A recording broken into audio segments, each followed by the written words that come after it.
Chapter 2134.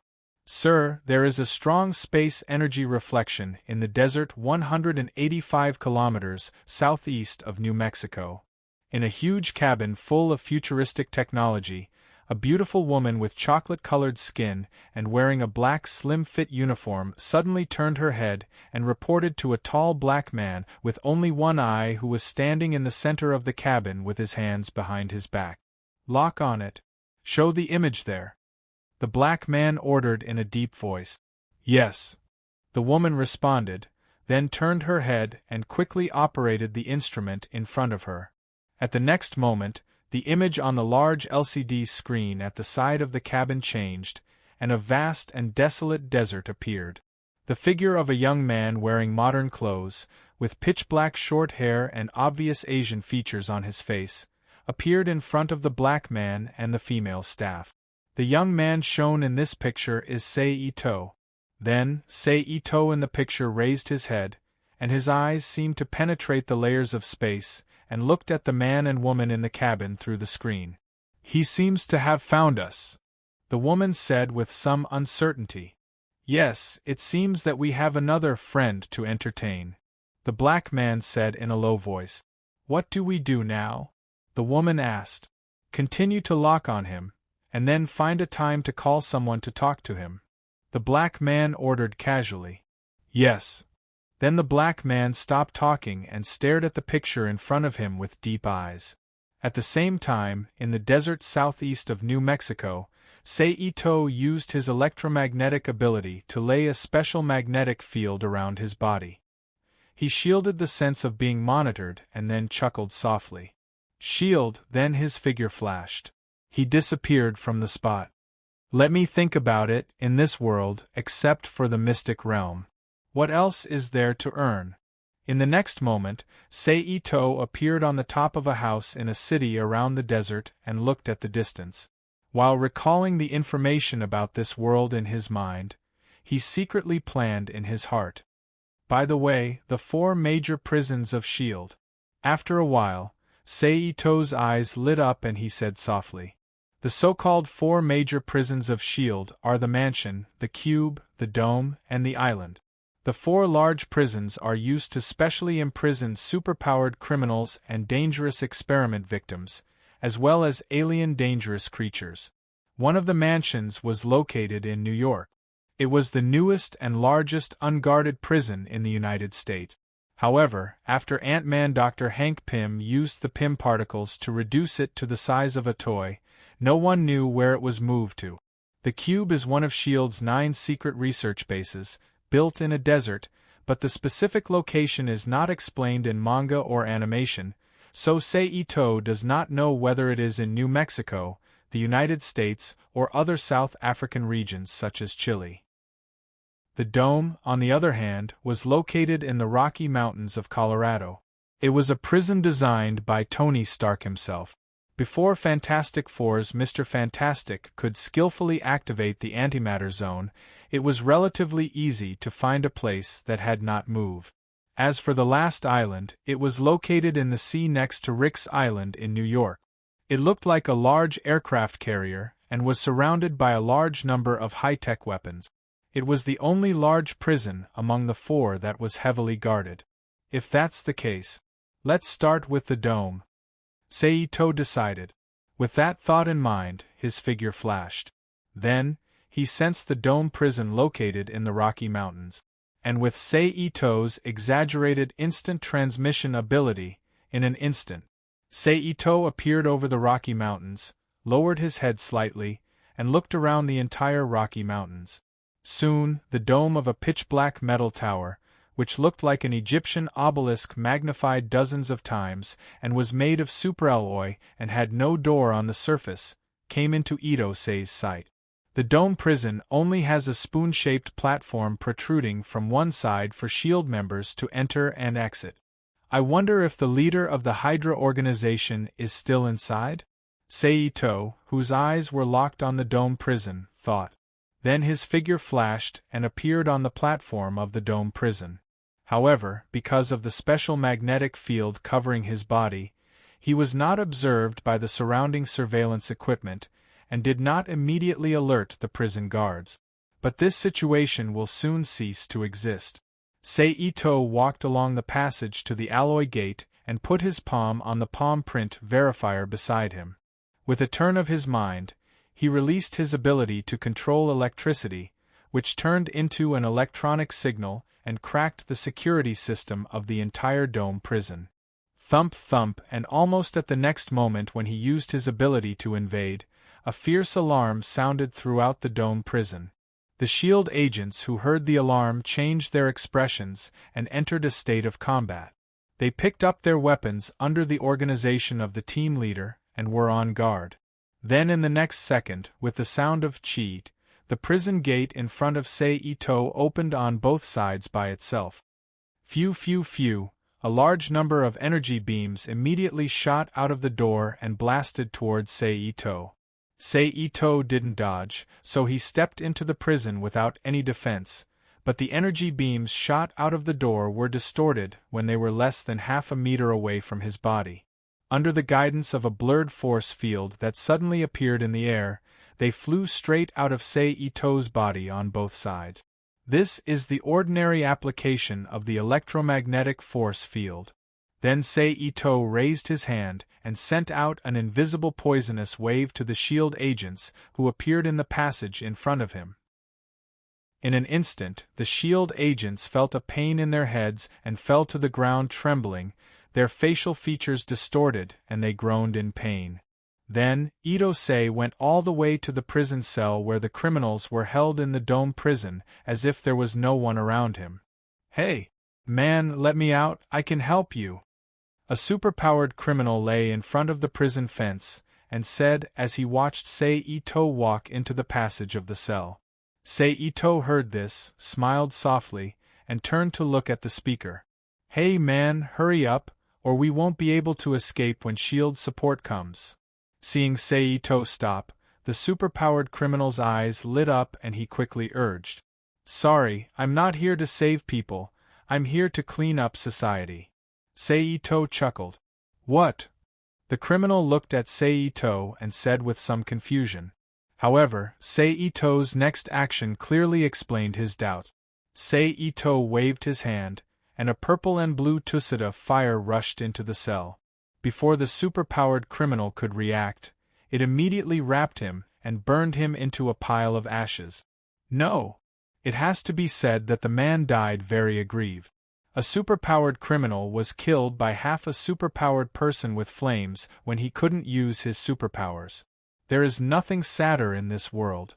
Then Seito led with one hand, and the purple and blue Tusida fire that burned the superpowered criminal to death immediately flew to the side of the prison wall, and with its powerful firepower that can melt everything, it burned through the wall made of special superalloy in the prison and poured into the next prison, pouncing on another strange-looking alien criminal. No! The alien criminal, whose ability was suppressed by SHIELD in a special way, roared loudly. But unfortunately, he just happened to catch up with Seito's mood. In addition, because of the Orion Empire in the main world, Seito, who had maintained a neutral attitude, completely turned his attitude towards aliens into a negative number. Therefore, he was no longer in the mood to collect alien samples for research. He directly treated them like superpowered criminals, as substances that could be exchanged for the power of the world, and burned them mercilessly with flames.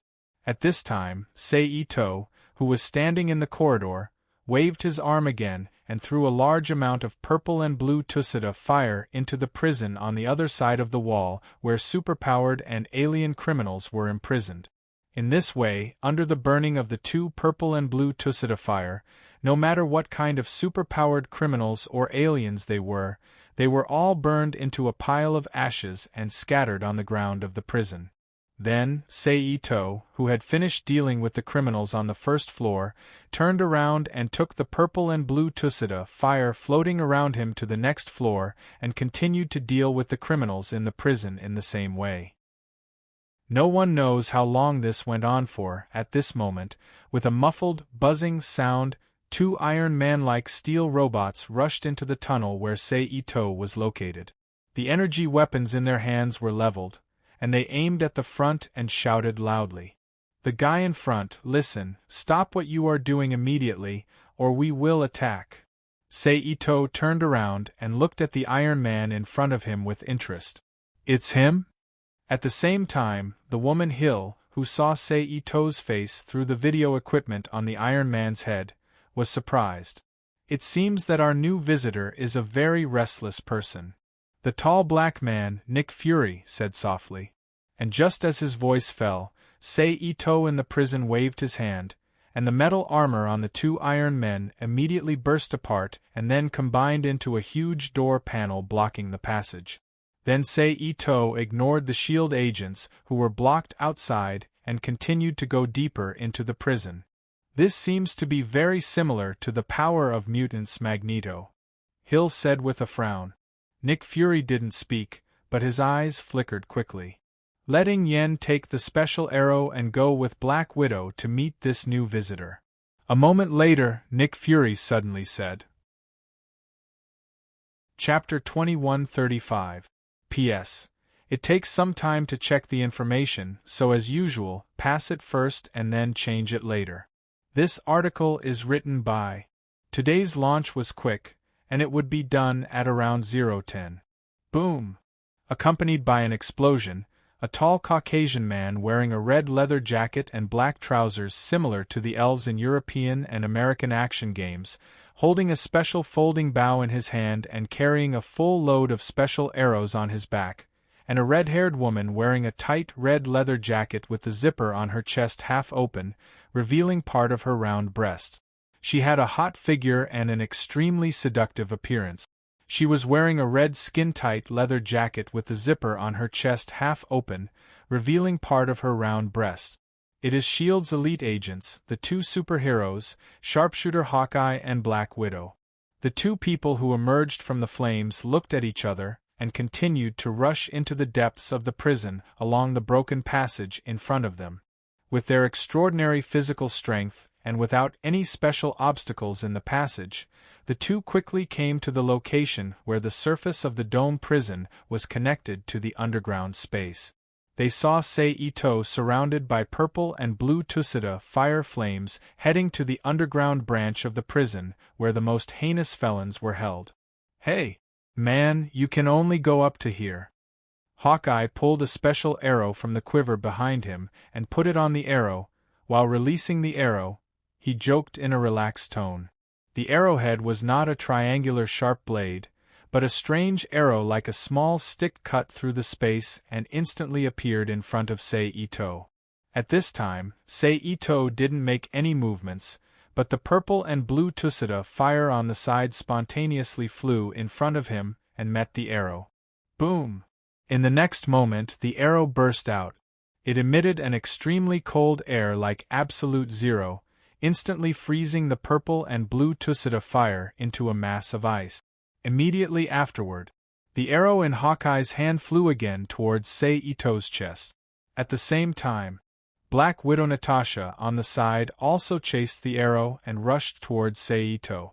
Seito flicked his finger and shot out a fine blue electric light, hitting the arrow. Boom! But then, a large net made of special fibers sprung out from the exploded arrows and covered Ito Seiji from head to toe. Seito, who was in the middle of it, flashed out of the net.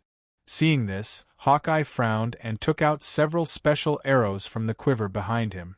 One after another, he shot at Seito. At the same time, Black Widow, who rushed to Seito, slipped and kicked Seito's ankle.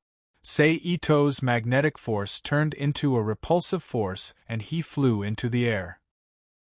Bang bang bang bang. At this time, the specially made arrows flying near Ito-sei suddenly exploded, and a large number of fragments flew out, like dust and silver dust covering a section of the tunnel within a few meters. The ability to teleport, to put it bluntly, is based on perception. It is the ability to lock the surrounding space nodes in a planar, three-dimensional or dimensional way, and then use one's own power to move oneself to the determined node. It seems very powerful and invincible, but it is not completely without weaknesses.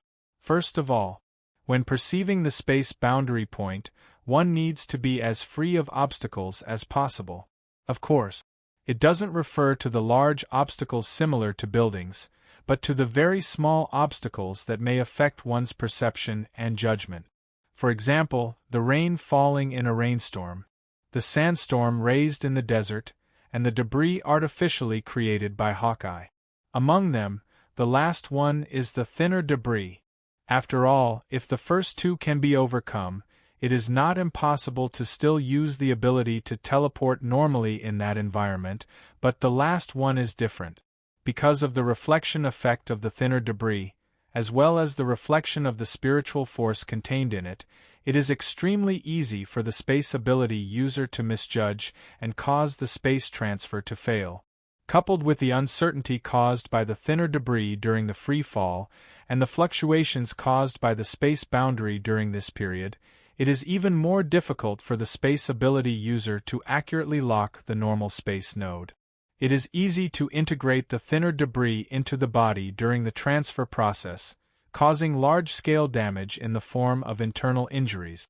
Therefore, under normal circumstances, using the thinner debris to deal with the teleport ability user is the most effective way to save money and is convenient to carry. And now Hawkeye is obviously doing the same. Then, Black Widow bent and punched Seito's lower body. Oh, Seito screamed and raised his leg to block Black Widow's fist. Seeing that her attack was blocked, Black Widow didn't hesitate. She raised her left fist and shot a large number of special flying needles at Seito like a dense rain. Seito's pupils condensed, and he used psychokinesis to set up an invisible barrier in front of him. Bang bang bang bang, then, in a large number of muffled sounds, the special flying needles shot by Black Widow were all bounced away. Whoosh! At this time, an arrow flew quickly and accurately hit the wall beside Seito. In the next moment, the arrow exploded, bringing a blazing fire to Seito and enveloping him in an instant. Hawkeye didn't stop there and shot a special arrow at the fireball.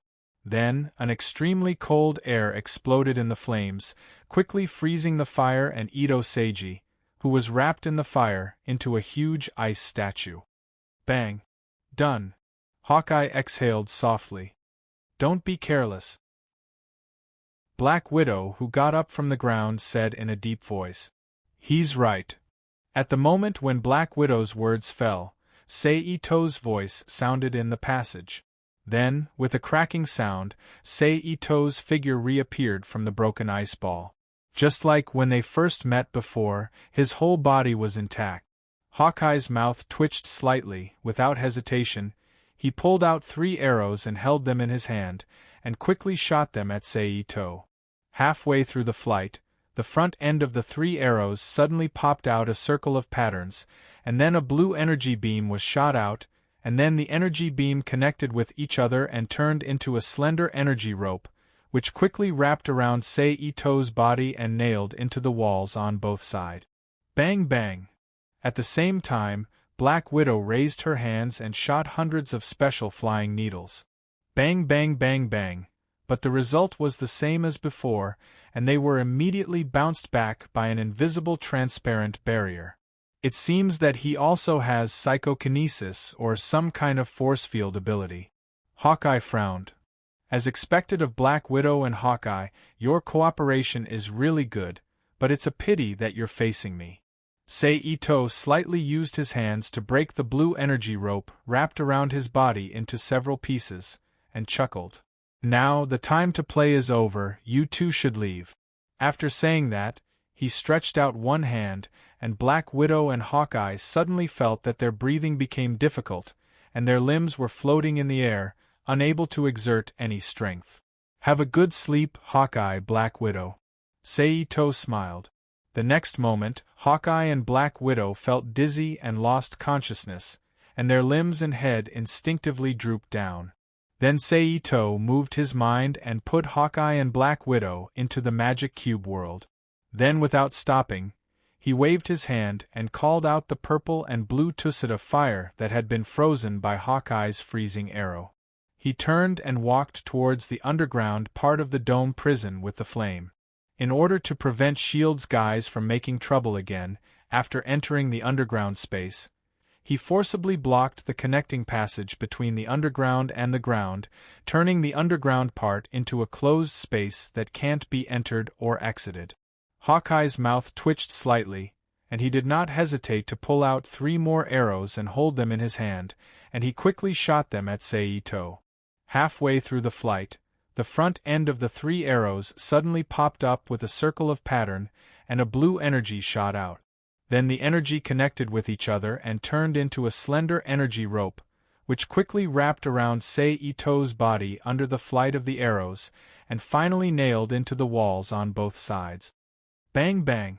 At the same time, Black Widow raised her hands together and shot out hundreds and thousands of special flying needles. Bang bang bang bang! But the result was the same as before, and they were immediately bounced out by an invisible transparent barrier. It seems that he also has psychokinesis or some kind of force field ability. Hawkeye frowned. As expected of Black Widow and Hawkeye, your cooperation is really tacit, but unfortunately, you are up against me. Saito slightly struggled with his hands, and the blue energy rope wrapped around his body was broken into several pieces, and he chuckled. Now the time to play is over, and you two should leave. After saying that, he stretched out one hand forward, and Black Widow and Hawkeye suddenly felt that their breathing became difficult, and their limbs were floating in the air, unable to exert any strength. Have a good sleep, Hawkeye, Black Widow.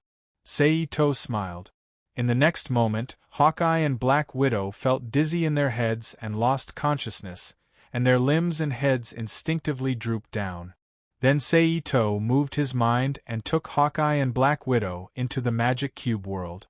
Then, without stopping, he waved his hand and called out the purple and blue tusset of fire that had been frozen by Hawkeye's freezing arrow. He turned and walked towards the underground part of the dome prison with the flame. In order to prevent Shield's guys from making trouble again, after entering the underground space, he forcibly blocked the connecting passage between the underground and the ground, turning the underground part into a closed space that cannot be entered or exited. Then, without stopping, he waved his hand and called out the purple and blue tusset of fire that had been frozen by Hawkeye's freezing arrow. He turned and walked towards the underground part of the dome prison with the flame. In order to prevent Shield's guys from making trouble again, after entering the underground space, he forcibly blocked the connecting passage between the underground and the ground, turning the underground part into a closed space that cannot be entered or exited. Have a good sleep, Hawkeye, Black Widow. Chapter 2136. P.S. Thank you to Zhang Xiaozhong, Winchim's Fate, Waning Moon, and Boring Holy Sage for their precious monthly votes.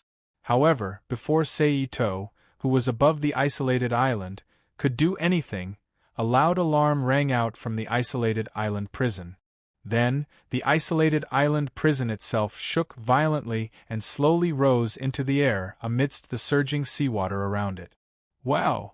Saito, who saw the changes in the isolated island prison, sighed strangely and flew away from the isolated island.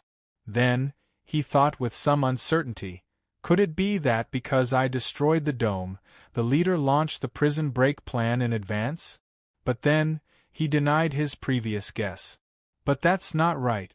Thor hasn't come to Earth yet, and Loki hasn't persuaded the frost giants to attack the divine realm yet.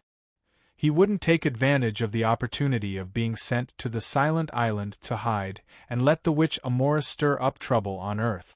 Naturally, no one can secretly help the leader destroy the defense system of the 4 major prisons. Could it be that something else happened that I don't know about? Just as Saito was letting his imagination run wild, the entire isolated island prison completely floated from the seawater into the air. The entire isolated island prison was divided into 2 parts. The upper half was what Saito had seen before, the normal part built above the sea surface. The lower half was a huge strawberry-shaped castle connected to the top by a stone pipe about the thickness of two people. It hung at the bottom of the upper half of the prison like a pendant. The king of myriad powers. Seito thought to himself as he saw the strange force field energy around the isolated island prison with his special vision. Speak of the devil. Almost the moment after Seito's words fell, a figure wearing a blue bodysuit appeared. His shoulders, waist, and limbs were covered with a layer of superalloy armor. It looked like he was wearing the armor from before the Galactic War in the world of Saint Seiya. The figure of a bearded man, who looked like a steel holy garment made by the old man from the city with the power of technology, appeared above the isolated island prison. He looked at everything in front of him with a confused expression. This person was no one else.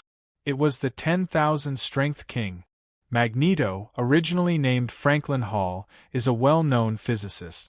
10 years ago, S.H.I.E.L.D. created the genetic modification liquid of Captain America's super soldier experiment. In the accident of the reverse deduction experiment, it was fused with the graviton energy. Since then, it has been called graviton, which is Magneto. However, it was also fortunate that he had just gained his ability, and his control was very rough, which gave Nick Fury and S.H.I.E.L.D.'s agents the opportunity to subdue him. Furthermore, he was suppressed in the depths of the isolated island prison at the bottom of the ocean, giving the world a certain degree of peace. Nick Fury. Then, Myriad Strength King's expression shook, and he roared with a voice full of hatred. His voice turned into a shockwave that quickly spread out in all directions. At the same time, inside the airship, Chi, with a slight snort, Hill, dressed in a S.H.I.E.L.D. uniform, walked quickly into the command room and called out, "Commander." "What's the matter?" Nick Fury, who was having a headache over the outer dome prison, asked casually. "I just received automatic information reports from the isolated island and the cube. The defense systems of the two places are paralyzed at the same time. A large number of prisoners are escaping from prison," Hill quickly reported. "From now on, S.H.I.E.L.D. has officially entered a state of emergency. Issue an order to summon all the reinstated agents back. Cancel all leave." After listening to the report, Nick Fury's eyes narrowed, and he quickly ordered in a solemn voice. "Yes, sir." Hill responded seriously. "Attention, everyone, start the airship immediately. Hurry to the isolated island prison at full speed." Then, Nick Fury ordered the many S.H.I.E.L.D. staff in the command room. "Yes, sir." However, the next second after his voice fell, the entire airship trembled all of a sudden, almost as though the energy supply was unstable. The light of the electronic systems and lighting equipment throughout the airship all flickered. "What's going on?" Nick Fury, who was unable to defend himself in time, was shaken by the impact. He leaned on the handrail in front of him to steady himself and asked loudly. "It's a mansion. There's a problem. It's returning to normal." A staff member replied loudly. Boom. Boom. Then, a dull loud noise sounded, and a special building made of reinforced concrete appeared in the airship. It broke through the deck layer used for partitioning and extended to the outside of the airship. Boom. Boom. Boom. Boom. Continuous explosions rang out from various parts of the battleship's engines, causing the battleship to gradually lose its power and fall towards the mountain range below. The first, third, fourth, and seventh engine units have stopped. "We're falling to the ground now," a staff member shouted. "Hold on. Also, send someone to fix them," Nick Fury said loudly as he grabbed the bar in front of him with both hands to prevent his body from shaking. Then he turned his head and ordered Hill beside him. "Hill, from now on, you will replace me as the acting commander. You will be responsible for commanding all agents and dealing with the criminals who escaped from the mansion." "What about you?" Hill looked at Nick Fury, who was about to turn around and leave. "To the isolated island." Nick Fury, who was walking out of the airship, replied without looking back. "There's a big guy there that needs me to deal with." Then when will you come back? Hill asked. Not necessarily, maybe I won't come back, Nick Fury replied. What should we do then? Hill was stunned. Just enjoy the rest of your time as the acting director, Nick Fury replied with a double meaning. Schwa then, Nick Fury disappeared behind the alloy door that automatically closed. After a while, he took 4 or 5 S.H.I.E.L.D. agents and drove S.H.I.E.L.D.'s exclusive small mobile floating motorboat away from the airship and flew towards New York. At the same time, in the Stark Industries building. Stark. There's a message I think you need to see. The screen flashed, and a red-haired Pepper with small freckles on her face appeared. Pepper's face. She said with a heavy expression. What? If it's meeting material, then forget it, you know. I have more important things to do now. The bearded man, who was wearing a tailored shirt and trousers, was eating fried eggs while looking at various technological devices presented on the virtual optical screen in front of him, casually replied. Just now there was an explosion on the airship you asked me to pay attention to, and now it's falling to the ground at a speed of more than 10 meters per second, Pepper stated. Oh, that's really good news. Tony raised his head slightly and turned to look at Pepper. Of course, that's not the main thing, Pepper said. Then her head shrank and became only 2 inches in size. Then, a distorted satellite image of the sea near Burke Island replaced her on the screen.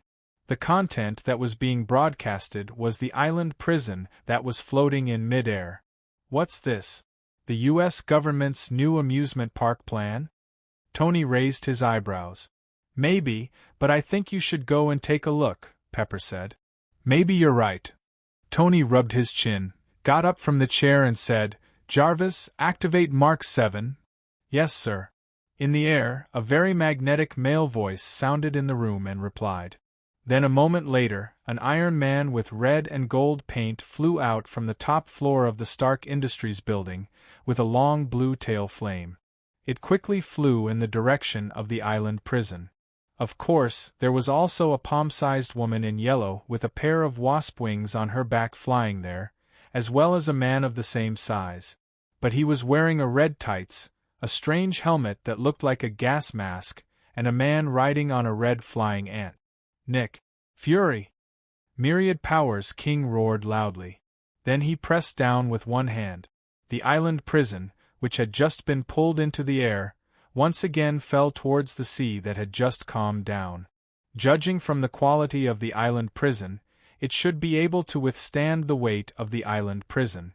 With the quality of the island prison, this could cause a huge impact similar to a meteorite hitting the Earth, causing the surrounding sea to rise. It formed a tsunami and rushed to the surrounding New York Island, causing a large area of damage. Sei-Ito flicked his finger. Ding! A coin was shot into the air, and then the coin was ejected like an electromagnetic gun. In an instant, the coin turned into an orange-yellow electric pulse beam, flew to Myriad Powers King's side, and heavily bombarded the unguarded Myriad Powers King's face. Boom! The next moment, Myriad Powers King's body tilted and flew sideways into the distance. However, it was unknown whether it was due to the existence of an unconscious gravitational barrier, but this electromagnetic beam, which should have been enough to blast a person's head into pieces under normal circumstances, did not cause any damage to the Myriad Powers King. Sure enough, the superhumans in this world, whether heroes or villains, have a normal body structure. Sei-Ito, who saw the result, whispered. Then, he grabbed the sinking island prison with one hand and gently sent it back to the surface of the sea. In this way, although it will still cause some tides, it will only be like being blown by a strong wind, instead of causing a violent tsunami like before. Are you an agent of S.H.I.E.L.D.? Myriad Powers King, who had regained his balance, looked at Sei-Ito in the air, and said in a deep voice. In his mind, anyone who came to stop him was an agent of S.H.I.E.L.D. Tell me, where is Nick Fury? Then, without waiting for Sei-Ito to answer, Myriad Powers King asked angrily again. I'm not from S.H.I.E.L.D., and I don't know where Nick Fury is, so you asked the wrong person. Sei-Ito said in a low voice. Then why did you attack me? Myriad Powers King heard the words and asked in a deep voice. Because I need to defeat you in exchange for some benefits I need. Seito shrugged. At this time, half of the island prison has been lowered, and only the remaining part has not returned to the sea. Defeat me? That's impossible. I am Myriad Powers King. I am invincible. Myriad Powers King raised his arms and said in a loud voice full of madness. Then he stretched out one hand and grabbed Seito, and said fiercely, "Now, let me tell you how stupid your previous idea was." Just as his words fell, a majestic heavy pressure acted on Seito's body. "You are not the only one who can use force fields," Seito said in a low voice. Then the electromagnetic force field around his body rotated at a high speed in a posture similar to an electric coil, creating a positive and negative magnetic field force, pushing away the gravitational field around him. "That is electromagnetic force?" Myriad Powers King said with some surprise in his voice. It should be said that he is worthy of being the top physicist of the original world. With just a glance, he saw the essence of the power Seito is currently using. "But I am the strongest," Myriad Powers King continued. Then, as if in response to his words, an even more powerful gravitational field that seemed to distort space once again acted on Seito's body, compressing the electromagnetic force field he released inward. "Be careful. If this continues, Earth might explode from the pressure." Seito, who did not care about the changes around him, chuckled. "You should know that the electromagnetic force field around me is not just a protective barrier, but a part of the Earth's magnetic field, a binary core that interacts with the Earth's core magnetic field. If it is crushed by you, as a top physicist, you should understand what this means, right?" Myriad Powers King's face changed slightly when he heard this, and he subconsciously stopped the gravitational pressure on Seito. As a top physicist, of course, he knew what would happen to the Earth when he crushed Seito. There is no need to worry about the Earth exploding, but the global magnetic field is absolutely inevitable. As a result, the global climate will naturally undergo large-scale changes, the global electronic signals will be chaotic, electronic equipment will collapse, and various chemical properties will be reorganized. Most importantly, humans who are in the Earth's magnetic field will definitely not feel good. Dizziness and nausea are the minor side effects, and it is not impossible for their body organs to be damaged or even die. This is definitely not good news for Myriad Powers King, who has faintly regarded the Earth as his own territory. If you have the ability, don't use this kind of crooked method. Let's fight fair and square," Myriad Powers King said with an ugly expression on his face. "Okay." However, to Myriad Powers King's surprise, Seito actually agreed, which surprised Myriad Powers King for a while. "Done." Just when Myriad Powers King was confused, Seito pulled back his hand and gently patted it twice, as if to get rid of the non-existent dust in his palm, and said softly, "It turns out that just now, Seito finally sent the island prison back into the sea through continuous efforts, and it was very successful in not causing a large-scale disaster." Chapter 2137. Can you two tell me what's going on here? Just as the momentum between King of Storms and Seito became on the verge of breaking out, the figure of Iron Man with red and gold paint appeared above the heads of the two men and asked in what he thought was a relaxed tone. "Who are you?" King of Storms asked. "Oh. Before you let others introduce themselves, shouldn't you introduce yourself as well?" Tony asked in return. "His name is Franklin Hall, but I think he prefers to be called King of Storms now." At this time, Seito interjected. Then he turned to look at Iron Man in space and continued, "As for the big toy-like guy in the sky, he is Iron Man, a real hero who is loyal to save the world. In addition, if you want to know where Nick Fury is, maybe he can answer you."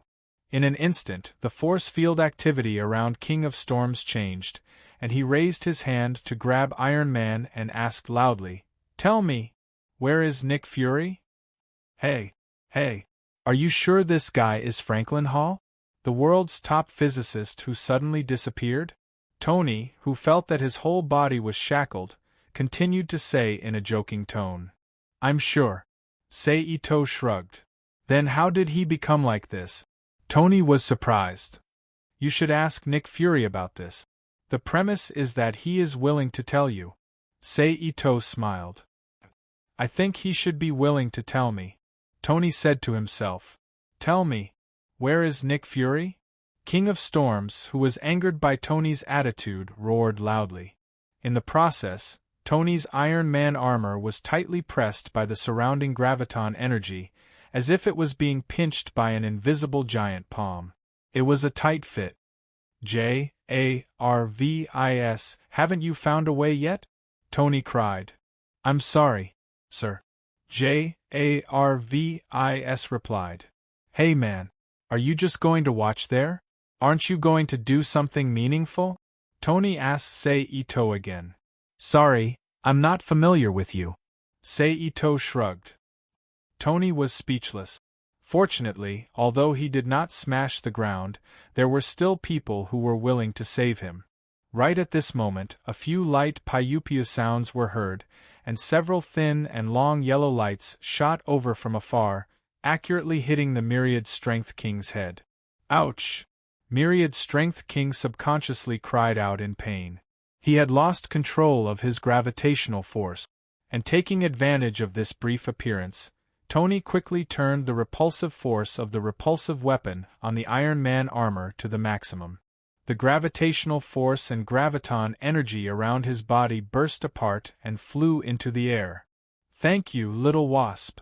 Tony expressed his gratitude after escaping. Who is this guy? The 3-inch woman named Little Wasp, whose body is really petite, continued to attack King Magneto with a bee stinger simulated by yellow bioenergy while asking Iron Man who had escaped from Iron Man. I heard from the guy who was watching the show that his name is Franklin Hall, the top physicist who suddenly disappeared 10 years ago. Tony replied. Who is that guy next to you? Little Wasp turned her head and looked at Saito, who was not far away with his arms crossed, and asked. I don't know. Tony replied in a muffled voice. You don't know? Little Wasp was stunned. Yes, I haven't been in a hurry to exchange business cards with him yet. Tony joked. Ah, annoying little thing. Get out of my way. Myriad Strength King, who was a little annoyed by Little Wasp's stinger, roared and waved his right arm to the side like a fly. A powerful gravitational force immediately acted on a range of tens of meters in front of him, slamming Little Wasp, who was flying at high speed in this area, out. Ah! Little Wasp cried out in pain. She fell to the sea and rolled out to the shore of the island, not far away, like a stone floating in the water. Jen! At this time, a similarly short red shadow flashed and flew to Little Wasp's side. He saved her from the water. Hank! Little Wasp called out weakly. Tony, who discovered through Jarvis's radar system that Little Wasp was rescued by Ant-Man, was no longer worried and turned his Iron Man armor. He flashed through the active gravitational area and came to the top of Myriad Strength King's head, shooting forward with both hands, shooting a large amount of repulsive energy aura towards Myriad Strength King. The Myriad Power King didn't dodge. He sneered as he looked at the attack flying towards him. Boom, boom, boom, boom. Then the explosion sounded, and Myriad Strength King was suddenly enveloped in energy smoke. But in the next second, the smoke dissipated, revealing Myriad Strength King, who was still intact, and even under the movement of the smoke that had not completely dissipated, a circular transparent shield was faintly set off to protect Myriad Strength King. Then Myriad Strength King grabbed the air with one hand and once again grabbed Iron Man with gravity and threw him into the sky like throwing garbage. Under the gravitational force and gravity deliberately exerted by King of Storms, Iron Man quickly disappeared into the sky like a meteor flying backwards, breaking through the atmosphere, flying towards the universe, towards the moon, and no matter how hard Iron Man tried to stop it, he could not achieve any effect. However, before Myriad Strength King, who had dealt with Iron Man, could be proud, with a flash of blue light, under the reaction of the Pym particles, he turned into a giant Ant-Man with a height of more than 10 meters and appeared on the coast. He reached out with his big hand and grabbed Myriad Strength King, who was floating in the air. The Myriad Powers King pointed with one hand, and a repulsive force immediately appeared in front of the Ant-Man's hand, blocking it. Then the Myriad Powers King bent his arm and pushed the Ant-Man back, as if it was hit by an invisible car. The Ant-Man's 4 limbs were stretched out in front of it, and it was sent flying back, heavily crashing into a building beside the island. Boom! The house collapsed, stirring up a cloud of dust all over the sky. Hank! Little Wasp Jean flew to Ant-Man's side and called out with a little concern. "I am the strongest," Wanli Wong said in an insolent voice. Then he turned around and looked at Sei Ito not far away and said again, "Now it's your turn. I didn't expect you to really do it. I thought you would keep that guy for a while in order to know the whereabouts of Nick Fury." Sei Ito, who put down his arms and was ready to fight Myriad Strength King, said, "As long as I continue to make trouble, Nick Fury will always appear. So I just have to destroy as much as I want." Myriad Strength King said lightly, "You really thought it through." Sei Ito was stunned. "Well, let me see, where did you get the confidence to dare to say that you are the strongest?" Then, Sei Ito shook his head slightly. "Because I have mastered gravitational force," Myriad Strength King said proudly. After he said that, he stretched his hands forward and a large amount of gravitational force immediately acted on Sei Ito's body, as if it wanted to squeeze him into a meat stalk. However, Sei Ito's body suddenly appeared and blocked it. "What is that?" Myriad Strength King frowned. "My other ability, psychokinesis," Sei Ito replied with a smile. Then, with a thought, a high-speed spinning sharp object suddenly flew out from the surface of the sea, bringing along a small arc as it charged towards the 10,000 Powers King. However, just as he blocked Myriad Strength King's gravitational force, an invisible transparent shield formed by gravitational force appeared around Myriad Strength King's body and blocked Sei Ito's waterspout attack. Bang! Splash!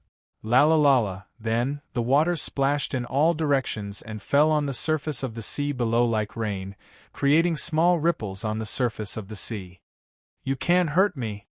Myriad Strength King, who blocked Sei Ito's attack, said confidently. "Is that so?" Sei Ito asked softly. In the next moment, with the sound of the water surface breaking apart, a dozen huge greenish-brown vines, each as thick as a person, suddenly emerged from the water.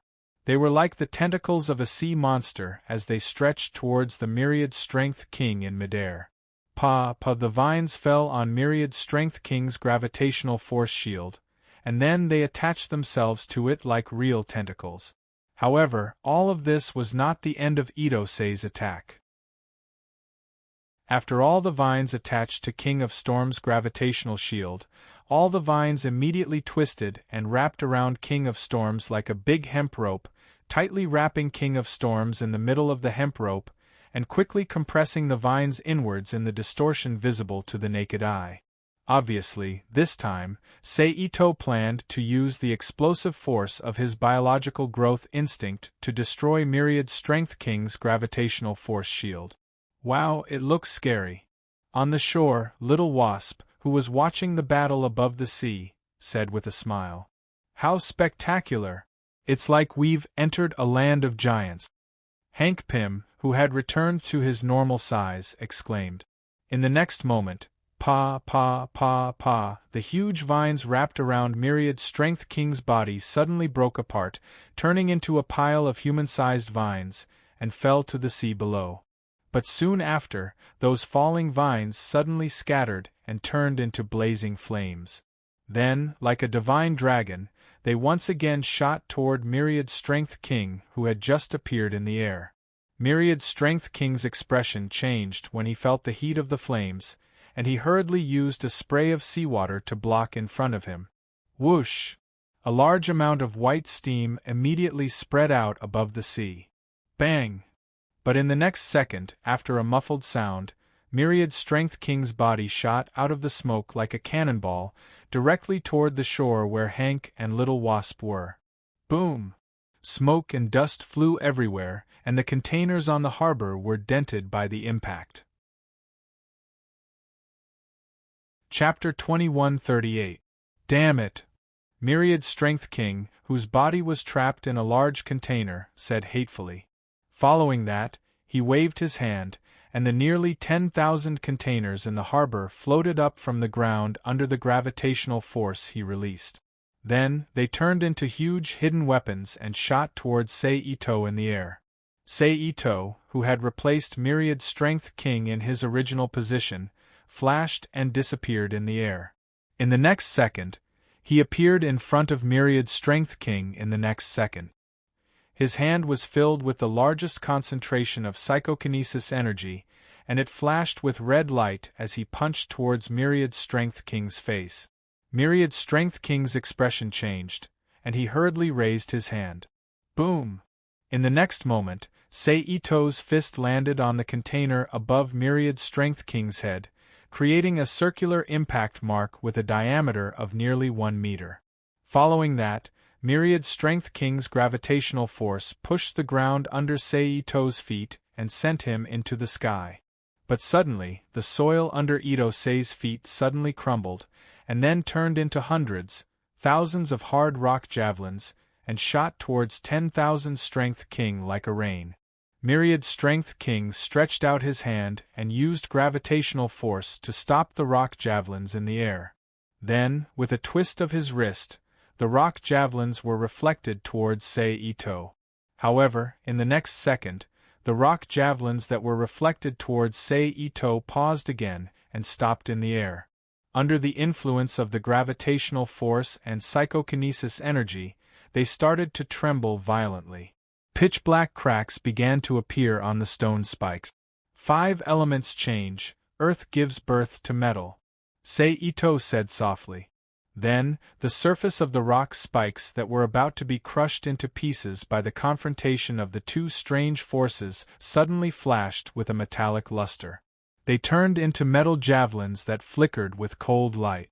Then, lightning appeared. Crawling all over the body of the metal spears, they slowly and steadily moved towards the Myriad Strength King. Myriad Strength King's eyebrows gradually frowned, and the energy in his eyes jumped. A huge layer of soil, which was more than 10 meters long, more than 10 meters wide, and nearly 10 meters thick, was forcibly lifted from the ground. It pressed down on Ito-Sei from behind like a towering tower. Sei-Ito, who felt the pressure of the soil layer behind him, stretched his left hand back, but before he could launch his power, a thick blue-white energy beam shot down from the sky, and the huge piece of soil that was about to crush Sei-Ito's body into a pile of smoke and dust. "Hey buddy, I saved your life." Under the reflection of the sun, he said, "Hey buddy." Iron Man, whose color appeared a little dark, said in a frivolous tone, "Even if you don't attack, that kind of thing can't hurt me." Ito-Sei retracted his left hand and focused all his attention on the confrontation with 10,000 Power King. "Maybe. However, I only saw that I saved your life," Tony said indifferently. Then the hands of the Iron Man armor stretched down and attacked Myriad Strength King very unknowingly. 2 repulsive energy beams instantly fell on Myriad Strength King's body. Boom! The smoke rose and Myriad Strength King's body was blasted out. At the same time, without Myriad Strength King's gravity, the metal javelins immediately turned into orange-yellow beams with electric light and blasted into the ground in front of them. Boom, boom, boom, boom. Then, a series of even more violent explosions rang out above the harbor. "I find that you seem to be very suitable to be an arms dealer." Looking at the big explosion created by Sei-Ito, Tony joked in a frivolous tone. "If you're not afraid that I'll steal your business from Stark Industries." Sei-Ito replied casually. "Do you know me?" Tony, who was called by Sei-Ito, was surprised. But before Sei-Ito could answer, he continued, That's right. There don't seem to be many people in this world who don't know me. In this world, as early as 3 or 4 years ago, Tony Stark had already revealed his true identity to the world. But then again, aren't you going to introduce yourself? Tony asked. But at this moment, with a soft whistle, dozens of large containers flew towards Sei-Ito and the Iron Man suspended in the air with strong wind pressure. Iron Man's figure moved. He dodged the container's attack with a flexible flying posture. Sei-Ito's psychokinesis spread out and turned into an invisible big hand.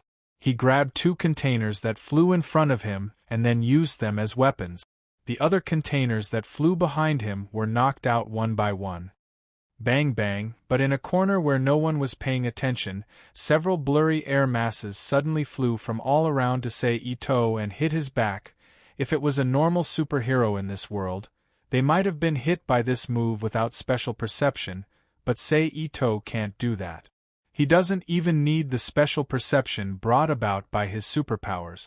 He can already detect the sneak attack coming from behind just by relying on his ability to listen to the wind. Then one of the 2 deformed containers flying in front of him suddenly turned and collided with the invisible blurry air masses. Boom! Whoa, be careful! But then, with Tony's shout, Iron Man hit Sei-Ito's body like a meteor. Snap! Welcome to the landing, Iron Man. Hank, the giant Ant-Man, lowered his head slightly and looked at Iron Man lying in his palm and joked. Thanks, Hank. Tony shook his head, sat up, and thanked him with lingering fear. All of you, go to hell. King of Storms, who flew into the sky again, said loudly. In the next moment, everyone felt their bodies become heavy and their bodies bent down uncontrollably. Even the ground seemed to be unable to withstand a certain heavy force, and it caved down sharply. It was a gravity attack. Ant-Man, who was tall and strong, was more affected by gravity, snorted and quickly used the Pym particles to remove his giant transformation and lay on the ground in his normal size. Next to him was the little wasp, who was also lying on the ground, and Tony Stark, who was wearing an Iron Man armor. Only Sei-Ito, who was protected by psychokinesis, was still standing on the ground completely unaffected. Man, it seems that you can only rely on yourself next, Tony said with difficulty. I didn't expect you to help me, Sei-Ito said lightly, then stepped into the void, as if stepping on an invisible real staircase. Step by step, he walked into the sky. Seeing that Sei-Ito was still unaffected by gravity, King of Storms frowned and exerted more gravity on Sei-Ito's body, but it still seemed to be useless and could not stop Sei-Ito's actions. I wanted to have a good fight with you and see what the limit of your strength can reach. Unfortunately, a few guys came out to mess things up. Sei-Ito looked at King of Storms and said lightly, Is he talking about us? Tony asked the little wasp and Ant-Man subconsciously. If there is no one else here. Ant-Man replied. Damn it, we are clearly helping him. The little wasp said angrily. However, Ito-sei didn't pay any attention to their conversation and complaint. He continued to talk to Myriad's brawn. Although their actions are out of a sense of justice, I have to admit that they gave me a good feeling. That's why I don't want them to die here just like that. Even if we become enemies in the future. Enemies? Tony was surprised. Hank Jen, did I hear wrong? No. Ant-Man replied. Definitely not. The little wasp echoed. Well, it seems that this friend's identity is very special, Tony said softly. So? King of Storms asked back. For their safety, and to prevent more disturbances from appearing, I have to use some power that is somewhat beyond the current standards of Earth to end the battle between us. Sei-Ito shrugged with a helpless expression. Then, he stretched out his hand and pointed forward. King of Storm's expression and the active state of the power around his body completely stopped, like a small insect sealed in amber, motionless. Time stopped. Although universal gravity is very powerful, before it can fully operate and reach the level of distorting space and disrupting energy, it still can't stop the more powerful attack of the power of time. Then, with a thought, Seito threw the statue-like King of Storms into the Rubik's Cube world. With his disappearance, the super-gravity acting on Iron Man, the Little Wasp, and Ant-Man immediately dissipated. "Where is King of Storms?" Tony, who stood up from the ground, asked. "I sent him to a place where no one can find him," Seito said lightly. "Hey, aren't you going to say who you are?" The Little Wasp put his hands on his waist and looked up at Seito in midair. "You can call me Chen." Seito turned his head and looked in the direction of Colorado, then replied. "Chen." Tony, who was wrapped in the Iron Man armor, frowned and repeated. "By the way, what happened here before? Also, was the Myriad Powers King really Franklin Hall? Why did he become like this, do you know?" Ant-Man Hank asked. "I don't know exactly what happened. When I arrived here, that Myriad Powers King guy just happened to appear. After that, you guys came over. You should have seen what happened." Seito, who was overlooking the three of them, replied, "As for whether King of Storms is Franklin Hall or not, my answer is yes. But why did he become like this? You'd better ask S.H.I.E.L.D., although I don't think you can get anything out of them now." Chapter 2139. P.S. Thank you to Brother Light Tao for your precious monthly votes. Okay, I won't talk to you anymore. I'm leaving. I'm looking forward to seeing you next time. Before Tony Stark and Hank Pym could ask, Seito, who had collected a large amount of the world's power obtained from killing Wan Liwan, spoke up. Then his figure flashed and instantly disappeared in front of Iron Man, Ant-Man, and Little Wasp. "Hey man, wait!" Tony called out. "Sir, he has already left," Jarvis reminded him. "What was that just now?" Tony asked. "It's probably a kind of spatial teleportation ability," Hank replied on behalf of Jarvis. "Yes, sir, Dr. Hank is right," Jarvis echoed. "Wow, I feel more and more that the joke I made before is not funny," Tony said helplessly. "What joke?" Little Wasp asked in surprise. She didn't remember that the man had made any jokes with them just now. "He said that we will be enemies in the future." "Oh, that's too bad. I won't be able to sleep well if I become an opponent with this kind of guy," Tony explained with a headache. Little Wasp and Ant-Man looked at each other and fell silent. "I still have an experiment to do, so I'll go first," Ant-Man Hank said as he activated the Pym particles and shrank himself to the size of a foot. He sat on a red flying ant and was about to fly to the city. "Hank, wait," Tony stopped him. "What?" Hank was puzzled. "Aren't you curious about Franklin Hall's problem? I think we should be able to get the answer." Tony looked up at the sky and said in a low voice. The moment his voice fell, several flying motorcycles for individual combat that were traveling at a speed of more than 300 kilometers per hour appeared in the distant sky. They quickly entered the eyes of Tony and others at a speed visible to the naked eye, and the faces of Nick Fury and others sitting on them appeared.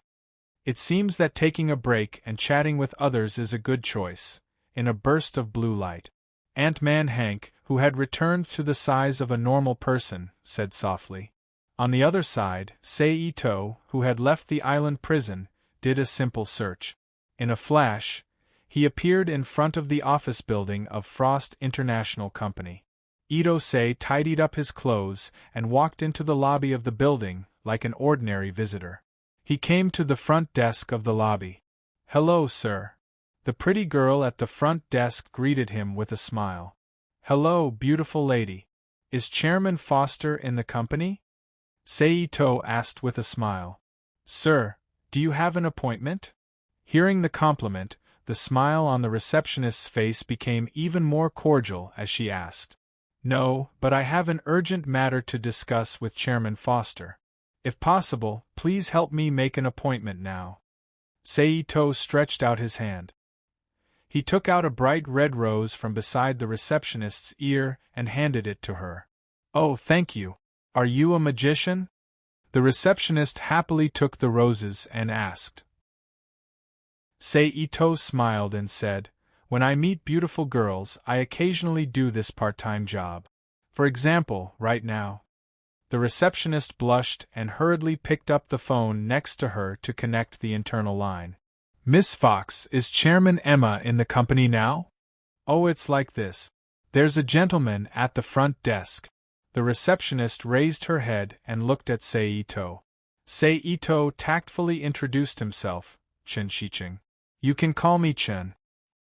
Mr. Chen would like to meet with the chairman." "No appointment." "Okay. I'm sorry, Chen.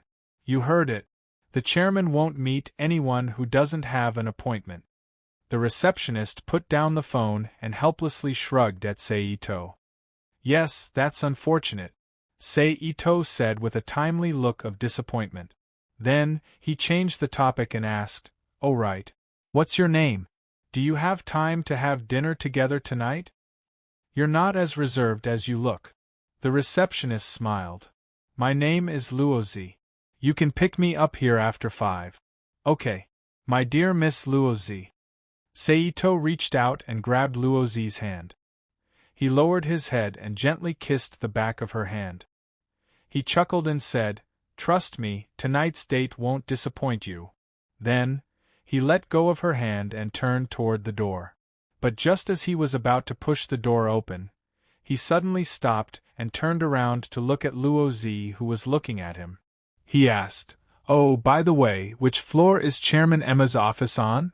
"The 29th floor. What's wrong?" Luozi subconsciously answered and then asked. "Nothing, I was thinking if I could use magic to fly up to see her." Seito replied in a joking tone. "Good luck." Luozi, who really took it as a joke, casually wished him well. "Thank you for your kind words." Itomori smiled. Then, he pushed open the glass door in front of him, turned around, and walked out of the building owned by Frost International. He came to a corner where no one was paying attention. Then, his figure flashed and disappeared. The next second, he appeared in the corridor on the 29th floor of the building. Itose simply looked at the surrounding environment of the corridor, then walked in the corridor. Soon, a double door with a different shape from the single door of other rooms on the floor appeared in front of Seito. Seito, who felt that he had found the right place, smiled softly and raised his hand to knock on the door in front of him. "Knock, knock, knock, come in." Immediately afterward, a woman's voice full of majesty came from behind the door. Seito, who got permission, reached out and twisted the door handle. With a click, the door opened and he walked into the room. The first thing that caught his eyes was a very spacious room. It was rectangular and looked like the size of a large bedroom. The floor was covered with a red cashmere carpet. A huge Christian oil painting hung on the wall on the left side of the door. On the opposite side of the oil painting, there was a small half-open door. A faintly visible double soft bed was placed in the room. In the middle of the room, in front of the window, a solid brown wooden desk was placed on the ground. A beautiful woman with a slim and sexy figure, wearing a white dress, and long blonde wavy hair was behind the desk. She crossed her fingers and looked coldly at Seito, who walked in from the door. Oh, it's not good to peek into other people's memories. With a click, Itose closed the door and locked it. He looked at the blonde woman in the room, Emma Foster, and joked with a light smile. Breaking into other people's offices is also a crime. Emma's pupils shrank and she didn't hold back. "I don't have a choice. I've already asked the receptionist. Unfortunately, you didn't agree, so I had to use my own method to see you." Seito walked slowly to the opposite side of Emma. Without him doing anything, a chair automatically moved behind him for him to sit. Then, he crossed his legs and placed his hands on his thighs. He looked up at Emma behind the desk and chuckled. Emma glanced at the chair under Seito and frowned slightly. "You're the Chen that Fox mentioned just now?" "Yes." Seito nodded and admitted. "Why are you looking for me?" Emma asked calmly. "I heard that the Hellfire Club is very powerful. So, I want to ask for a favor from you, Queen Bai." Seito smiled. Emma, who knew that Seito still had something to say, didn't speak and waited for him to continue. Sure enough, in the next moment, Seito continued, I want to know the specific location of the cube in S.H.I.E.L.D.'s 4 major prisons, as well as the headquarters of Agem and Hydra. If possible, it would be best to give me information about the recent activities of their leaders or core figures. I would be very grateful. Since you know about the existence of the Hellfire Club, you should also understand. What are the consequences of provoking us? Emma looked at Seito with a flat expression and said in a slightly cold voice, Your ability is not enough to be your backing. Although it was not a direct threat. But in terms of the meaning, it was no different from a threat. Let me think, who is in the Hellfire Club now? Seito, who didn't take Emma's threat to heart, chuckled. Sebastian Shaw? Celine? Harry Leland? Jason? Basically, every time he said a name, Emma's face became more dignified, and even in the end, her face showed an uncontrollable look of horror. Do you need me to name the names of the other branches?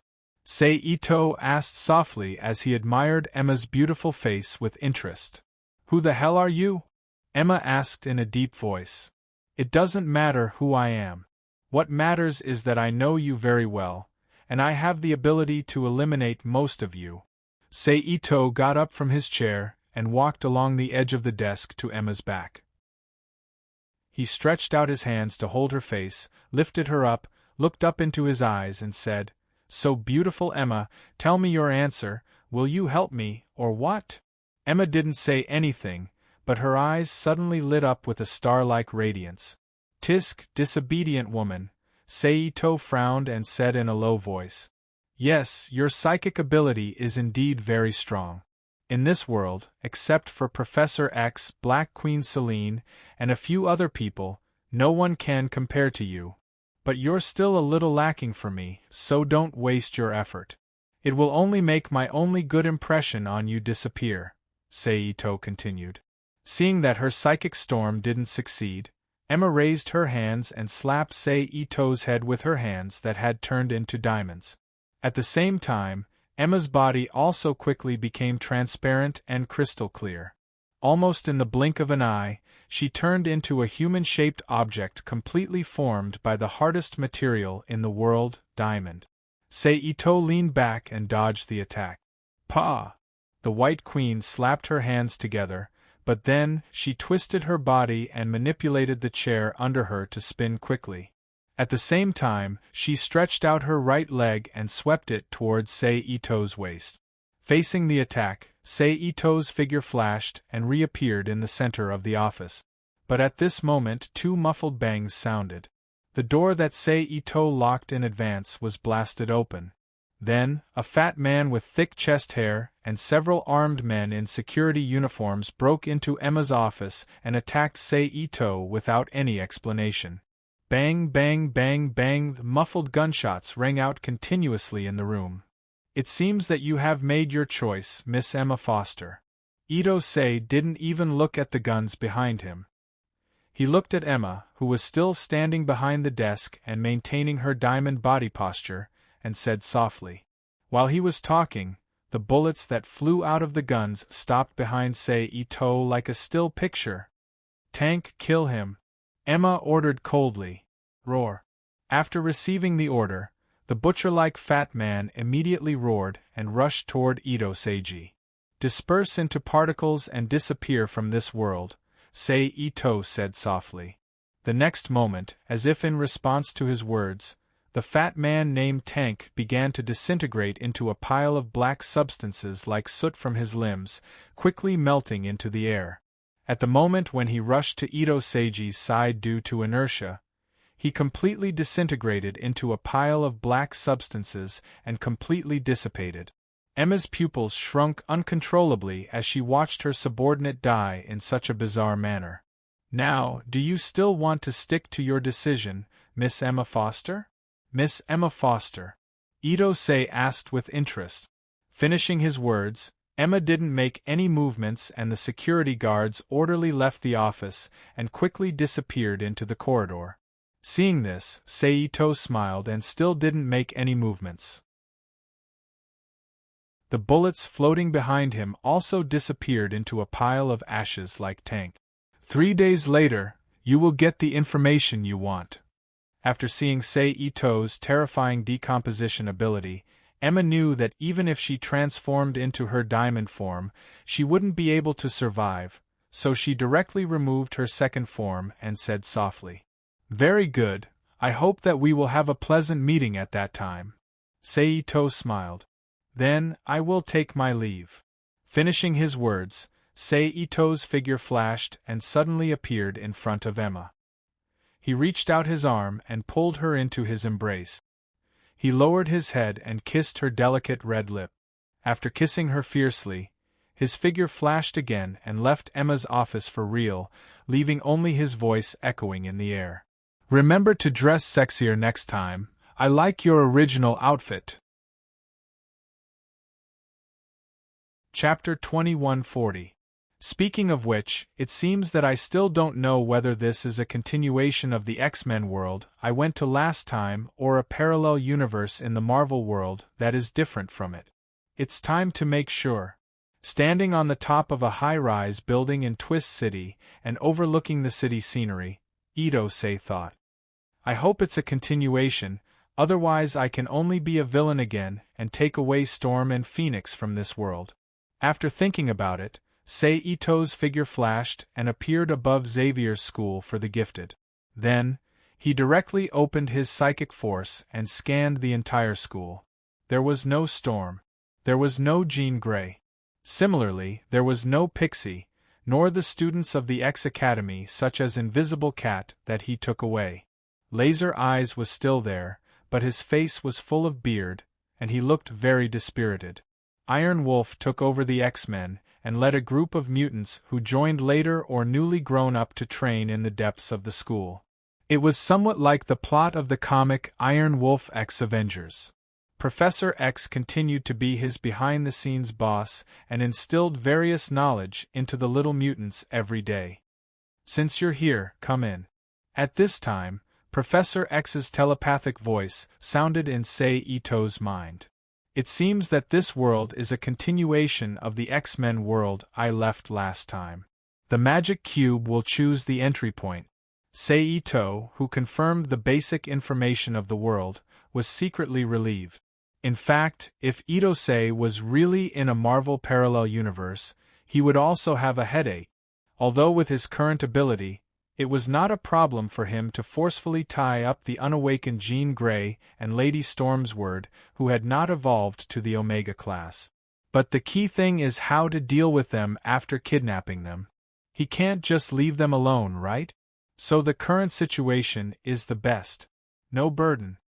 So, speaking of which, was it because the magic cube felt my thoughts that it made a breakthrough in the Marvel Universe?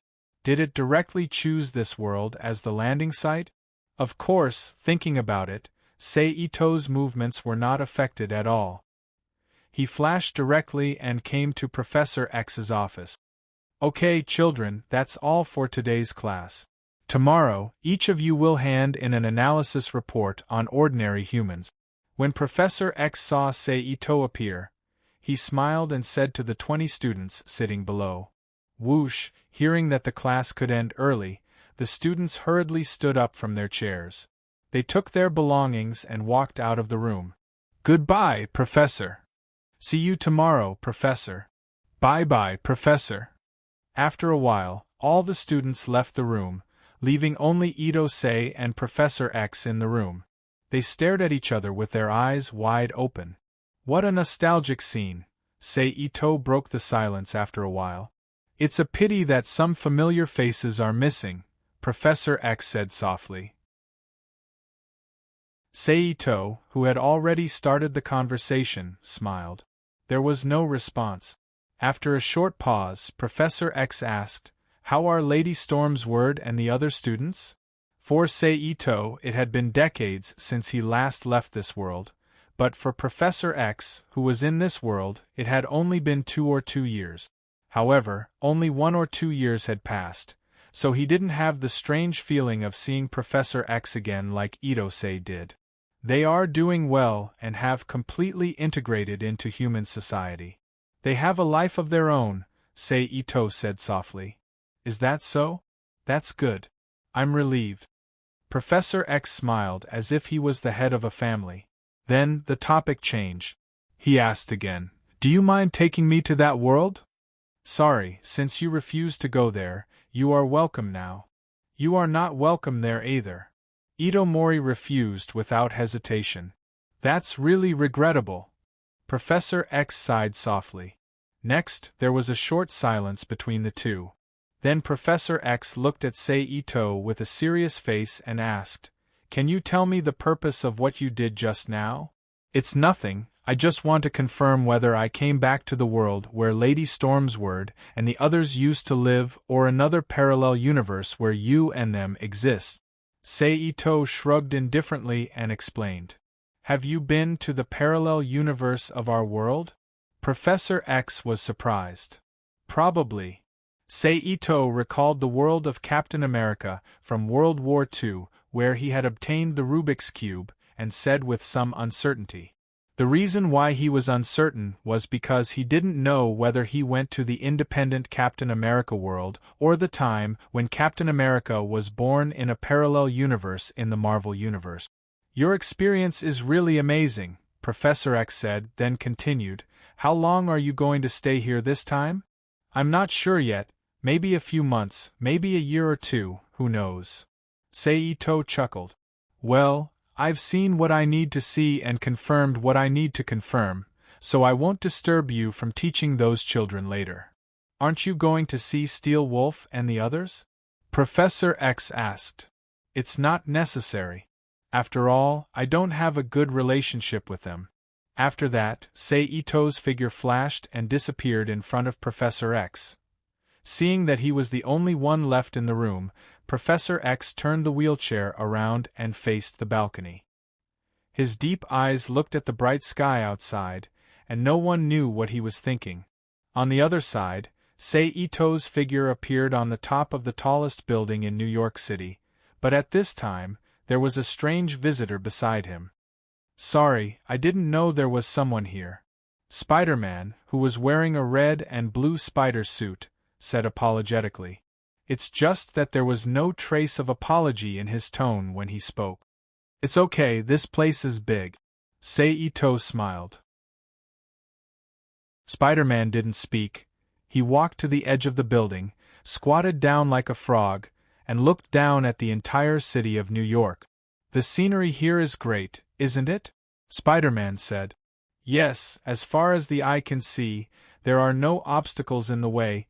It's relaxing and comfortable."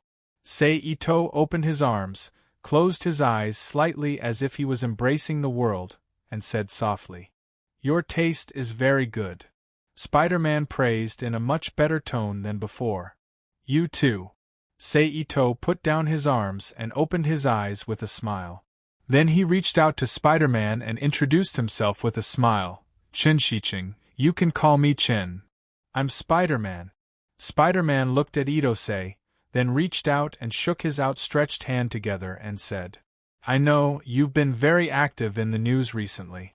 After shaking hands, Ito retracted his hand and smiled. Spider-Man shrugged and turned his head to look at the city block below again. But at that moment, a few baboon-like creatures ran out from one of the streets, destroying everything around them without any scruples. "It seems that I have a job again," Spider-Man said. "Good luck." Ito smiled. "My luck has always been good." With that said, his body tilted and quickly fell downstairs, but halfway down, he reached out and shot a spider's silk at a building next to him. With the pulling force and flexibility of the spider silk, he rushed to the accident site at high speed like a Mount Tai in the big steel jungle of the city. When the sliding force was exhausted this time, he shot another spider silk and used the power of another spider silk to fly into the distance. After a few flashes, he appeared beside the four red-haired baboon-like monsters. With a stomp of his feet, he sent one of them flying. After that, he flipped over and landed on the ground. With his monkey-like agility, he began to fight with the 4 baboon-like monsters. The Marvel world is getting more and more interesting. Looking at Spider-Man fighting with the baboon-like monsters below, Saito whispered to himself, "Now, let's pretend to be a superhero." Then his figure flashed, and he also moved towards some other monsters that he had found before who didn't seem to be good people. After 3 days of being a superhero in New York, Saito came to the headquarters of Frost International as promised in the morning. "Hey Luozi," Saito greeted Luozi at the front desk with practiced ease. "Why are you here?" Luozi asked in surprise. "To ask you out again, of course. You know, I really enjoyed that night last time." Saito walked to the front desk, grabbed Luozi's little hand, and kissed it. "Don't mess around. I'm at work. If my supervisor sees this, I'll lose my salary." Luozi blushed and rolled her eyes at Saito. "Okay, damn supervisor." Saito let go of Luozi's hand and cursed in a low voice. Then he raised his head and smiled at Luozi again. "Dear, help me contact your chairman. Tell him that Chen is here. You got an appointment." Luozi looked at Saito in surprise as she picked up the phone beside her and dialed the internal line. "Of course," Saito said with a smile. "Okay, got it, Miss Fox."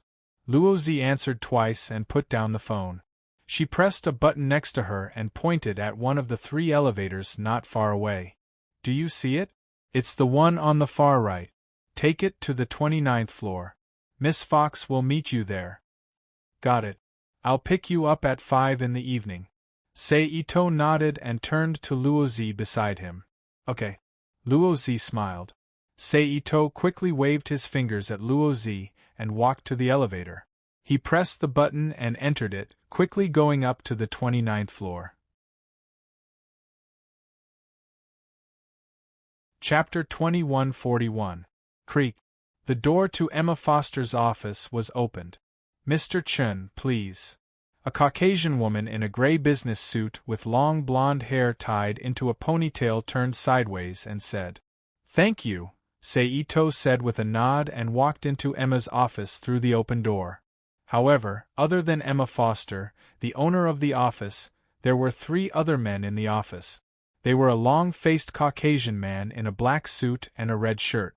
He was also in a black suit, but his skin was a strange crimson color. He had 2 pointy ears and a long black tail behind him, making him look like a demon from the movies. The last one was a tall, thin man in a brown jacket and bell-shaped jeans. He was holding a deck of cards in his hand. Sebastian Shaw? Red Devil? Card King? What a lineup! Saito's expression didn't change when he saw the 3 unfamiliar men. He was still smiling casually. Bang! At the same time, the blonde woman, who had completed her mission, left the room and closed the door behind her. "You really do know us." The Caucasian man, Sebastian Shaw, who was sitting in the main seat that only Emma, the owner of the company, could sit in. He was sipping a glass of red wine in his hand, and he smiled wickedly. "Ms. Emma, is this the answer you want to give me?" Saito ignored Shaw's words. Instead, he looked at Emma, who was standing beside Shaw, and asked with interest. "No, this is a test before I get the answer," Emma said softly. "Yes, a test before I get the answer," Shaw said. Shaw chimed in.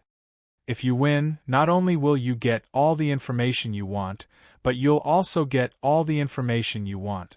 You'll also get an invitation to join our Hellfire Club. But if you fail, I'm sorry. You can only disappear from this world, and not even a trace of you will exist." As Saito explained, Red Devil and Card King stood up from their chairs and the wall respectively. They walked to Saito. "Emma should have told you about my ability, right? Aren't you afraid that they'll die here?" Saito raised his eyebrows. "That only proves that you're stronger than them. You're more worthy of living in this world. For the Hellfire, you're a more suitable candidate.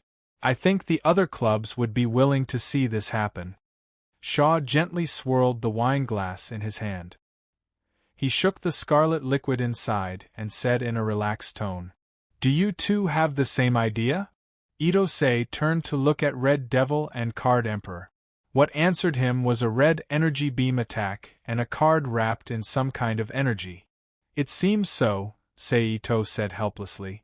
At the same time, his figure flashed and he left the place. Boom. Then, the energy collided with the card, causing a huge explosion. At this moment, Red Devil, whose attack had missed, flashed and appeared in front of Seito, his golden eyes flashing. He attacked Seito's mind with his mind control ability. "Didn't Emma tell you that mind control doesn't work on me?" Seito sneered. His eyes lit up as well. He shot a huge amount of primordial spirit power into Red Devil's mind through eye contact. In an instant, Red Devil only felt a great pain. He used instant transmission to dodge from Itose while screaming loudly. "Ah!" Whoosh. Card King's expression didn't change when he saw Red Devil defeated in one move. He quickly threw out 4 or 5 poker cards wrapped in strange energy and shot them at Seito's vital point. After dealing with Red Devil, Seito stretched out his hand. He used psychokinesis to fix the cards in the air. Then, there was a loud explosion. A large flame surged toward Seito. Seito, who bore the brunt of the attack, flashed and appeared behind Card King. However, Card King seemed to have expected this. He turned around abruptly and slashed the cards in his hand at Seito's neck like a knife. Seito leaned back and dodged the attack. At the same time, he raised his left foot and kicked at Card King. Card King, who saw that his attack had missed, raised his left hand and blocked the side of his waist that was about to be kicked. However, in the next second, Seito, who was about to land on his palm, turned his ankle and moved up by half an inch. He kicked Card King's chest hard. In a split second, 2 crisp sounds of bang and kacha could be heard. Card Emperor's body flew backward at high speed like a cannonball. He only came to a stop when he slammed into the wall beside him. Crack, crack, a large area of fine and irregular cracks appeared on the wall of the office. It was obvious that the impact was fierce. Clap, clap, clap, clap. At this moment, Sebastian Shaw clapped his shriveled palms in admiration when he saw how easily his men were dealt with. Then, he stood up and praised, "Very good. An elite like you is the talent that our Hellfire Club need. Now, as the Black King, I formally invite you to join our Hellfire Club. This way, not only will you get everything you want, but you will also get more." "Even if it's Miss Emma?" Seito asked with a faint smile. The smile on Sebastian Shaw's face froze. A hint of viciousness flashed in his eyes. Although he used the White Queen Emma more than he had feelings for her, and even after the Black Queen Selene had returned to the throne, he didn't have many feelings for her. However, Emma was still his subordinate and his lover in name. Therefore, it would be strange if Emma was in a good mood when another man bluntly said that to her face. At this time, Emma also paid attention to Sebastian Shaw, wanting to see his choice. "I'm sorry, Emma is my private property. He can't give it to you." Shaw put down his palm and said softly, "But as long as you join the Hellfire Club, I can guarantee that you will have more beautiful women, even an excellent mutant beauty like Emma." "Then what position are you going to give me? The White King? Or the Red King?" Seito nodded noncommittally and asked again. The positions of the Hellfire Club were determined according to the ranks of chess, so under normal circumstances, there would be a pattern of 2 kings, 2 queens, 2 chariots, and 2 bishops. That is, the normal Black King, White King, Black Queen, White Queen, Black Chariot, White Chariot, and so on. But in addition, there was also a Red King and Red Queen that were like special chess pieces. For example, Magneto was the Red King in the Hellfire Club, and even after he became the White King in the future, he would become the only Grey King in the Hellfire Club. To become the king, this requires the joint testimony of the core members of the club, so except for the chariot and bishop positions under me and Emma, you can't get any other positions for the time being. Shaw reached out and took the empty goblet that Emma had brought back, picked up the wine bottle on the side and poured some red wine into the goblet, and explained, "Come on, let's drink this glass of wine. From now on, we are companions." Then, Shaw picked up the wine glass and handed it to Sei-Ito with a smile. "Shaw, you have to know that the choice is always two-way. So before drinking that glass of wine, let me see if you are qualified to occupy the position of the Black King." Sei-Ito, who stood still, looked straight at Sebastian Shaw and said slowly. As soon as he finished speaking, his figure flashed and appeared behind Shaw. He stretched out his palm and put it on Shaw's shoulder, activating the molecular manipulation ability of psychokinesis to the maximum extent. In an instant, a pile of dark dust floated up from Sebastian Shaw's shoulder in a form visible to the naked eye. Ah! Ah! Sebastian opened his mouth wide in pain and instinctively let out a low groan of pain. However, Shaw was still Shaw after all. The moment he felt the pain, his expression froze. At the same time, he raised his left arm high and hit Sei-Ito's face with his elbow. But Sei-Ito raised his left hand halfway and blocked Shaw's attack with his palm. "Emma!" Shaw screamed with a twisted face when he saw that his skin and flesh were beginning to disintegrate. Hearing the scream, Emma immediately turned into Diamond Man and kicked Sei-Ito's waist with her right foot. Sei-Ito moved to Sebastian's side, but his palm was still pressed on Sebastian's shoulder as if it was pinched. "Ace card. Red Devil!" Shaw punched Itingching's face while shouting the names of his two subordinates. Ace card propped himself up and flicked his hand. A card quickly flew to Sei-Ito's side. At the same time, Red Devil released a red energy attack in front of his hands and hit Sei-Ito's back. "TSK, there's strength in numbers," Sei-Ito said softly. Then, his figure flashed away from Sebastian's side. Boom! "Red Devil, let's go!" Sebastian Shaw shouted at this time. "You want to leave?" "It's not that easy," Sei-Ito said calmly, standing in the middle of the office. Then, without any visible movement, an invisible ripple spread rapidly with him as the center and enveloped the entire office in the blink of an eye. At the same time, Red Devil appeared beside Sebastian and said with a frown, "No, Shaw, I can't use my teleportation ability." "Damn it!" Sebastian cursed angrily. "It's rare for a big villain like you to gather here. It would be a pity if I don't kill you here." "So, Sebastian Shaw, prepare to die," Sei-Ito said calmly. "Go. Kill him." Sebastian Shaw's eyes flashed fiercely as he roared crazily. Chapter 2142. P.S. Thanks to Man Beyond the Heavens, Idler Shao-Chi, always late, Blood Battles in 3 Realms, and member of the Starry Sky for their precious monthly votes. Card Emperor endured the pain of his broken ribs and shot at the poker party wrapped in strange energy. Red Devil also endured the dizziness in his head and released the red evil energy. Emma, who had transformed into Diamond Man, quickly rushed to Sei-Ito's side and kicked his body.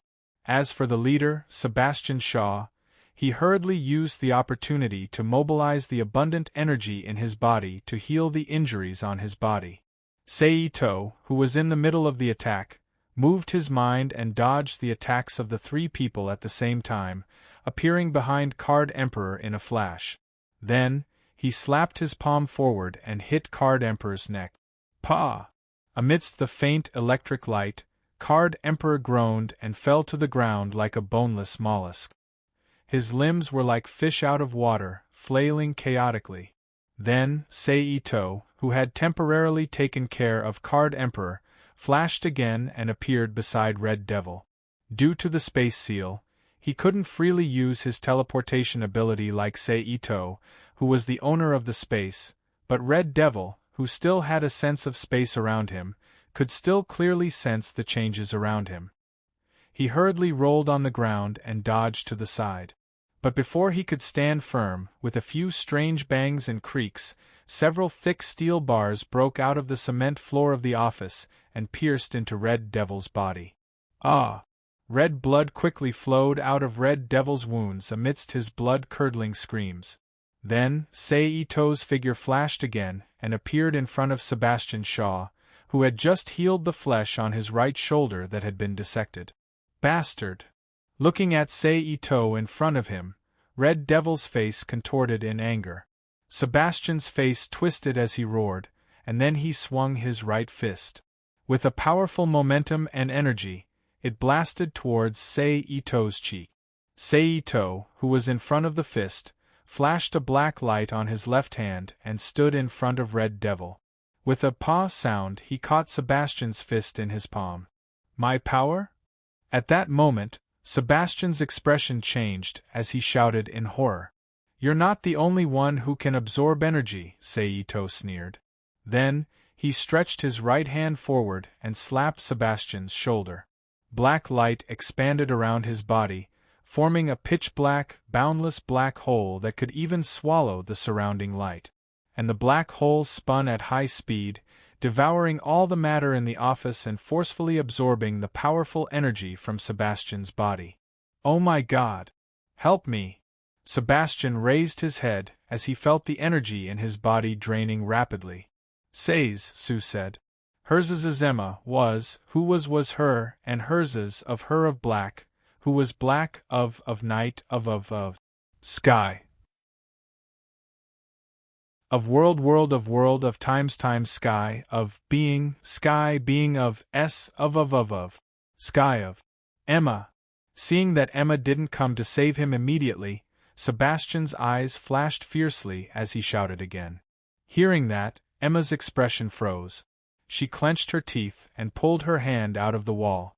She stopped resisting and allowed her body to fly towards the black hole at high speed towards Seito.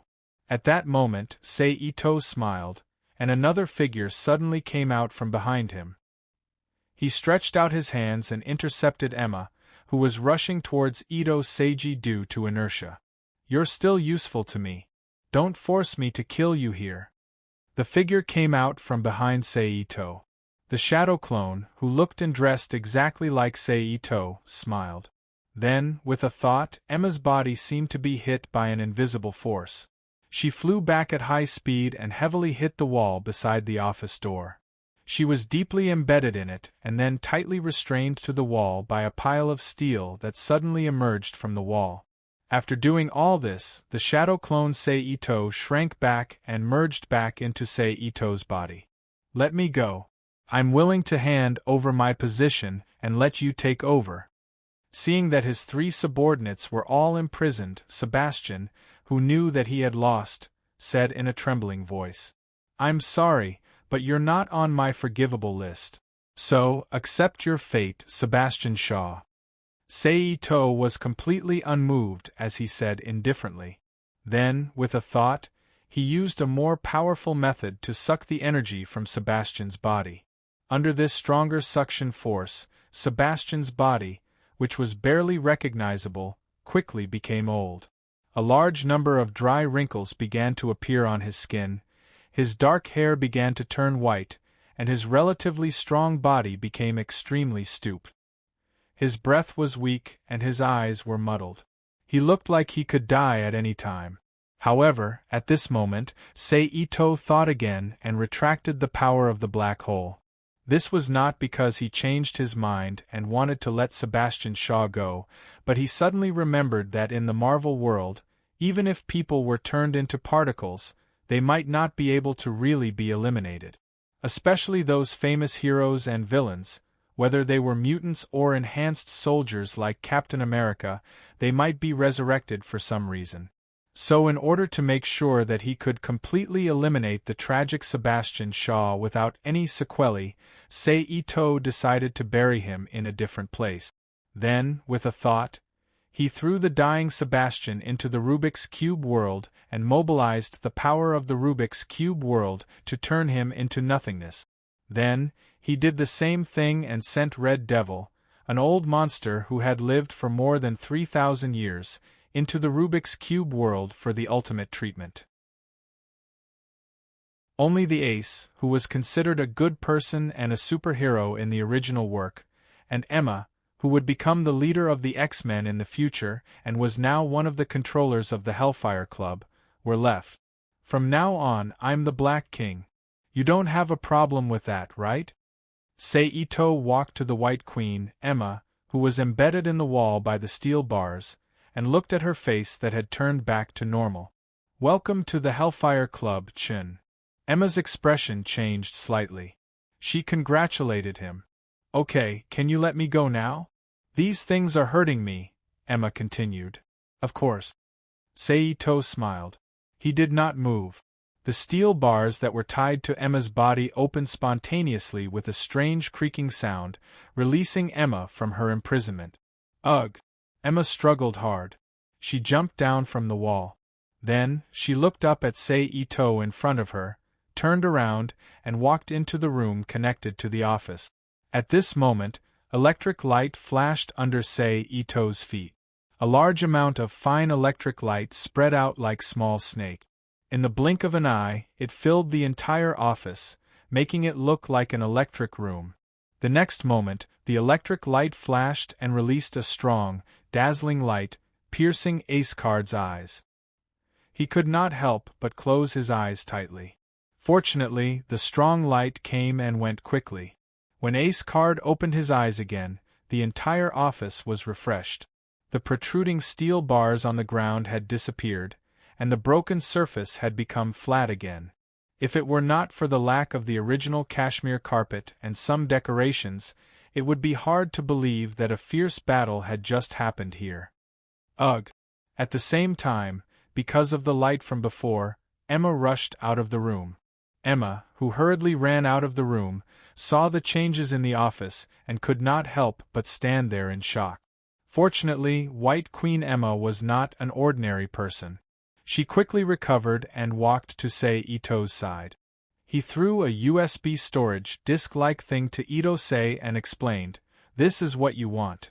The main research rooms of the Hydra base in Anam, as well as their core personnel, are all in it." "Very good. Thank you." Ito-sei waved his hand and took the disk with a smile. "When are you going to the club to complete the ceremony?" He paused. Emma asked. "Do you have an extra phone?" Saito asked. Emma nodded slightly and closed her eyes, although she did not move. But Saito, with his keen senses, felt a strange energy emanating from Emma's body. The target was the blonde woman who led him into the room. A moment later, Emma opened her eyes. Then, after about 10 seconds, the blonde woman pushed the door open and walked into the office with a mobile phone. It was clear that Emma had used her telepathy to control the blonde woman's consciousness from a distance. Then, the woman walked to Saito's side and handed the dark gold flip phone in her hand to Saito. "Call me when everyone is here." Saito took the phone. "Okay." Emma agreed. "I'll leave that guy to you. You can kill him or let him go.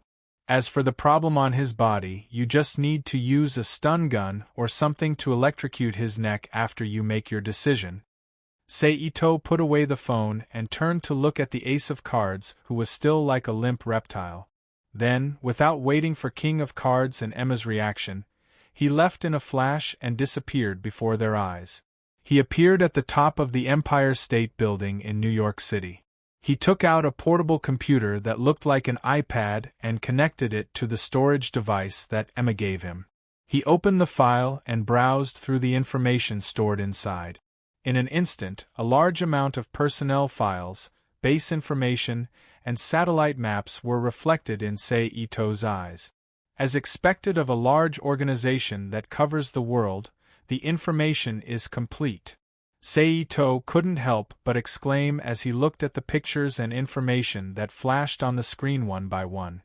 "This time, I'll start with you guys." After a while, Saito decided to lock the picture displayed on the iPad screen in his hand to an island. Then he put away the PDA and launched instant transmission to disappear from the top of the Empire State Building and quickly moved to an island located on the west coast of Canada. With Sei-Ito's inhuman way of traveling, it didn't take long for Sei-Ito to appear over the target island. From the sky, the shape of the whole island looks like an irregular square.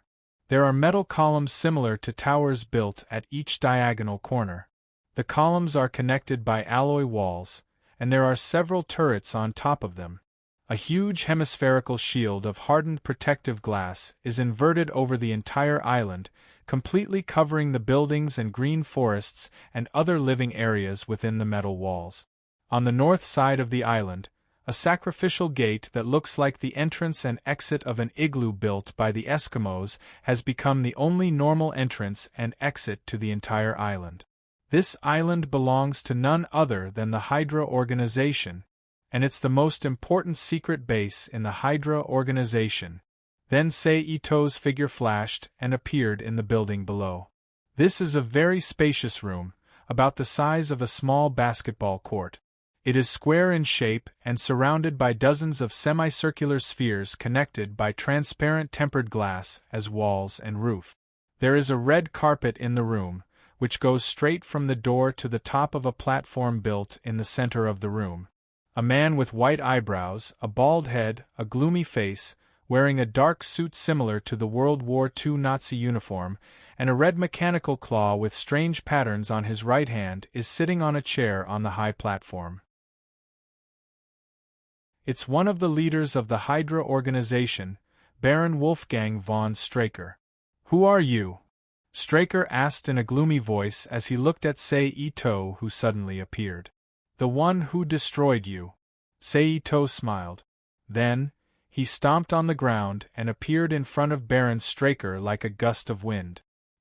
He grabbed Baron Straker's bald head with his claws and released his spiritual force, forcibly piercing into Baron Straker's mind. He used the most crude method of soul-searching to read Baron Straker's memories. "Ah!"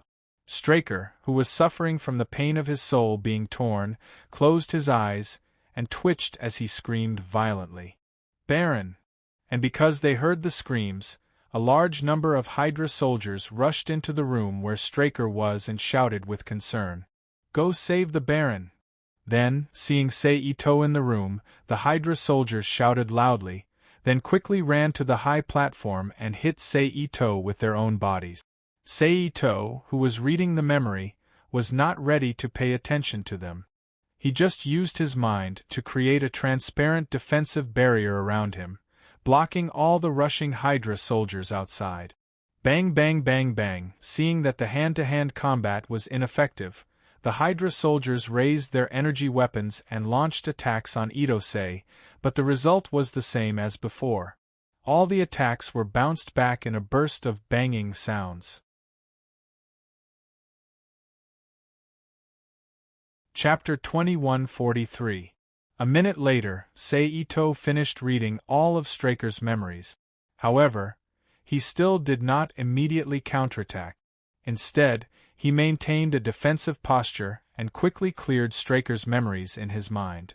Another 2 to 3 minutes later, Itosei let out a long sigh and finished sorting out Straker's memories. He then burned the parts that had nothing to do with what he wanted to know into nothingness with his psychic flame.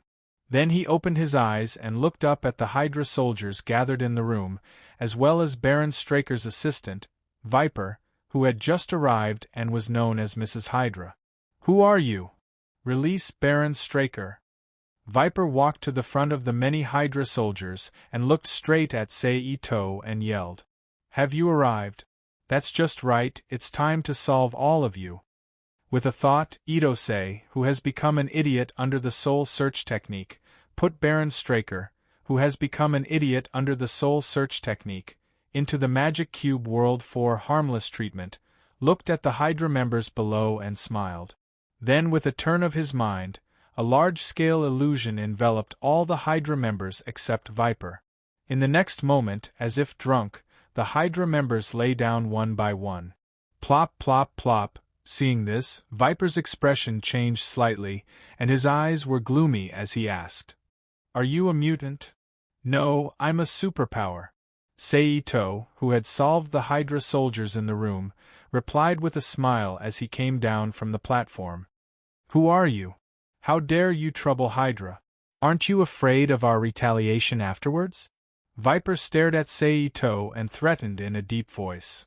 If I'm afraid, why would I attack Hydra's safety island? Seito, who had walked to Viper at this time, asked with interest. However, at this moment, a light flashed in Viper's eyes. A cold light quickly flew from her hand and pierced Seito's throat. Seito seemed to have expected it. He smiled and grabbed her wrist with his palm. Viper, whose attack was blocked, was not discouraged. She then kicked her right foot high and kicked Seito's temple. Seito raised his left arm and blocked Viper's kick.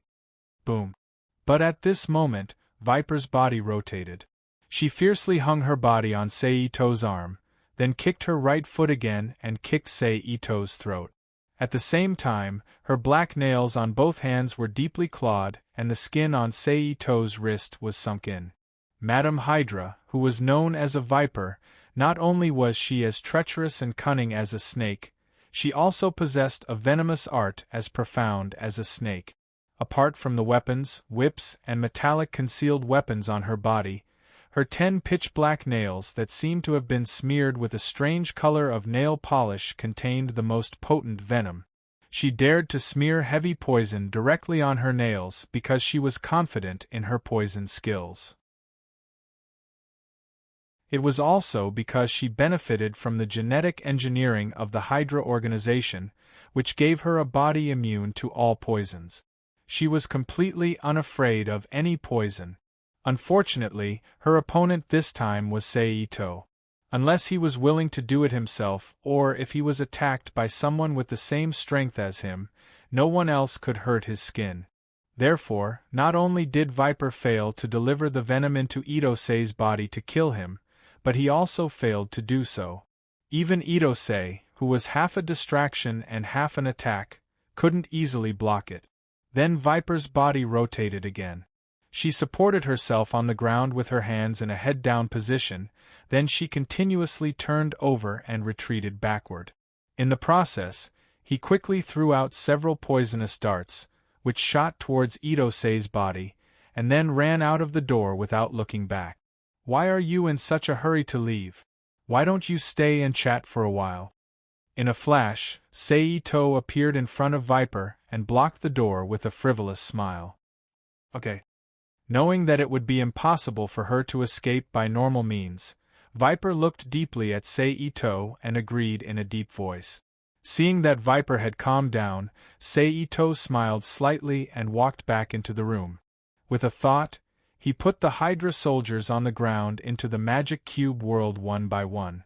But at this time, a little abnormality among the Hydra soldiers attracted Seito's attention. Huh! Immediately afterward, Seito stretched out his hand and pulled the abnormality in front of him. Under the uniform of the Hydra soldier in front of him, strange green skin appeared and reflected in Seito's eyes. Seeing this, Seito raised his eyebrows and waved his hand to send the skull helmet on the soldier's head flying out with psychokinesis. In an instant, a humanoid creature with green skin, pointy ears, a long chin that was 2 to 3 times wider than an ordinary person, and several vertical stripes that looked like whiskers or old wrinkles appeared in the eyes of Itosei and Viper beside him. The creature looked like a goblin that had been enlarged by several times. Your Hydra organization also raises aliens? Seito glanced at Viper with a smile. He is not a member of our organization, Viper said with an ugly expression. As the Hydra madam who treated her organization as her everything, she did not expect that there was such a monster hidden in her organization. It was easy to imagine how she was feeling right now. It would be strange if she had a good look on her face. I didn't expect that at this time, the Skulu people had already begun to infiltrate and invade the Earth.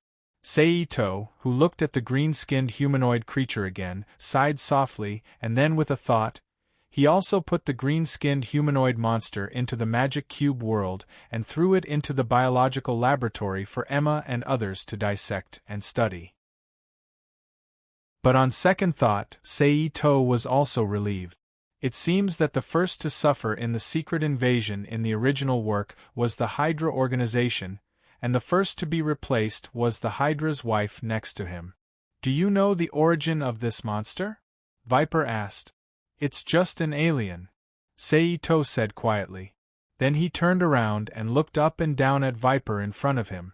She was about 1.7 meters tall and wore a green skin-tight leather jacket. Her body was curvy, sexy, and bouncy. A green tactical belt was tied around her waist, with a gun holster and a pitch-black leather whip hanging from it. One could faintly smell a sweet fishy smell. Metal darts with triangular tips were stuck behind the belt.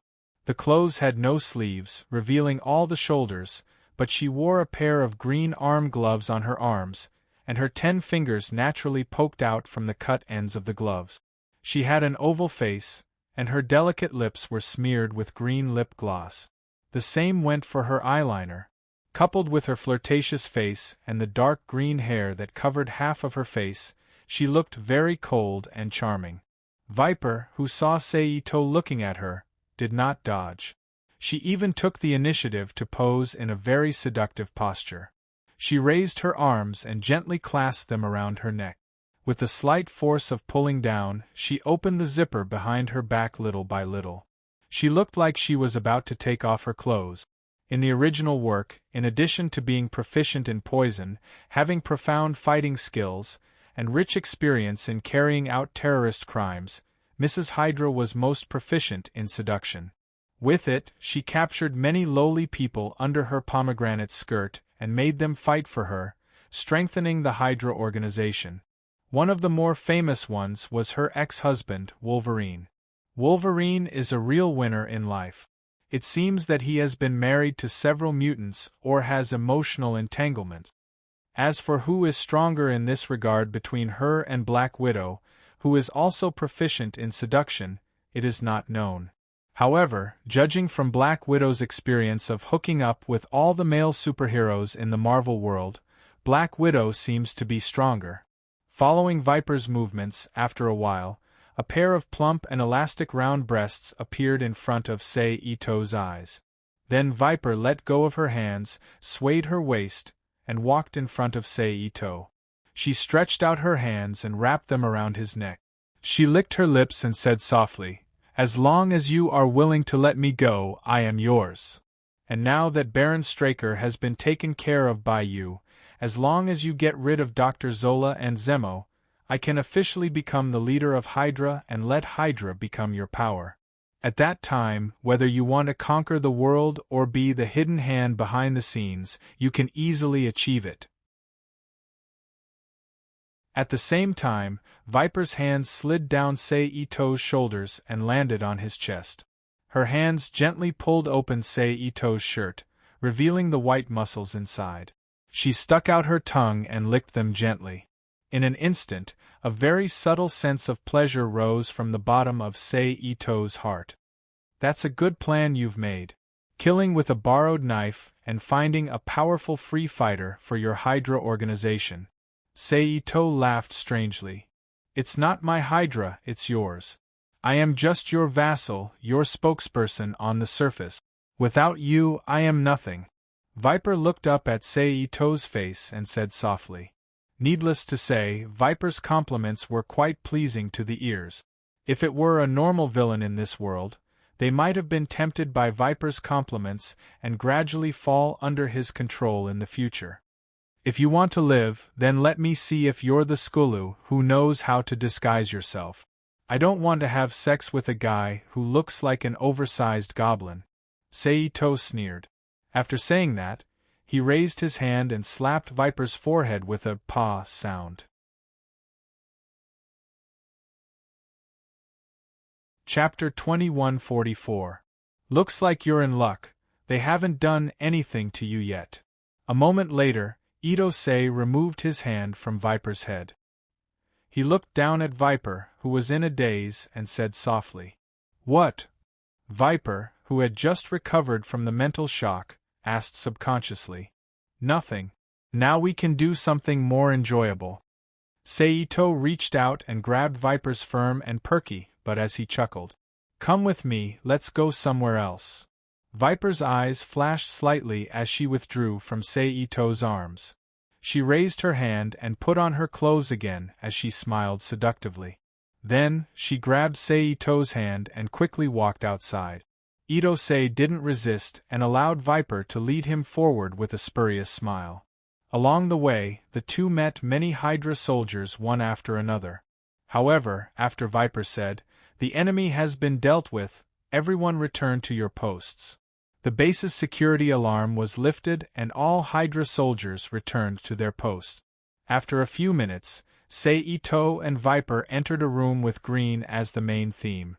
Without even guessing, Saito knew that this must be Viper's private room.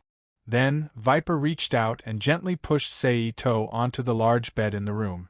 Then, she swayed her waist as she walked towards the bed. At the same time, she tore off her leather jacket again, revealing her impressive figure. "Trust me, I can give you an absolutely wonderful time." Viper climbed onto the bed and straddled Saito's body as she whispered into his ear. She used her tongue to tease Saito's earlobe as she spoke seductively. "I'm looking forward to it." Saito chuckled. Then, he turned over and pressed Viper under his body. He lowered his head and kissed her lips, sticking out his tongue. His tongue tangled with Viper's tongue. What happened next was simple. One of them deliberately seduced him, while the other was completely indifferent. The two of them quickly became entangled together like two white snakes, fighting fiercely on the bed. Immediately after, Viper's excited moans and heavy panting filled the room. At the same time, a perverted aura spread throughout the room. Just like that, an unknown amount of time passed. Following a long groan, Viper's tensed body relaxed as he fell heavily onto the damp mattress. "Huff, huff. You're so strong, just like a mad bull." Viper's face was flushed with a hint of lingering fear as he panted. "Do you like it?" Saito asked with a smile. "Of course, this feeling is amazing." Viper's eyes narrowed slightly when he heard this, and he replied affirmatively with an intoxicated and reminiscing expression. "Very good, then let's do it again." Saito laughed strangely. "No." Viper, who was a little scared, quickly exclaimed. "That's not up to you." Saito snorted softly. Once again, he pressed Viper under his body, but just as he was about to plow the ground, a beep sound rang in the room. "Wait, let me see what's the matter." Viper hurriedly stopped Saito when he saw this. He reached out and took the Hydra communicator from the bedside, pressed the answer button, and asked in a dignified voice, "What's the matter?" However, as soon as she finished speaking, Viper's expression immediately changed slightly, and he subconsciously let out a soft groan. "And Master Viper, please turn on the TV immediately, there are some things you need to see." At the same time, a Hydra soldier's report came out of the communicator. "I understand." Viper resisted the abnormal feeling that kept surging in his body, and said calmly. But as soon as he finished speaking, he quickly turned off the communicator in his hand, and let out a long groan. "And turn on the TV and see what's going on." Then, Viper said intermittently, "Then you do it." Saito reached out and picked up Viper's body, turned around and let her lie on his chest, then reached out and took the remote control placed not far away into his hand, and pressed the start button on the TV. "This is the news, there is no need to be afraid, the gamma rays generated in the southwest are not a threat." As the TV turned on, a voice with a hint of pride and arrogance came from the TV that was not yet fully lit. Then the TV screen lit up, showing the head of a green-skinned man with an unusually long head and a forehead that accounts for nearly 2/3 of the entire head. Although the skin of the person in the TV was also green and his appearance was strange enough, both Itose and Viper knew for sure that the person in the TV was not an alien race called Skulu, but a real Earthling. It was only because of gamma radiation that he became like this, just like the Hulk, the public enemy of this world, who was still being chased by the world. Because the guy on the TV is none other than the villain of the Hulk world, the leader, the guy who worked with Dr. Bruce Banner before, but later turned against Bruce Banner and Hulk because of his ideas. He continued to speak through the television. It's just a promise. It will make the world a better place. You are too fragile. Your cowardly will and fragile body make you suffer. It's your own fault that has plunged the world into darkness. I'm here to save you. I'll rebuild the world according to my blueprint. I'll transform you according to my ideas. You'll be as perfect as me. I'll build your thoughts, gamma energy will cover the earth, and you'll transform. Your strength is my strength. Embrace your future. I'm your leader. Welcome to the Gamma world. Finally, the leader opened his arms and smiled at the end of the introduction. Then, the image flashed, and the content broadcast on the television returned to normal television content. Obviously, when the leader broadcast the declaration just now, he used some kind of technology to forcibly insert it into the satellite signal and broadcast his own image to the people of the entire Western world. This madman! Viper said angrily. You're right, he's crazy. Seito chuckled. He then pushed Viper away from his body and stood up from the bed. He then summoned a stream of clear water from the void and washed his body. What's the matter? Viper looked at Seito and asked. She really couldn't understand how this guy, who was so interested in messing around with her just a moment ago, suddenly calmed down after hearing a declaration. I'm going to save the world. With a finger, Seito chuckled as he led the dirty water to the bathroom and sent it into the sewer. Viper blinked her eyes and looked at Seito in amazement. Are you sure you're not joking? Seito, who took Viper's expression into his eyes, shrugged helplessly at her, changed into a clean set of clothes, and then said in a low voice, After I leave, you order all the middle and high-level elites of the Hydra organization to gather and wait for me on the island. Don't think about playing tricks, you can never escape from my hands. Okay. Viper's expression changed slightly and she agreed. Here, this is a reward for you. You don't have to cover the right side of your face with your hair anymore. At this time, Seito suddenly stretched out his hand and shot a green light at Viper's slightly changed face. Then his figure flashed and disappeared in front of her eyes. Seeing Seito leave, Viper's expression changed. She quickly got out of bed naked and ran into the bathroom. Facing the mirror above the sink, she reached out and brushed her hair. Then a beautiful and flawless face was reflected in Viper's eyes through the reflection of the mirror. All right, my face is healed. Viper muttered to himself as he touched his disfigured right cheek. On the other side, Seito, who had left the Hydra Safety Island base, quickly moved to the southwest of the United States. After a while, a large hemispherical light shield formed by green gamma rays was reflected in Seito's line of sight, and it quickly expanded at a speed visible to the naked eye. And so far, it has completely covered the Las Vegas casino. So it's here. Seito suddenly said. Then his figure flashed again, and he appeared in the Las Vegas casino, which has been turned into a city of monsters.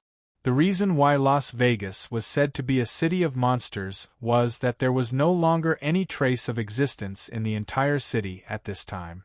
Instead, there was a large group of mutated monsters that looked like alien creatures. They were destroying the modern facilities around them without any sense of reason. Sure enough, he is a madman. Not only did he become a mutant, but he also wants to turn other humans into mutants. He is indeed a famous villain. Seito, who overlooked the situation in the entire city of Las Vegas through the gamma-ray light shield, sighed in a low voice. The reason why Las Vegas was said to be a city of monsters was that there was no longer any trace of existence in the entire city at this time. Instead, there was a large group of mutated monsters that looked like alien creatures. They were destroying the modern facilities around them without any sense of reason. The reason why Las Vegas has become a city of monsters is that there is no trace of existence in the entire city at this time. Instead, there is a large group of mutated monsters that look like alien creatures and mutants.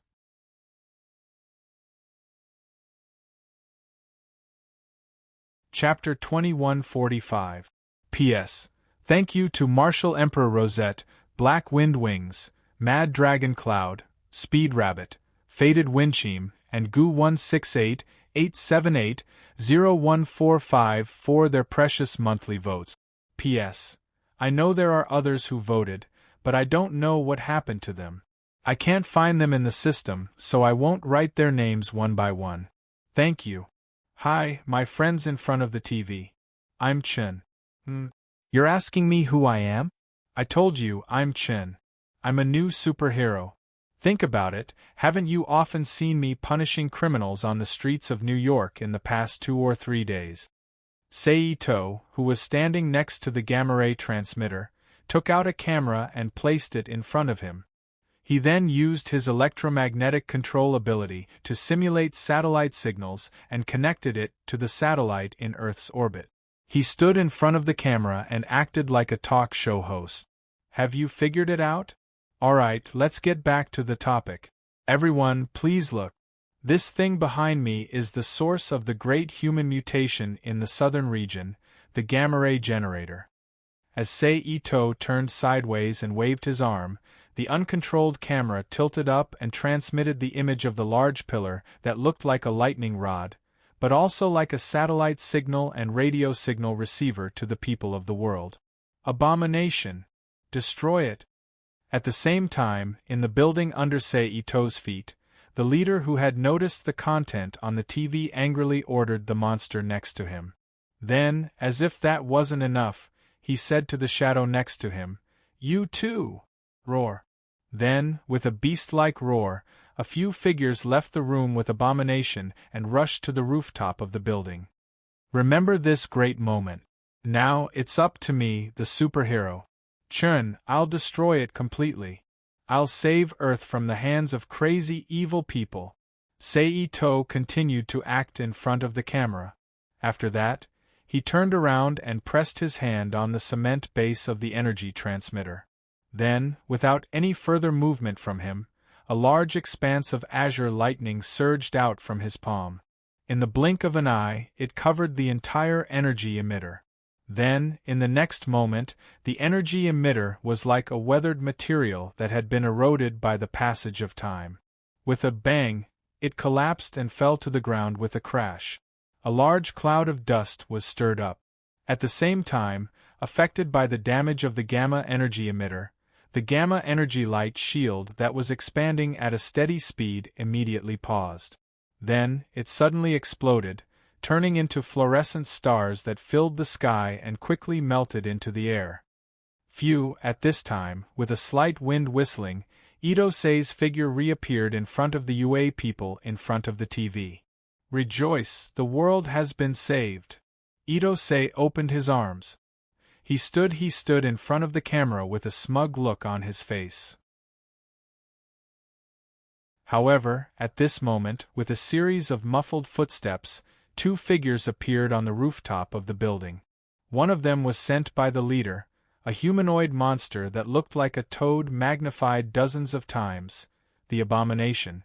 As for the other person, it was a burly human man with a pointed head and chin, making the whole head look a bit like a rhombus.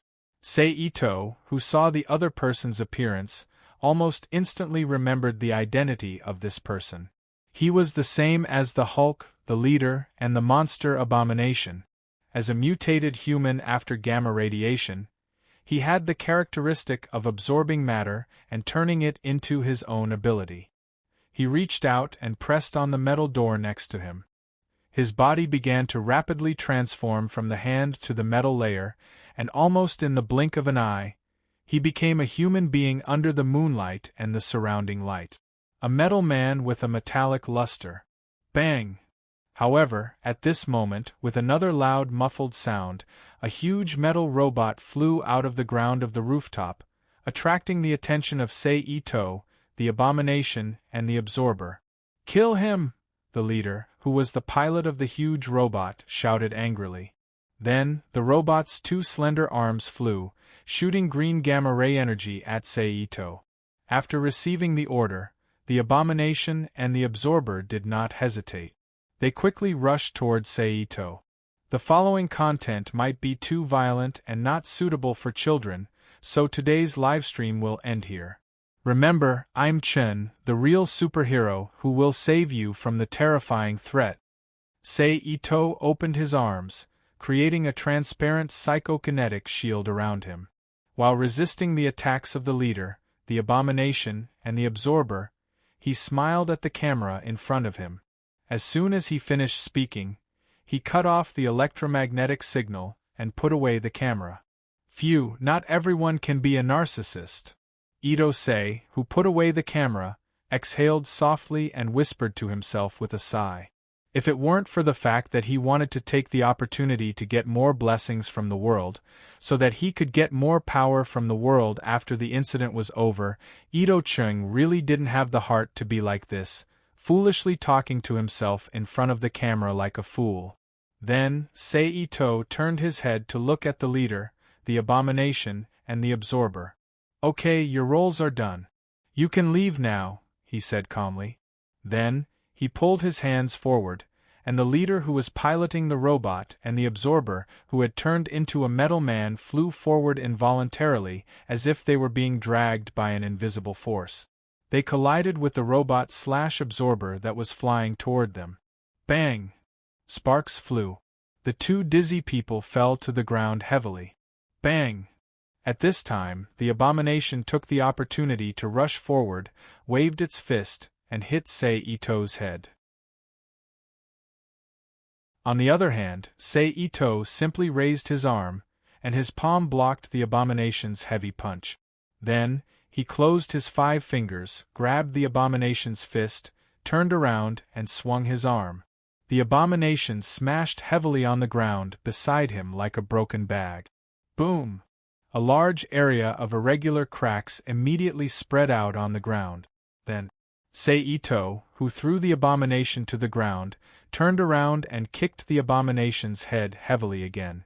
In an instant, there was a muffled bang. The abomination's eyes suddenly turned white, and dark red blood slowly flowed from the corners of the abomination's eyes, nostrils, mouth, and ears. It made him look like an evil spirit from hell. After the abomination's body twitched violently twice, it lay motionless on the ground like a dead fish. Sei-Ito, who was standing next to the abomination, waved his hand and put away the abomination's body. Then, he turned around and looked at the absorber, who was about to get up from the ground, and the leader, who was under the protection of the robot. Suddenly, his body moved like the wind, flashed past the absorber's side, and suddenly appeared behind him. In the next second, the absorber's eyes widened, and his head rolled off his body and fell to the ground. Clang. Gulu gulu. How is this possible? Although his head and body were separated into 2 halves, because of his special state, the absorber who did not die said with a face full of disbelief. "It's just metal, nothing is impossible." Sei-Ito said lightly, and then with the same thought, he sent the absorber's head and body into the Rubik's Cube world. How could this be? My plan should be foolproof. How could it fail? No. I don't believe it. Seeing his subordinates being defeated one after another, the leader's face was full of disbelief and said loudly. At the same time, the robot's slender arms continuously waved and shot gamma energy beams at Sei-Ito. The more perfect the plan is, the easier it is. The more perfect the plan is, the easier it is to collapse because of a little accident. Moreover, your plan is not perfect. Also, I don't think you've heard of these 2 sayings. A strong man can defeat 10 skilled men, and in the face of absolute power, all schemes are useless. All schemes and tricks are useless. Although you have high intelligence, you're still far from being able to compete with power with intelligence alone. Standing in the same place, Itose said softly as the beam of light from the robot controlled by the leader hit the psychokinetic shield outside his body. Intelligence, power. If it weren't for you, I would have enough power to rule the world. It's all because of you. You ruined my plan to change the world. You bastard! The leader said angrily. I can't help it, your world's aesthetic is different from mine. In order to not let my eyes suffer, I had to ruin your plan. Seito smiled. But seeing that your brain is good enough, I can give you a new job, of course, the kind with no freedom. After that, there was a strange creak sound, and the robot driven by the leader was suddenly forcibly torn apart from the middle, revealing a leader with green skin, a long forehead, and a very short body. He looked like an 11 or 12-year-old boy. Immediately, Itose stepped forward and slashed the leader's neck with his palm, knocking him out. Then, he sent him into the Rubik's Cube world, and placed him on a separate island for special detention and monitoring. Where am I? At the same time, with a low-grown Iron Man, who was wearing a golden and red painted metal armor, got up from the ground and shook his head. Next to him was the King of Wakanda, who was wearing a black combat suit with a leopard mask made of black material, Stormwind's ex-husband, Black Panther, and Wasp, who was wearing a yellow and black outfit. From the location of the three of them at this time, it was obvious that the three of them were also affected by the gamma energy emitter made by the leader and turned into mutant monsters. Then, under the command of the leader, they were ready to attack Seito together with the Abomination and the Absorber. However, before they were halfway there, Seito destroyed the gamma energy emitter, causing them to turn back into human beings and faint here. This forced the leader to personally drive the strange robot to kill the enemy. This is Las Vegas. You can let your JARVIS connect to the satellite to see the specific location. Seito, who came out of the shadows, said. Black Panther, who suddenly heard the voice, looked up at Seito with a cautious posture. Black Panther, it's okay, it's one of us. Tony reached out to stop Black Panther and said. What about the leader? Then Tony looked at Seito again and asked. Of course I solved it. So I saved your lives again. Remember, this is the second favor you owe me. Seito looked at Tony and said. We can take care of it ourselves even without you, Wasp Woman said with a displeased expression. Really? However, your attitude just now was really ugly. It made my good impression of you drop a lot. Itose looked at the Wasp Lady and said with a smile that didn't look like a smile. In the previous Gamma world, Wasp didn't know if she was affected by the special energy in her body, but she really mutated into a humanoid bumblebee. Her mouth was open and 4 branches were divided, which made Seito feel very strange when he saw it from his spiritual force. Wasp was stunned. Then she snorted and turned her head to the side. Okay, since you're awake, there's nothing for me to do. I'm leaving. Seito shrugged and said to Tony. Hey Chen. Just as Seito was about to leave, Tony suddenly stopped him. What? Seito raised his eyebrows and asked. I've formed an alliance of superheroes with them called the Avengers. Do you want to join? Tony invited. Avengers. Seito repeated with a strange expression. Yes. Although he didn't know why Seito was so strange after hearing the name of the alliance, he didn't think too much about it and nodded to confirm. Did you forget what I said before? Seito asked with interest. We may become enemies in the future. Are you sure you want me, your enemy, to join your Avengers? Tony was stunned and didn't know how to answer. Okay, that's it. I'm leaving. Seito, who saw Tony's expression, smiled. Then, without waiting for Tony to say anything, he disappeared in front of Tony, Black Panther, and Wasp Lady in a flash. Who is he? Black Panther asked when he saw Seito leave. Chun is a very powerful guy. Just like he said, he saved our lives before. Although I feel that we could have taken care of that guy even without him. Tony shrugged and replied. On the other side, Ito, who had disappeared in front of Tony and the others, didn't stay outside. He used instant transmission to return to Hydra's safe island and appeared in Viper's room. He took off his clothes and got into Viper's bed again. He hugged Viper, who was still lying naked on the bed and watching the outside world through the TV. How was it? I did well on TV just now, didn't I? Ito joked as he clasped Viper's chest and played with it wantonly while watching the news report on TV.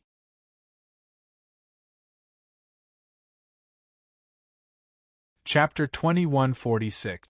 P.S. Thank you to Gan Hongxiang and AO Fan for their precious monthly vote. The next day, after collecting a copy of the advanced technological data stored in the Hydra organization through Viper's hands, Ito left the safety island again and went to the secret bases of Agem Creative Arms Company to begin his second round of plundering. Compared to the Hydra organization, Agem, which is composed of many smart people and mad scientists in the world, has a lot of technological data in their hands, and all of them are very powerful. Even small graviton-shrinking weapons similar to black hole weapons that can be used in the atmosphere have been created and installed on many aircraft as test weapons, which made Ito sigh. A bunch of lunatics. Despite this, Ito's movements were very careful, and he wiped out all the members of the HM organization in one fell swoop. All of them were sent to the independent island in the Rubik's Cube world where the leader was imprisoned, and they set up a new scientific research laboratory. However, Ito was not so relieved about the leader of the Agem organization, Majuo. After catching him, he didn't even have a chance to escape. He directly threw him into the void of the Rubik's Cube world and burned him into nothingness with the purple and blue Tusita fire. Although this guy's mind is very strong and he can come up with exaggerated ideas at any time, he is too unstable and looks too strange. Therefore, even if he knows that killing this guy will be a great loss, Ito is not going to let him stay. Who knows if one day he suddenly goes crazy and creates a Rubik's Cube that can change the entire reality with a strong obsession like in the original work, and then changes the existing reality of the entire Rubik's Cube world with that Rubik's Cube. As for the Rubik's Cube, in the Marvel Universe, the Rubik's Cube actually has two meanings. One is the Rubik's Cube that Ito took away before, which is the only one in the Marvel Universe. The Rubik's Cube that can be used in the multiverse. The second was a man-made tesseract that could absorb the energy of the universe. Although both had unlimited energy, the latter was more unstable and only useful in a single universe, the current universe. Could not be used in other universes like the former. One of the civilizations that successfully created the Rubik's Cube was the Skulu civilization. However, due to the Rubik's Cube's energy going berserk, it almost destroyed the entire Skulu civilization. Then there was the Rubik's Cube created by Maduoko and Agem, which had the ability to change reality. After a series of battles in the anime world, Captain America finally encountered him, and used this opportunity to change the past of his comrade Bucky's death, causing him to be born into Winter Soldier. Apart from that, there was also the enemy of the Skulu people, the Kur people, who could create the Tesseract. However, because the Supreme Intelligence thought that it was too dangerous and rejected the idea of creating it, they didn't actually create it. After spending a day or so cleaning up most of the traces left by the Agem organization in this world, Ito, who had obtained a large amount of world energy, disappeared in a flash. He returned to the safe island of the Hydra organization. Where's Straker? At the same time, in the conference hall in the center of the safe island, a blue leotard with a pink jacket. Zemo, a man dressed like Spider-Man with two thin swords at his waist, asked Viper, who was standing on the high platform. Around him, there was only one big head left. He looked almost the same as the villain of Teenage Mutant Ninja Turtles, except that the length of his hands and feet were close to that of Dr. Zola. There were also dozens of other middle-level and high-level members of the Hydra organization scattered all over the place. They were scattered in two groups, looking at Zemo and Mrs. Hydra in the field. Baron Straker is on his way back and will be here in a while. Viper's face remained unchanged as he said in a low voice. Straker is so arrogant. He summoned us here, but he didn't wait for us here. Does he really think that he is the leader of Hydra? Did he ask me? Zemo said with a voice full of anger. Zemo, don't be angry with me. When Baron Straker comes back, you can talk to him directly. Viper said in a low voice without showing any weakness. Almost as soon as her voice fell, a voice completely unfamiliar to Zemo and the others suddenly sounded in the room. I'm back. Zemo and the others turned their heads and looked in the direction of the voice with a flash of light in their eyes and a slight smile on Viper's face. In an instant, the figure of a strange young Asian man came into everyone's sight. It was Sei Ito, who had just returned from dealing with the Agem organization. Who are you? Zemo asked in a deep voice. I remember, he seems to be called Chun, a superhero. Zola, who was next to Zemo, explained in a low voice. Me? I'm the Baron Straker you're looking for. Sei Ito said with a slight smile. Viper, what's going on? Zemo turned his head abruptly and looked at Viper on the high platform. He's right, Chun is the new Baron Straker, the one I'm loyal to. Viper replied loudly. Viper, I didn't expect you to betray Hydra? Zemo's voice was full of surprise as he looked at Viper. Although Viper has never sat in the high position of Hydra leader, her position has not changed since she joined the Hydra organization and took the position of Subbrain. It can be said that she is a well-tested Hydra warrior. Otherwise, she would not be called Mrs. Hydra by the outside world and the members of the Hydra organization. However, such a loyal member of the organization suddenly announced her betrayal in front of all the middle and high-level managers of the Hydra organization. The psychological shock of the Hydra members present can be imagined. Although it is not to the extent of a collapse of faith, the blow is absolutely inevitable. Where's Straker? Zemo asked Viper again. Dead. Viper sneered. Very good. The people around listen to me. Immediately take down the traitor Viper and the gigolo over there. Zemo took a deep breath and then ordered in a loud voice. Yes. The members of the Hydra organization around them responded in unison, and then they took out their weapons and attacked Sei Ito and Viper respectively. At the same time, Zemo rushed forward and ran up the high platform to find Viper. Viper did not dare to neglect and quickly pulled out several poison darts from her belt and threw them at Zemo. The latter did not dodge and directly pulled out the slender sword from his waist and spread it in front of him. Ding ding dang dang, the flying darts flew out. Seeing that the darts were blocked, Viper pulled the whip in her right hand and waved it at Zemo on the other side. Sei Ito, who was being shot by a large number of beam weapons, released the majestic power of the primordial spirit and rushed into the minds of all the Hydra members in the hall like a landslide and a tsunami.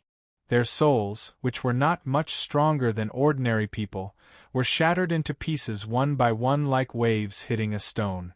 Ah! A series of screams rang out. Except for Dr. Zola, Zemo, and Viper, all the Hydra members grabbed their heads with their hands, rolled their eyes, and fell to the ground with twisted expressions.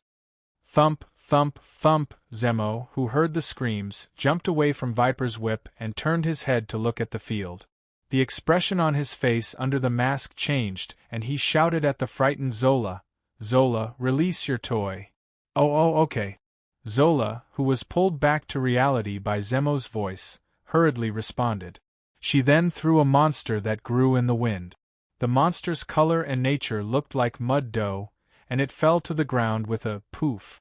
Then, it spread toward Sei Ito like a pile of mud. Sei Ito stood still in the face of the attack. With a flick of his finger, A cluster of purplish-green flames that grew in the wind instantly turned into a sea of fire and burned toward the dough monster. The next moment, there was a soft whoosh sound. The entire dough monster burned and was burned into nothingness in an instant. Then, the purplish-green Tusita fire, which was still not satisfied, burned toward Dr. Zola, who looked like a headless Xingtian. Dr. Zola was shocked. While running around to dodge, he shouted, "Don't burn me, don't burn me, I'm willing to surrender."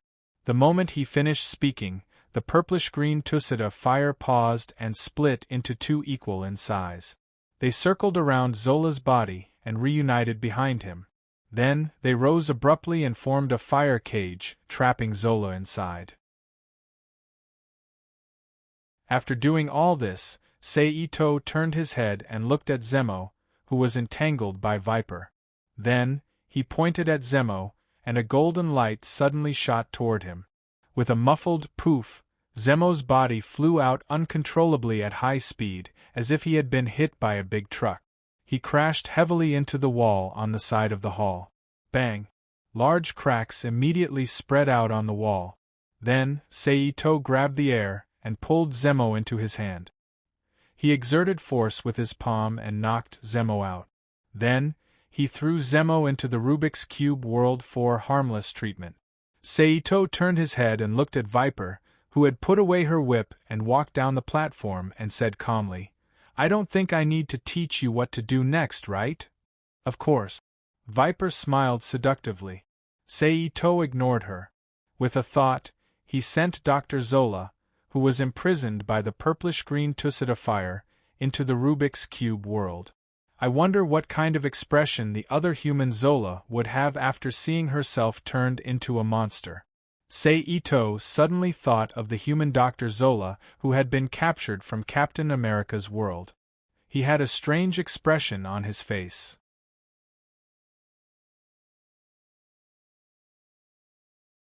Chapter 2147. P.S. Thank you to Sky Demon Dragonwolf, T-Jar, Laughter 4 Lives, and Magicer for their precious monthly votes. Yen %. Suddenly, a melodious ringtone rang out. Seito took out his phone from his pocket, and without looking at who was calling, he pressed the answer button and put the phone to his ear. "Hello. I'm Emma." A woman's voice came from the phone. "I recognize it." Seito laughed. "Everyone is here, we can start the ceremony." Emma said. "Time and place." Seito slightly changed his expression and asked in a low voice. 5 p.m., the location is. Emma then told him the time and place. "Ace Dealer will be waiting for you there." "I got it," Seito replied. Then, the two of them didn't say anything else and hung up the phone at the same time. Viper. Then, Seito, who hung up the phone, shouted towards the door. Creak, the door opened, and Viper's figure came in from behind the door and asked, "Sir, go and ask your men to prepare a suit for me. Remember to cut it by hand. I'll be using it later." Seito ordered. "Yes."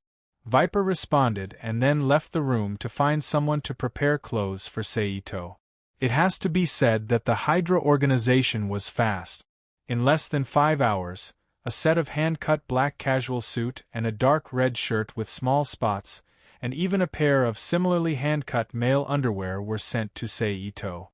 Seito was speechless as he looked at the underwear placed on top of the clothes, and then took it aside. He picked up the clothes below and unfolded them. He put them in front of him and looked at them a few times and found that they felt pretty good. Without hesitation, he immediately used his teleportation ability to take off his clothes and summoned a stream of water from the void to clean his spotless body under his invisible divine light.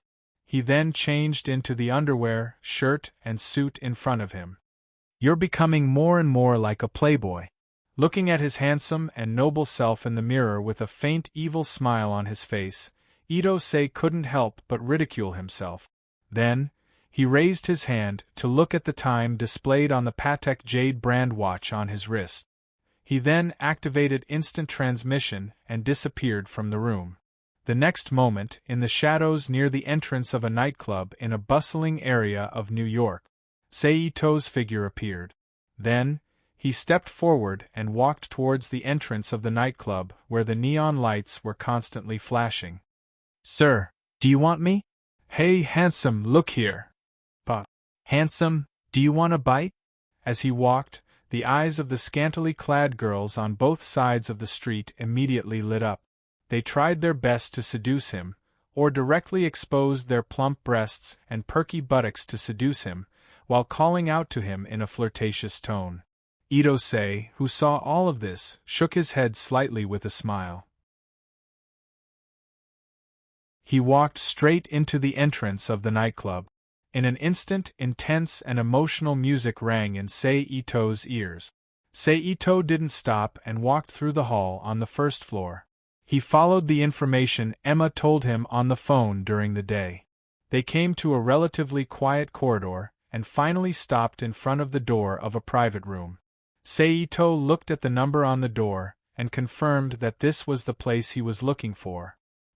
He stretched out his back and pushed open the door in front of him. It was a large room with an area of more than 40 square meters. The surrounding walls were all made of good soundproof material. The moment the door closed, all the sounds outside the door were isolated. There was a circle of tan leather sofas around the wall. There was only a gap at the entrance. The floor was covered with a thick plush carpet. A tea-glass round table, about 3 meters in diameter, made of hardened glass, was placed in the middle of the room. A steel pipe as thick as an arm was inserted in the middle of the table. It was connected to the top of the room. It was obviously prepared for the customers in the room. Behind the tea table, facing the door of the room, Card Emperor was sitting on the sofa with a scantily clad dancer in his arms and a wine glass in his hand. He was chatting and laughing with the dancer in his arms. However, when he saw Seito approaching, he put away his expression and lightly patted the dancer's exposed butt, indicating for her to leave. The latter was tactful. She stood up, swayed her slender waist, passed by Seito, and left the room. "Sit." Card Emperor pointed at the sofa beside him. Seito did not have any friendship with him, so he sat on the sofa as he was told. Then, Ace Card reached behind the sofa and pulled it with his arm. Suddenly, there were 2 soft goo-goo sounds and the entire room quickly descended to the ground. Fortunately, this situation didn't last long. It only took 2 to 3 seconds before it stopped again. Then, the room slowly rotated and a door opened on the wall. "We're here." Card Emperor stood up from the sofa and said. Seito did not hesitate. He stood up from the sofa and followed Card Emperor into the door. In an instant, Seito saw a grand room that was about the same size as the first floor of the nightclub. However, the decorations were many times more elegant. It gave off the vibe of a modern aristocrat's private club. In the room, sexy bunny girls dressed in revealing clothes were walking around with trays filled with wine and juice for the male and female guests to drink as they pleased. A group of men and women ranging in age from 30 to 60 to 70 years old, but all of them had a strong aura, giving off an incomparably noble feeling. Men and women gathered together, either in a group or in a group of 1 or 2, while enjoying the piano music in the hall performed by a famous pianist, whispering to each other. Of course, if there were people who had no interest in elegant art, they could also go to the small hall that was specially set up. There were even more hot and seductive striptease performances for the guests to enjoy. "Follow me," Card Emperor whispered to Seito beside him. Then, he led him through the crowd from the side path and up a small spiral staircase to the second floor. In another secluded room, they met the White Queen, Emma Foster. Of course, in addition to her, there were 4 men and 1 woman in the room. The woman among them was a black-haired seductive woman who wore a black chiffon dress. She had a slim figure but was only 1.5 meters tall. The men were a white, fat old man who wore a white aristocratic wig and was dressed like an aristocrat. He was a middle-aged man who wore a burgundy suit and had a muscular body. He had short dark hair and a small mustache above his upper lip. He looked like a gentleman. There was a burly, black, bald man who was more than 2 meters tall, and a skinny, old, white man in his 50s who exuded a sinister aura. "He's the Churn who killed Shaw and is preparing to become our new Black King?" The short, black-haired woman looked at Sei-Ito, who walked in with Card Emperor with great interest. She had changed back into her traditional outfit, a white corset and white G-string underwear. Her legs were wrapped in white stockings, and she wore a white cloak. Her blonde hair was naturally spread out. "Yes," Emma confirmed. "If I'm not mistaken, you're the club's Black Queen, Serene." Sei-Ito walked straight to Emma's side and sat down. He smiled at the black-haired woman who was sitting alone on a red sofa. It could be said that the only person in the room who could make Sei-Ito feel slightly troubled was Black Queen Serene. Although she looked like she was only 28, 29, or 30 years old, her actual age was more than 17,000 years. She was the first mutant in the entire history of mutants, a magician. Her abilities were so vast that they could not even be defined by mutants and magic's rules. However, her abilities included soul hunting, telepathy, physical damage immunity, shadow stealth, energization, and several other troublesome abilities. In the original work, even the White Queen Emma was brainwashed and controlled by the Black Phoenix after she lost to Jean Grey in a contest of psychic ability. This showed how powerful she was. The only time she was defeated was when Sebastian Shaw used some unknown method to imprison her in the sewers of the Hellfire Club. She was only released recently and regained the position of Black Queen. As for the remaining 4 men, except for the middle-aged man and the big guy who were mutants, the other 2 guys were completely ordinary people. They relied on their status in the real world to qualify for the Hellfire Club, just like Iron Man's father, Old Stark. "Yes. I wonder what advice Mr. Chun has for me?" Celine asked. "It's not advice, it's just that I've heard a lot about Black Queen. It's rare to see you in person, so I'm very happy." Sei-Ito smiled. "Is that so? Then we can get to know each other more in the future." Celine looked at Sei-Ito meaningfully and smiled softly. "Emma, please introduce these gentlemen to me." Then, Sei-Ito reached out and wrapped his arm around Emma's waist, pulled her into his arms, and looked at the 4 men opposite him, and said softly, "This is—" Emma, who had already seen Sei-Ito's strength, did not resist and introduced them to Sei-Ito one by one. The result was similar to what Sei-Ito imagined. They were the people who currently held the positions of Black Bishop, White Bishop, and Black Chariot. After Emma's introduction, Sei-Ito's Black King certification was half completed. The rest would depend on how the discussion went next, and the final meeting with the group of lower-level members. This was naturally no problem for Sei-Ito, so it went smoothly. Sei-Ito replaced Sebastian Shaw, who he killed, and became the Black King of the Hellfire Club.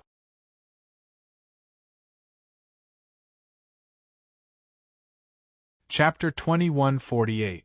P.S. Thank you to Halcyon, Waning Moon, and Wongit for their precious monthly votes, and thank Yuenza for his evaluation vote. I didn't expect you to be invited by the Hellfire Club. In the banquet hall on the first floor of the basement, Tony Stark, who was wearing a decent red suit, walked up to Sei-Ito at the free social banquet after meeting the people of the New York branch of the Hellfire Club in public. He raised his glass and said, "And you've become the Black King, which is really surprising." There were 2 main ways to join the Hellfire Club. First, you had a wide reputation in the outside world. You were an excellent elite, or the owner of a large group or force, and you would be invited by the Hellfire Club. Just like Stark's father. Second, you wanted to join the Hellfire Club and then donate money, resources, and connections. When you reached a certain amount, you could also become a member of the Hellfire Club. Of course, it was the lowest level of the club. But as long as you became a member of the Hellfire Club, you would basically enjoy it for a lifetime, and it could also be inherited. For example, Tony Stark now, and Spider-Man's friend, Little Osborn, who was chatting and socializing with a group of businessmen not far away. How about it? Are you interested in becoming a member of my newly formed core team? Seito asked with interest. Just like the Hellfire Club's core members' titles, King, Queen, Bishop, Chariot, and Warrior, every new king or queen could re-establish the existing core team with themselves as the core and complete the so-called change of dynasty. As the new Black King, Seito, who replaced Sebastian Shaw, naturally had this right. Similarly, this pair of other people had been drifting away from the core team. It was also a rare opportunity for the rich people who wanted to squeeze into the club's new senior management, as long as they used it well. It was absolutely no problem to get something in the form of a secret transaction. Oh? What position are you going to give me? The throne?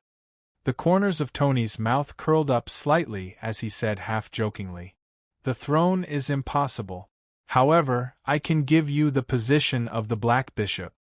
Seito gently swirled the wine glass in his hand and smiled. Then Mr. Harry Leland will go crazy. Besides, I've been troubled enough recently. I don't want to be troubled by those guys from the military. Tony laughed. You call that trouble? Seito chuckled. I'm not like you. You're alone and free. I have my own property and territory. If they really want to cause trouble for me, I'll take care of them. I'll feel the same. Tony shrugged. Hello, Mr. Chen, I'm Harry Osborn, the owner of Osborn Industries. Can I join you? At this moment, Harry Osborn, dressed in a decent black suit, walked to Seito and Tony's side with a glass of wine and introduced himself while extending his hand. Oh, Harry, you really know how to find the right time. Tony shook his head. Of course not. Seito reached out and shook hands with Harry. He smiled. Thank you. Harry thanked him, then withdrew his hand and turned to Tony beside him and said, I can't help it. Who told your Stark Industries to always be so strong? For the company, I have to be thick-skinned. Tony shrugged uninterestedly and turned to look at the drinking beauty on the side. He smiled and said, Well, I won't disturb your chat. I'm going to enjoy the nightlife. Be careful, don't let the woman suck your energy. Seito joked. Don't worry. The woman who can suck my energy hasn't appeared yet. Tony, who also understood what Seito was referring to, waved his hand and said indifferently. Then he got into the pile of women and used his unique Playboy means to seduce the beautiful ladies in the hall. One of them was interested. Very soon, Tony Stark was surrounded by 3 or 4 beautiful girls who were dressed in sexy attire. They escorted him to a private room on the side that was specially prepared for guests in need and disappeared behind the closed door. Well, Mr. Osborn, what do you want to talk to me about? Seito looked at Harry Osborn, who was young among the guests but much older than him in appearance. Congratulations, Chen Xianqing, on becoming the new Black King. Harry raised his glass and congratulated him. Thank you. Seito also raised his glass and thanked him. With all due respect, Mr. Chen, have you thought about the new core members? After a pause, Harry stared at Seito nervously and asked. I'm still thinking about it. Seito gently sipped the wine in his glass and said in a low voice. Indeed, the new core is related to a lot of things. Mr. Chen really needs to think about it carefully. Harry raised his hand and took a sip of the red wine in his glass and agreed. Then he suddenly changed the topic and said, Osborn Industries is recently developing a new energy technology. It is expected that after success, we can get a new type of green energy to replace the existing energy system. I don't know if Mr. Chen is interested? Are you talking about the new energy technology developed by Dr. Otto Gunther Octavius? Seito asked with interest. Yes. Harry's eyes lit up when he heard Seito call out the doctor's name. He confirmed with a smile, It seems that Mr. Chen is very interested in this technology. If necessary, I can arrange for you to visit Osborne's laboratory. Okay, if necessary, I will go. Seito smiled. Harry looked happy when he heard the words and quickly took out a business card from his pocket and handed it to Seito. This is my business card with my private phone number. Mr. Churn can use it to contact me at any time. At any time? Seito raised his eyebrows. At any time, Harry repeated with a serious look. I see.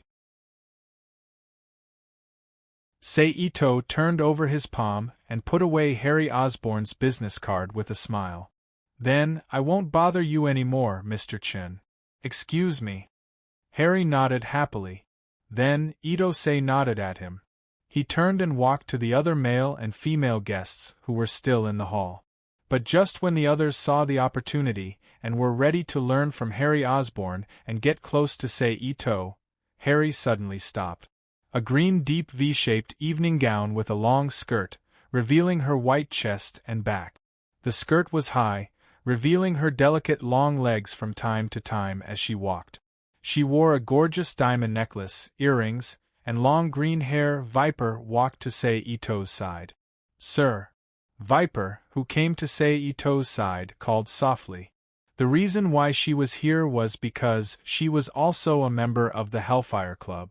Moreover, she was a person with a title above most of the ordinary members, White Warrior. She was the direct subordinate of the White Queen Emma. It's no wonder that Emma was able to come up with such detailed information about the Hydra organization so easily at the beginning. What's the matter? Seito asked. The Black Queen asked me to pass on a message for her. She wants to invite you to have a drink with her, Viper explained softly. That's right, I do want to have a drink with my queen. Seito chuckled. Take me there. Yes. Viper agreed. Then she turned around. She moved her beautiful waist and led Seito to a private room not far away for guests who needed it. Then she tactfully left the room, leaving the space for Seito and the Black Queen Selene. At this time, Selene's body was half lying on the sofa in the small private room. The hem of her black gauze skirt slid down, revealing one side of her white thigh. Her left arm was hanging lightly, but it just pressed on the side of her chest, making her entire chest protrude a lot and look more plump and firm. Her chest was half exposed, and the prominent C-shaped head appeared in front of Seito's eyes. Her eyes were charming as she looked at Seito. But in the dark, a very strange and obscure spiritual fluctuation spread throughout the room, attacking Seito all the time, arousing all kinds of desires in him. Especially the lust for women. Seito, who felt that something was wrong with his spirit, immediately moved his mind and secretly chanted the Taoist mind-cleansing mantra. He cleansed his spirit with the supreme aura, and quickly re-strengthened the spiritual defense barrier in his mind after recovery. He shielded Selene's spiritual induction from his body. However, on the surface, Seito's expression changed slightly. His eyes were glowing as he stared at the Black Queen's body, as if he was affected by her. Is the Queen seducing me? Seito consciously walked to Selene's feet and sat down. He reached out his palm and gently placed it on her exposed calf, gently stroking it while asking with a strange smile on his face. You're really dishonest. I'm just lying here, and you're already doing this to me. Do you men only have that kind of thing in your mind? Selene gently pulled back her calf and sat up. However, no one knew if it was intentional or not, but the falling hem of her skirt revealed more of her thigh, and it even seemed like he could vaguely see the secrets inside. You can only blame yourself for being too attractive, my queen. Seito leaned his body closer to Selene and smiled. Then, he reached for the champagne bottle in the ice bucket on the coffee table and opened it. As he poured wine for himself and Selene, he continued, and in this kind of environment in this room it's hard for me not to want to do it. Then, he put down the bottle and handed one of the glasses to Selene. The latter took the wine glass, raised it, and gently clinked it with Ito-sei's wine glass. Ding! Then, they both raised their heads and sipped the wine in their glasses. However, Seito, who had been paying attention to Selene, noticed that the moment he drank the wine, Selene's lips curled up slightly, as if she was proud of something. It seems that this wine is not safe either, Itose said in his heart. Then, with a thought, he wrapped the wine in spatial power and threw it into the Rubik's Cube world for Emma and the others to test. After drinking, Selene put down the glass and asked straightforwardly, "Chun, what do you plan to do with me?" Of course, she was just asking. For a high-ranking member like her, although she was still under the control of the king, she still had the power to resist. If Seito really wanted to do anything to her, she had the power to make Seito a figurehead and show him what a real Black Queen was. "I'm the king and you're the queen. What do you think I'll do with you?" Seito also put down his glass and moved closer to Selene. Then, he placed his hand on her smooth thigh and gently stroked it. This time, Selene didn't dodge. Instead, she said softly with a gentle smile, "So, we can get along well?" "Of course. The king and queen are one, aren't we?" Itosei took an inch and wanted a mile. His palm slid down Selene's thigh into her skirt and landed on a secret place as he smiled. Selene cooperated and shook her body slightly. She leaned against Seito's shoulder and asked with misty eyes, "What about Emma? Tonight or tomorrow, I can make her my queen like you." Seito chuckled. "You're so sure?" Selene asked softly as her eyes flashed. "Of course," Seito said proudly. "Seems like you're not only after the Black King's position, but also want to become the king of the club," Selene said calmly. "That's right. I don't like having someone who's on the same level as me in the club," Seito said in a cold voice as his fingers tightened slightly. Selene cooperated and took a light breath. She rolled her eyes at Seito and said, "You're hurting me." "I'm sorry," Seito apologized. Even so, there was no trace of apology in his next action and tone. "All right, we're done talking. Let's do some private things between the king and queen." Seito looked down at Selene and chuckled. Without waiting for Selene's response, he lowered his head and kissed her lip. His tongue stretched out and tangled with hers. Although it seemed like he was affected by spirit induction, Seito, who had a clear mind, was secretly cautious. He clearly remembered how terrifying the life absorption ability of the Black Queen, who had the title of Soul Vampire, was. If she used this ability to absorb all the life force of the target in one go, the target would immediately turn into a pile of dust like a pile of objects that had been eroded by the passage of time. However, if she only absorbed a part of the target's life force, although it wouldn't kill the target, it would make the target's mind controlled by her spirit ability. The relationship would become similar to that of a master and subordinate, just like the master and servant of a vampire. And the latter's behavior was just as Seito expected. Just as the two of them gradually fell on the sofa and began to take off each other's clothes like a passionate couple, a weak and almost imperceptible life force began to flow into Selene's body under the influence of an inexplicable force.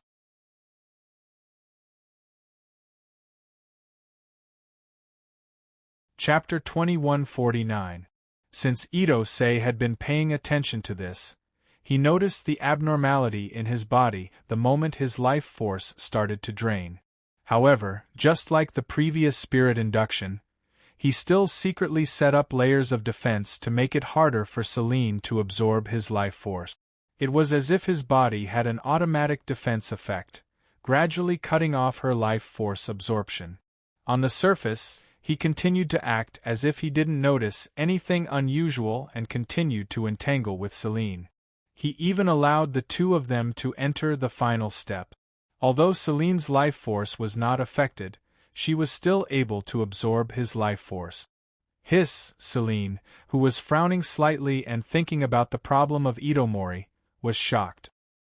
He raised his head and let out a soft gasp. Seito didn't care what Selene thought. Like a diligent ox, He worked hard on Celine's private land that had been abandoned for who knows how many years. After a short while, Celine forgot his original intention and immersed himself in the pleasure of it. It was during this process that Sei-Ito received a message from Emma. He knew what was wrong with the glass of champagne he drank earlier. That glass of champagne was a normal champagne, but for some reason, the champagne contained a strange life energy similar to life magic. If an ordinary person drank that glass of champagne, it would be triggered under the control of the owner of the strange life energy, producing some unexpected effects. As for what the effects would be, it completely depended on what the owner of the life energy wanted it to achieve. But as a grand magus, Plesia speculated that it could be a mental attack, life force attack, poison, or some kind of seed hidden in the drinker's body that could trigger changes when needed. However, the distance that could be controlled by remote sensing was not far. It could even be said that it was very close. It could only be successfully triggered when physical contact was made. The other reason was because of the impact of a large amount of pure life force. It would be scattered and then excreted through the body's breathing and pores along with the body's blood circulation and metabolism.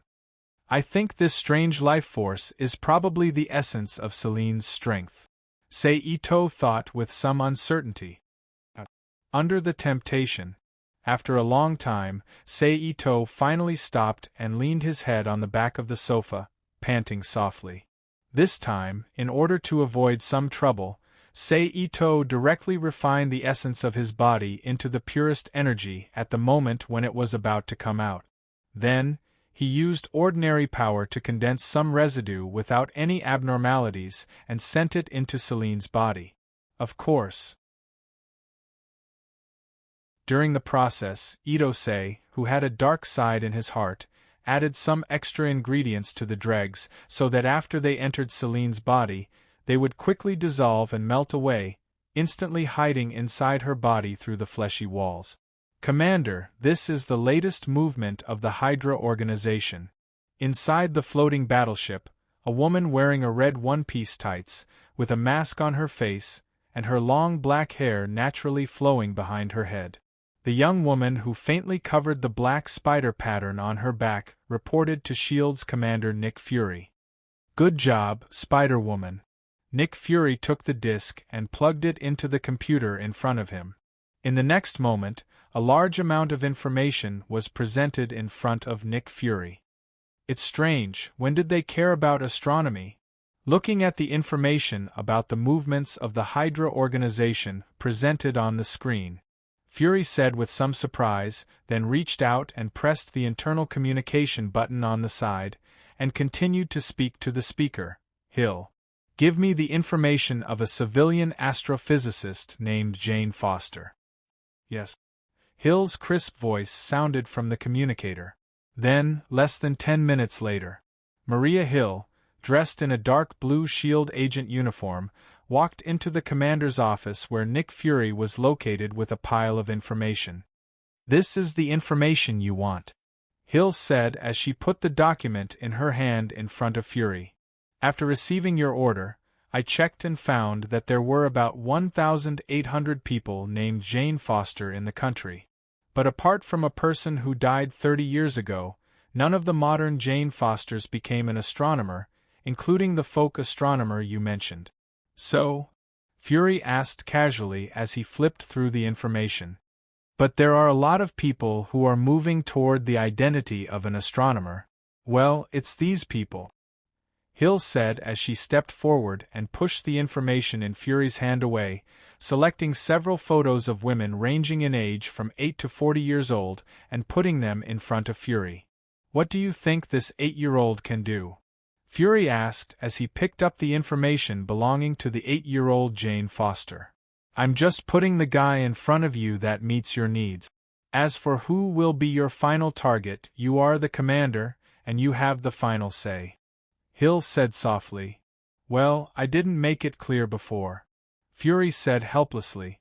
Then he continued to pick out suitable candidates, and in just a moment, there were only 3 pieces of information left in front of him. They are a woman about 24 or 25 years old, an ordinary person who works at an official observatory in her 30s, and a young woman with a history of mental illness. I want all the detailed information and recent situation of these three people, the more detailed the better. Fury, who picked up the three documents and handed them to Agent Hill, ordered. Yes. Hill responded loudly, and then left the commander's office with the information. Spider-Woman, you can go down too. If anything happens with Hydra, remember to contact me in an emergency. Fury, who sent Hill away, turned his head and looked at Spider-Woman beside him. Okay. Spider-Woman nodded and agreed, then turned and left the room. In fact, Spider-Woman was originally from the Hydra organization. She is a veteran member of the Hydra organization. Her real name is Jessica Drew. She was born in London, England. When she was young, she lived near the Wundagore mountain in Tran. Because of an accident, she was exposed to a lethal dose of radiation. Her father injected her with the experimental radiation spider serum to save her, but it didn't work. She didn't recover until she was put into a genetic accelerator by a man named Herbert Wyndham, who came from advanced evolution. This process took decades, but because of this, her growth was slowed down and she remained at the age of 17 when she was first exposed to radiation. Later, Jessica grew up under the care of Mrs. Pova, a newcomer who received advanced evolution, and received a high school education, but she showed difficulty in adapting and eventually left. Even in the first few years, she was confused about adapting to human life. Finally, Count Otto Vermis controlled Hydra and found and absorbed her as a Hydra agent. Through brainwashing and manipulation, she was convinced that she was not human, but an evolved spider. During this period, she was nicknamed Arachne. As a Hydra agent, she fought with Nick Fury and S.H.I.E.L.D. It wasn't until Jessica learned the truth about Hydra that she quit Hydra and joined S.H.I.E.L.D. to fight against it. It is also worth mentioning that she and Mrs. Hydra, Viper, are enemies. In the Great Desert, 100 miles southeast of New Mexico, a jeep with equipment on the roof was driving at a speed of about 40 kilometers per hour in the desert under the dark night sky. The road was uneven, and the lack of light caused the car to shake violently as it drove, causing the girl in the car to let out a speechless scream. Ah! However, at this moment, a muffled bang was heard. A figure crashed heavily into the front of the jeep, and then was sent flying by a powerful recoil. The frightened woman hurriedly stepped on the brakes and stared blankly at the pitch-black world in front of her.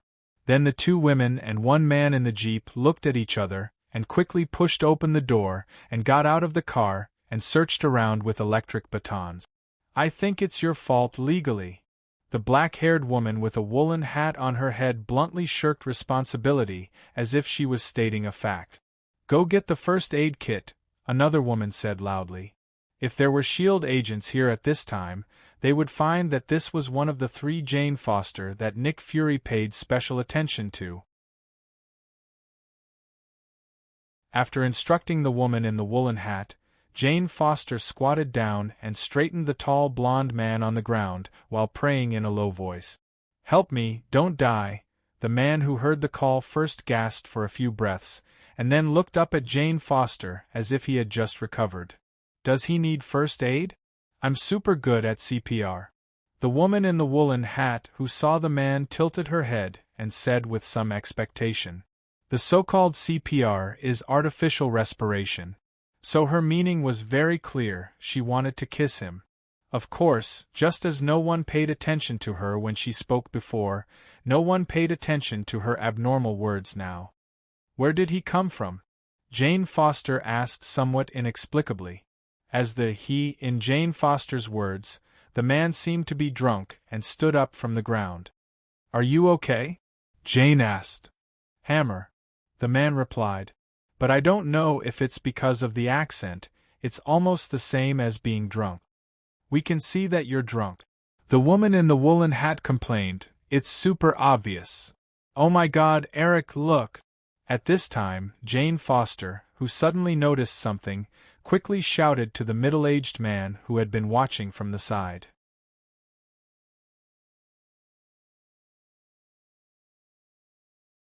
Chapter 2150. We have to act quickly before there are any changes, Jane said in a hurry. This article was written by Starter. Let's send him to the hospital. The man named Eric said to Jane as he squatted on the ground to observe her discovery. Under the faint light of their flashlights, a circular pattern about 2 meters in diameter with a large number of strange turning lines appeared in front of Jane and Eric's eyes. It looked like a large map of a maze. Father. At this time, the man who was thought to be drunk looked up at the sky and shouted loudly. He's fine, look at him. The corner of the woman's mouth twitched slightly as she said casually. Heimdall.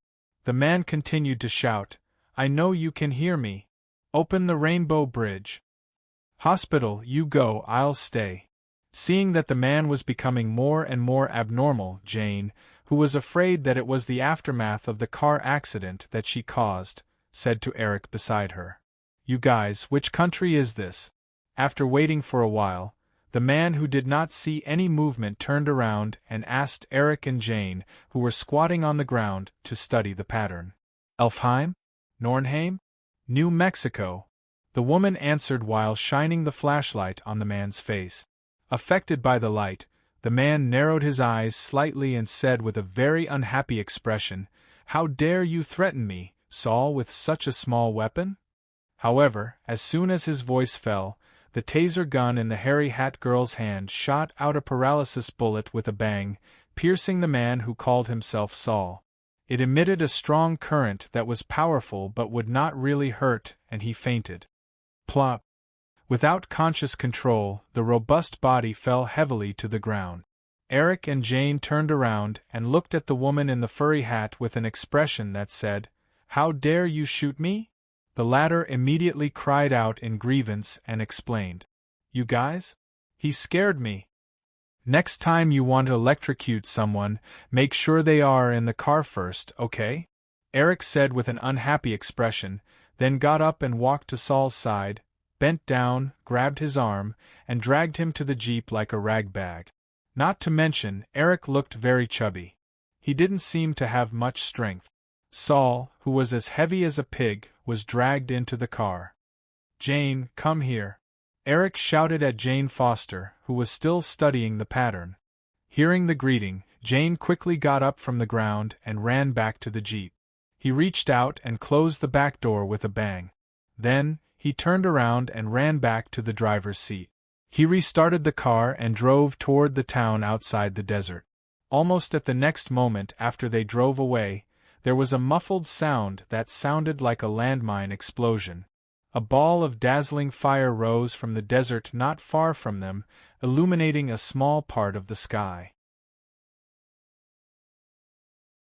Is this Mjolnir? After the light and dust dispersed, Saito, who suddenly appeared around the impact crater, looked at the steel sledgehammer at the center of the crater, and said softly. The head of the Mjolnir was square in shape. The longest part of the head was about 30 centimeters long, and the width and thickness of 10 centimeters. It was connected by a short wooden handle made of unknown wood with black stripes wrapped around it. Under the gaze of Ito-Sei's spiritual eye, the whole head exuded a strange energy fluctuation. Then, Saito stepped into the void and walked to the side of Mjolnir. He reached out and grabbed the handle of Mjolnir and tried to lift it up, but no matter how much force he exerted, the entire hammer seemed to be connected to the earth. He couldn't lift it at all. It didn't even budge. So, I'm not qualified. After a moment, Saito, who gave up trying, chuckled. Then, with a thought, he summoned Chinger, the leader of the Thunder and Lightning sect, from the Rubik's Cube world. Of course, he could actually summon a few people who fit the Mjolnir attribute, for example, Mujino Shizuri of the Atomic Collapse, and Baron Electricity Sharmi of the Four Serpent Kings. But compared to Chinger, the former was not suitable to use Mjolnir due to her superpower. The latter was born in the Serpent clan and had a more dark nature. She didn't seem to meet the conditions set by Odin. So, after choosing Chinger, who came from the Thunder and Lightning sect, was the most suitable to use Mjolnir in terms of technique, temperament, and future use. Husband. After a short period of use, Chinger called out to Sei-Ito beside her. Try and see if you can lift it. Sei-Ito pointed to Mjolnir in front of him and said. Chinger turned her head to look at Mjolnir in front of her and nodded. She stepped forward and grabbed the handle of Mjolnir and tried to lift it up. However, the result that Chinger got made Chinger stunned. She looked at Mjolnir that was still in the same place with some seriousness. Then in the next moment, a bright yellow lightning flashed on Chinger's body, and she tried to lift Mjolnir again. But the result was the same as the previous Sei-Ito. No matter how she urged her power and burst out her power, Mjolnir seemed to be integrated with the earth and stayed in place without moving. That's enough. Seeing this, Sei-Ito stopped her. Husband, what is this thing? Why is it so heavy? It's like a big mountain. Chinger withdrew the thunder and lightning technique on her body, exhaled softly and stepped away from Mjolnir. She turned her head to look at Sei-Ito beside her and asked. The weapon of the gods of this world. Sei-Ito explained softly, then sighed and continued with some regret. It seems that this Mjolnir is not fated with us. What? Even my husband can't lift it? Chinger asked with some surprise when she heard the words. As far as she knew, her husband was no different from the so-called gods. In fact, he was even more powerful than them, so a small foreign divine tool shouldn't be a problem for him. However, she didn't expect to hear this answer, and she couldn't help but feel surprised. No. Sei-Ito shook his head and said, Okay, let's leave first. I can also take you to walk around the foreign streets of this world and this era. Then, Sei-Ito looked at Chinger beside him and smiled. But before that, you have to change your clothes first. Then the two figures flashed and left the place where Mjolnir fell. Then a day later, a group of inexplicable men appeared around Mjolnir. No, it can't be said that they are inexplicable. After all, they also have a more formal identity. Meteorite hunters, that is, a group of people who chase meteorites and sell them to research institutions or rich people in exchange for money. Obviously, it was because they noticed that there was a meteorite landing here through some means that they ran over one after another like cats smelling fish. Of course, not all of them were meteorite hunters. There were also some other town residents who came here to join in the fun. Otherwise, there would not be bored guys around here who would have a picnic party here. However, their outcome was destined not to be good because it didn't take long for a group of guys in black suits who looked like secret agents to drive here.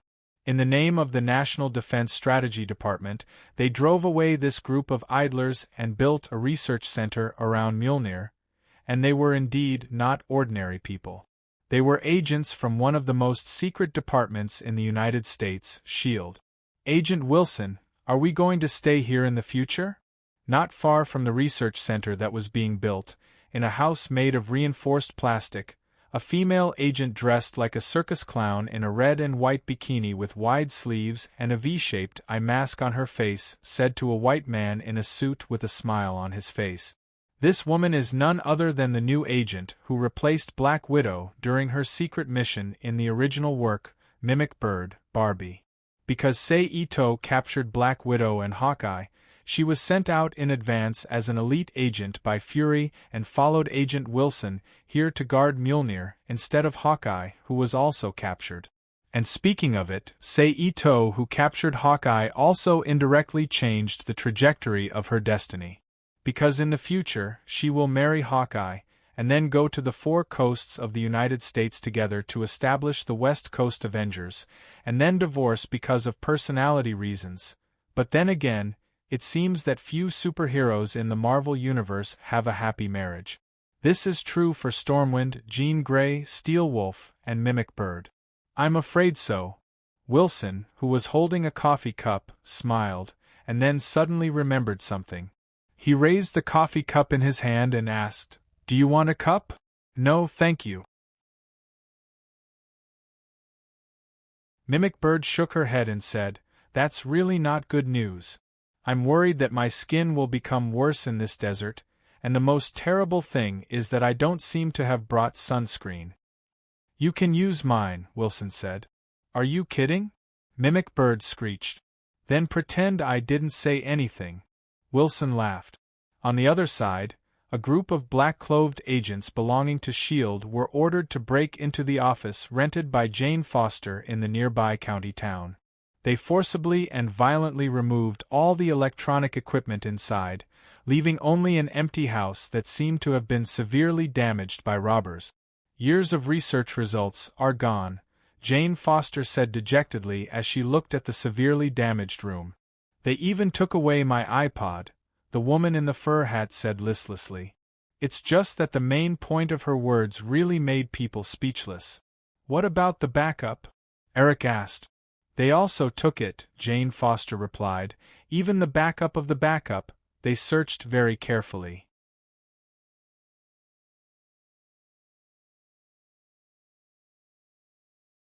Chapter 2151. P.S. Thank you to Blood Battles in Three Realms and AK-56 for your precious monthly votes. Kacha, boom, accompanied by a sudden thunder, a large group of dark clouds quickly shrouded the night sky, covering the research facility below with white light. At this moment, a dark figure, under the cover of the dark clouds, quickly ran to the barbed wire fence on the southwest side of the temporary research facility, squatted down, and pushed the shape of the barbed wire inwards with his fingers. This dark figure was none other than the tall man who called himself Saul. Under his tremendous strength, soon, a small opening big enough for an adult man to crawl through was created.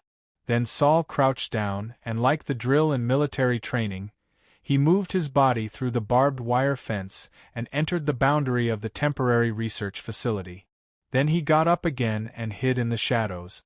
Almost at the next moment when Saul hid, a military jeep quickly drove to the gap, stopped, and two fully armed UA soldiers walked out of it.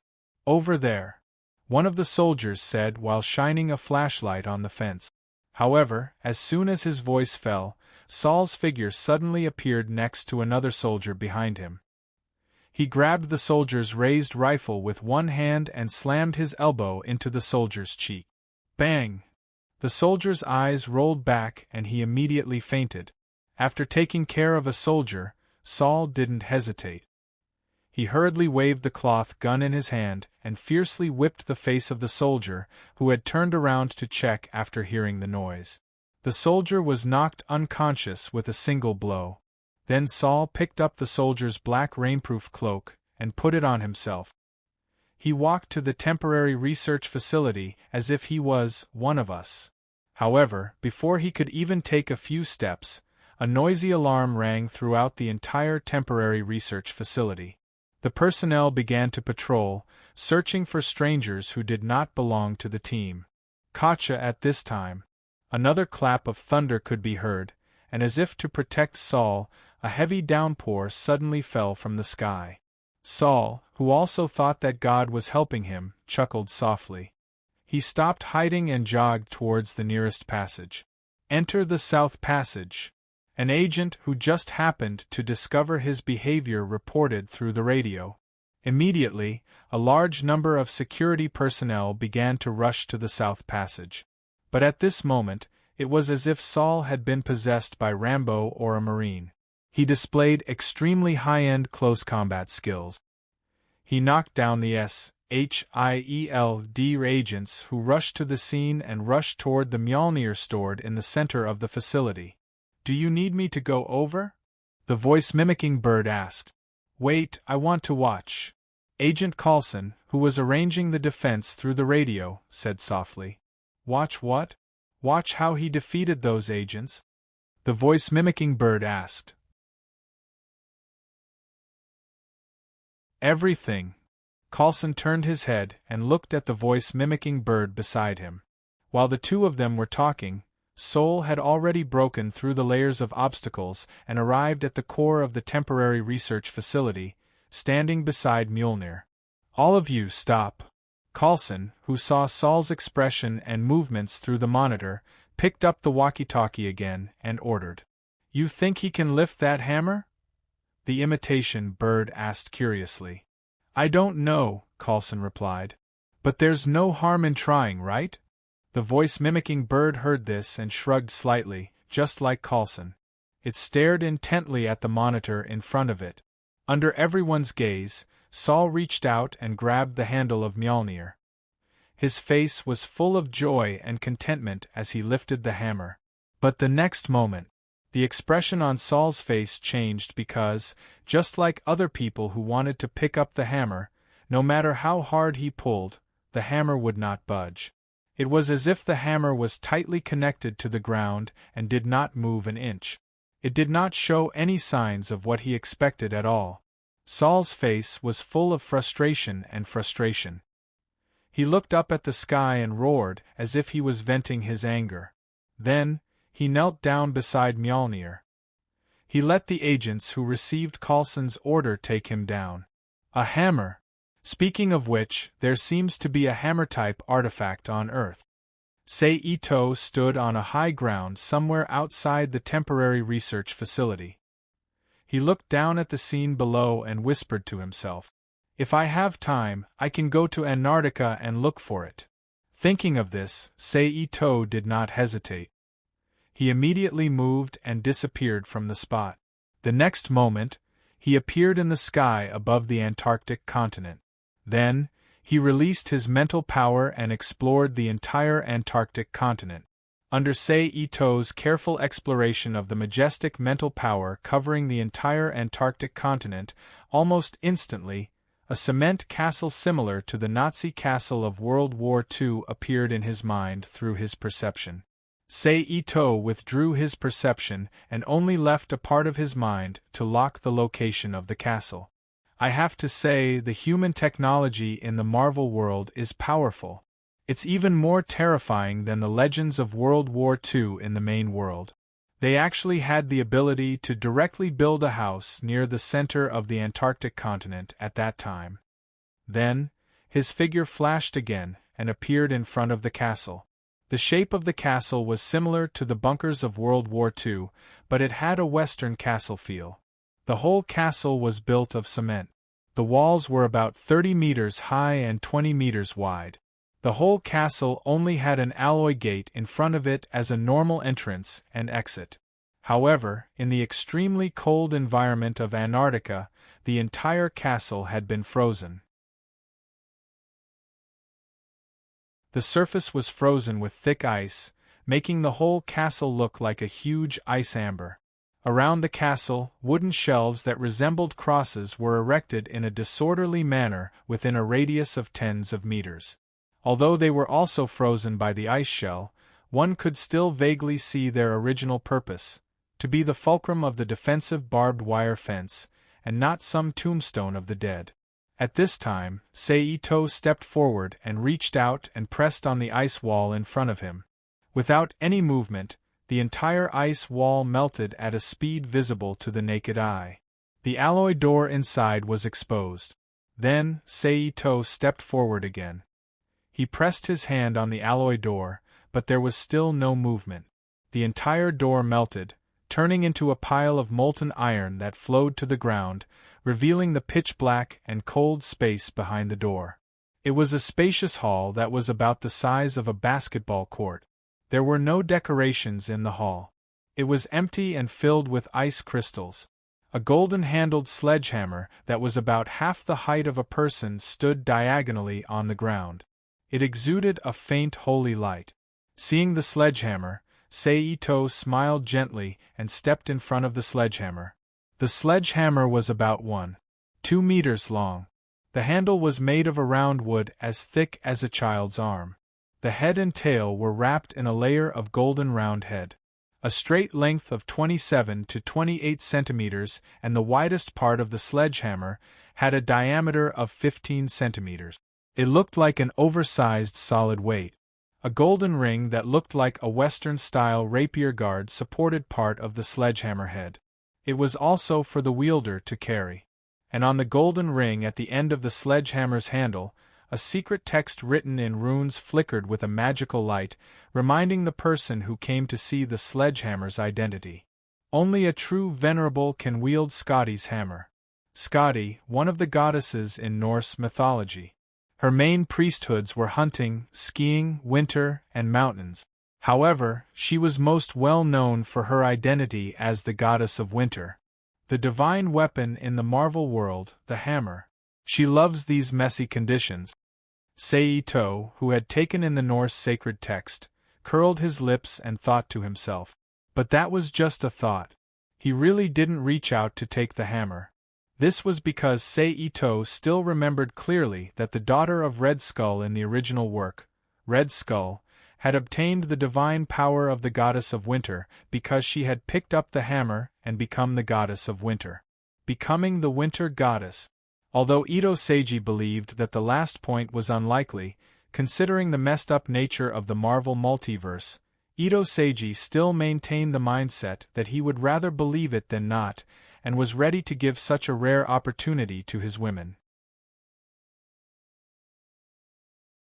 Then, Seito began to recall the suitable candidates to inherit the divine power of the goddess of winter and become the goddess of winter's women. But after thinking for a long time, Seito finally chose 5 people who didn't meet the requirement. One of them was the sleeper who was originally prepared for Hellable to absorb, Seraphina, who had also been invaded by the divine power of Poseidon. The second was Saint Seiya, who was born in the same world as her. The third was Athena, who was born in the world of Caliph. The fourth was Yagami Gale, who was born in the world of magical girl Naya, and the last was Asola, who was the Pope of the Saint Church under Seito.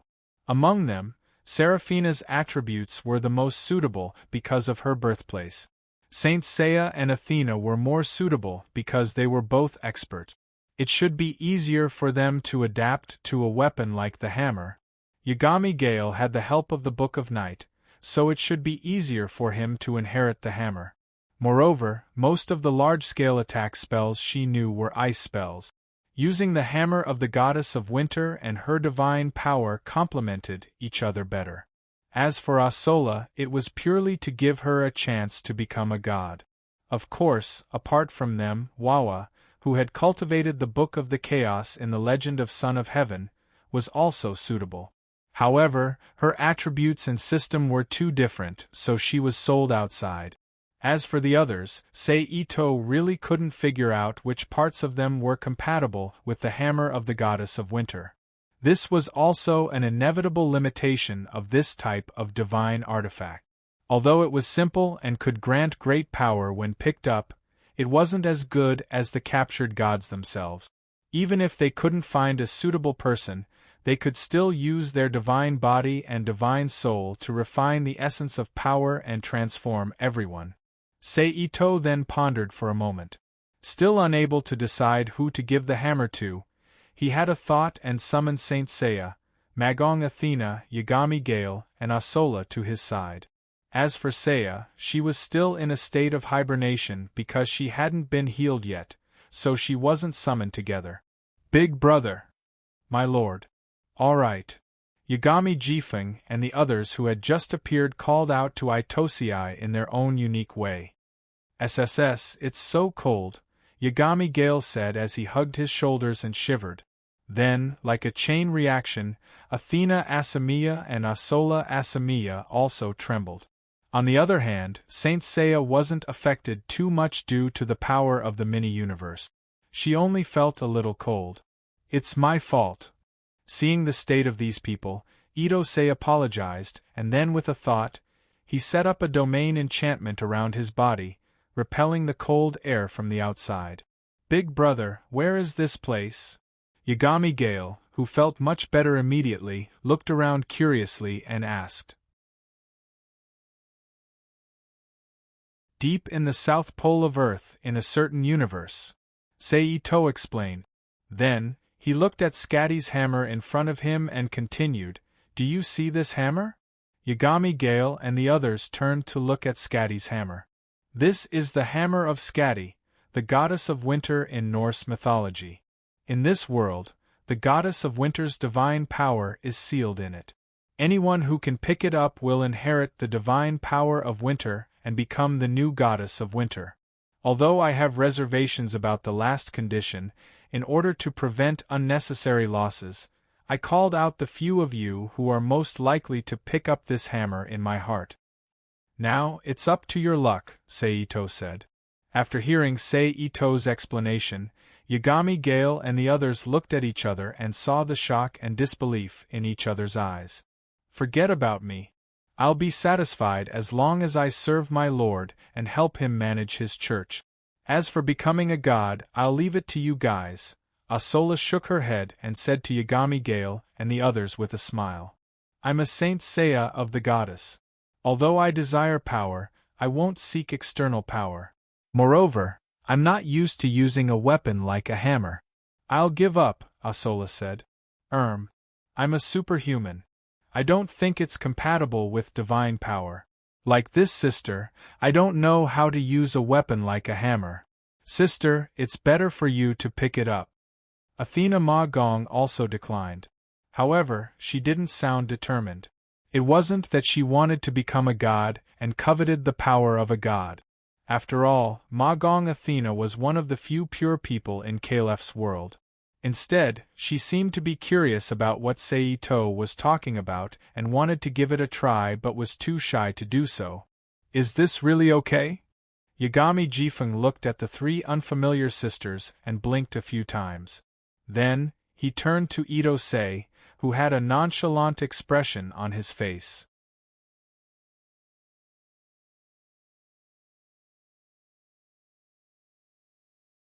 Chapter 2152. This is the chance I'm giving you. You can decide for yourselves. Seito shrugged. So, I'm really taking it? Hearing Seito's answer, Yagami Jifeng turned to Asola, Rang Yi and Maigong Athena. The latter three nodded seriously and signaled him to take it. After receiving an affirmative answer, Yagami Zephyr didn't hesitate. He turned around and walked to the front of the Scatty hammer.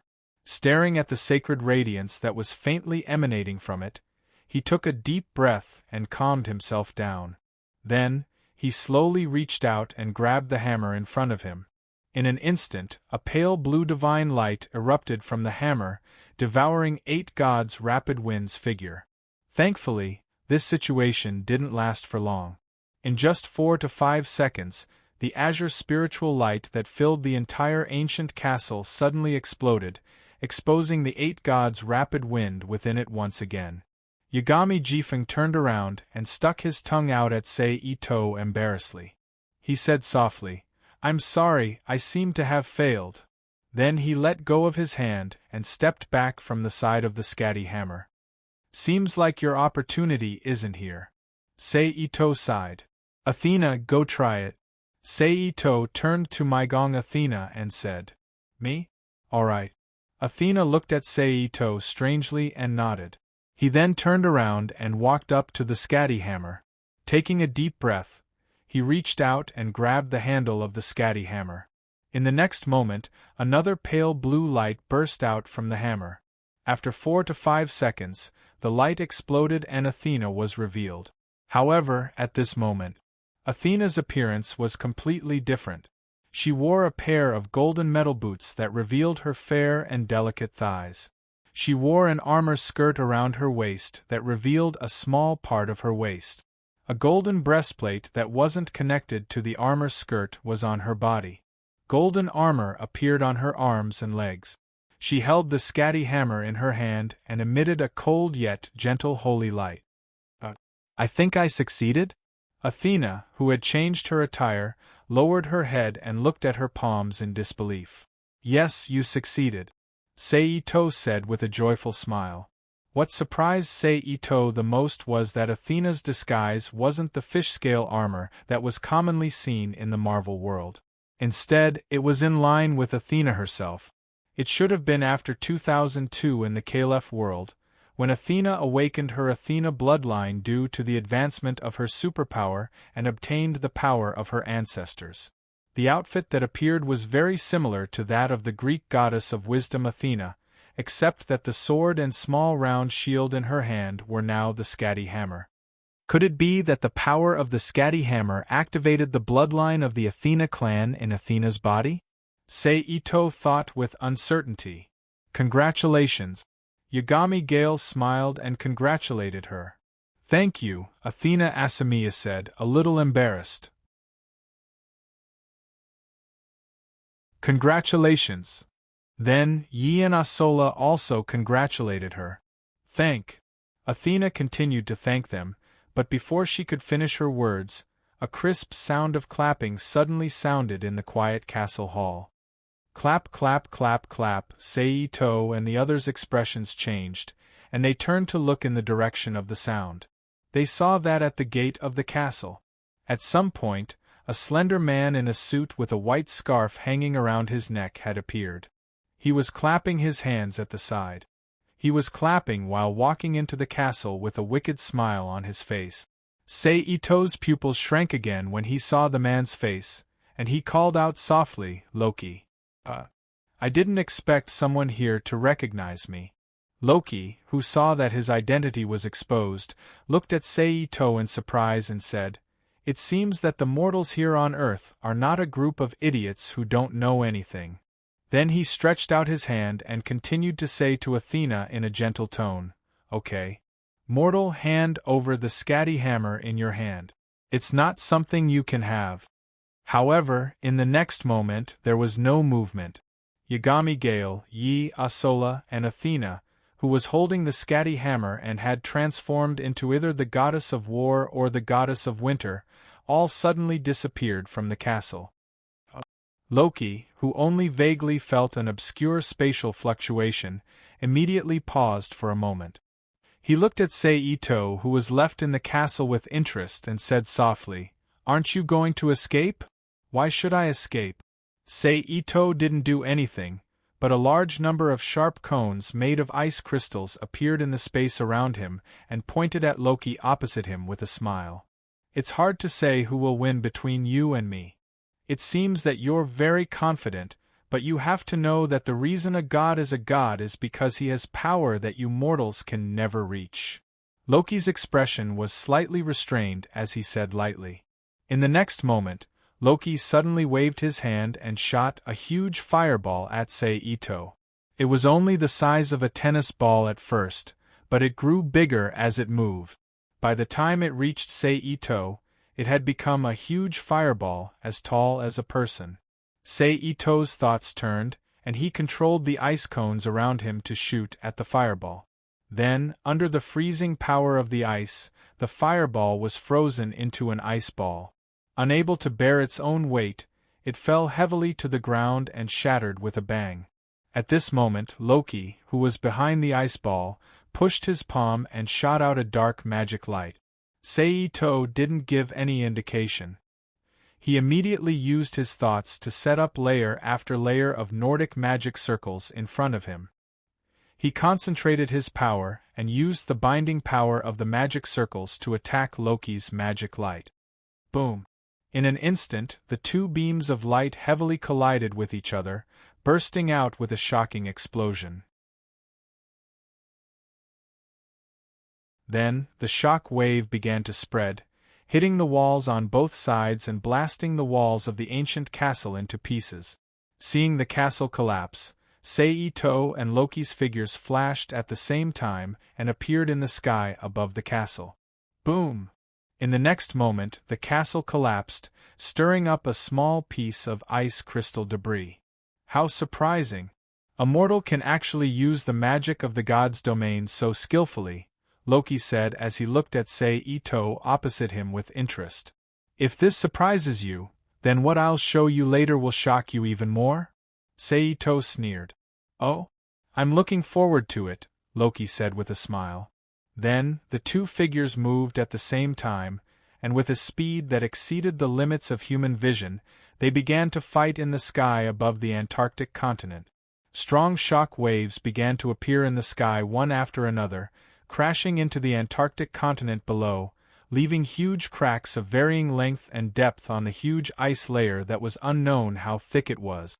In just a short period of time, the entire Antarctic continent became abnormally damaged under the aftermath of the battle between the two, as if it was about to completely shatter. However, at this moment, there was an explosion, and Sei-Ito and Loki's figures reappeared in midair. However, at this time both of their outfits had changed. Among them, Loki's modern suit was replaced by a strange armor that reflected a dark golden light. He also wore a golden helmet with curved antlers on his head. On the other hand, Sei-Ito's entire body was wrapped in a set of crimson armor. He held a pitch-black slender blade in his right hand, and under the stimulation of his own energy, it emitted a cold aura. "Tell me your name, mortal," Loki said in a deep voice. "You can call me Chen," Sei-Ito said calmly. "Chen, huh? I'll remember you. The next time I return, you won't be as lucky as you are now," Loki said calmly. As soon as he finished speaking, his figure disappeared in front of Sei-Ito like a mirage. "That's what I wanted to say too," Sei-Ito replied to the surrounding void. Then, with a thought, he removed the Emperor's red dragon armor and put away the divine blade, Celestial Clouds. After taking another look at the severely damaged Antarctica below, he activated instant transmission and disappeared from where he was. He returned to New Mexico and appeared in the town where Jane Foster and the others were. Sei-Ito, who was standing on the top of a building overlooking the entire town, sighed softly. "Phew, that was really dangerous. I almost went all out just now and used the power of authority. If that happened, destroying the Antarctica continent and causing a global disaster would be the least of my worries. What if those old monsters hidden on Earth who can destroy planets and fight universes were attracted? That would be troublesome. I don't have the strength to fight against those guys right now." Speaking of which, this was also the most speechless part of the Marvel world. The power system was too chaotic, and there was no fixed nature to it. There were always guys who were beyond the norm. For example, the Eternal Sun, the agent of the cosmic gods on Earth, Kunlun, the molecular man, and Mr. Miracle, who controlled two omnipotent universes in the later stages of the game. Sei-Ito really felt a lot of pressure. Sometimes, he even thought that even fighting against the planet Devourer, who had never eaten his fill, might be much safer than living on Earth in the Marvel world. After all, there was no telling when a certain universe-level monster would be attracted out because of some troublesome matter. Speaking of which, there's still a big boss behind Viper, but it seems that she has betrayed him. Immediately, Sei-Ito put these useless thoughts aside for the time being. While aimlessly monitoring the entire town and waiting for Thor the God of Thunder to awaken, he was distracted and focused, recalling the details of the previous battle with Loki and estimating the extent of Loki's power. Unknowingly, a night passed in the blink of an eye.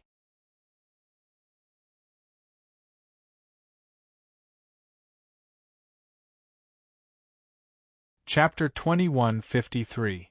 This morning, Sei-Ito, who was leisurely basking in the sun, had a change in expression. He turned his head to look at the desert southeast of the town and thought to himself, "It's here." At the same time, in the desert 24 kilometers southeast of the town, a tornado-like cloud suddenly appeared. A colorful light suddenly blasted down from a hole in the cloud and hit the ground below. Then the light dispersed, revealing 4 figures, 3 men and 1 woman, dressed strangely, who looked like cosplaying medieval European characters. They were none other than Princess Sif, Fandral, Volstagg, and Hogan, the 3 warriors. Then the 4 of them moved together and moved straight to the town where Saul was in an inexplicable way. At this time, Saul, who they were looking for, was like a good family man, helping Jane Foster make breakfast and delivering the food to Eric and Daisy, who were enjoying the fruits of their labor. "Thank you," Daisy and Eric thanked him. "You're welcome," Saul said with a smile. Next, the 4 of them had breakfast together. Saul once again transformed into a good family man and went to the side to wash the plates. Jane Fosk, Eric, and Daisy, who had eaten and drunk their fill, stayed at the side and told them about the theory about the relationship between Bifrost and the world that she heard from Saul last night. This is a perfect theory, but you can't convince the scientific community. After listening to Jane's statement, Eric went straight to the point and said, unless there is conclusive evidence. However, just as he finished speaking, a rhythmic and powerful knock on the door suddenly sounded in the house. Knock, knock, knock, knock. Found you, the fat Volstagg said loudly. Saul, who heard Volstagg's call, was stunned. He looked at Sif and the other three standing outside the door in shock. Of course, Jane Foster and the others, who were frightened by their outfits, also looked at them. Then, the four of them opened the door and walked quickly into the house. My good friends! Saul quickly walked forward, opened his arms, and said happily. Then, he hugged Volstagg heavily. That's great, that's great. I can't believe it, Eric, who was still in shock, muttered to himself. I'm so rude.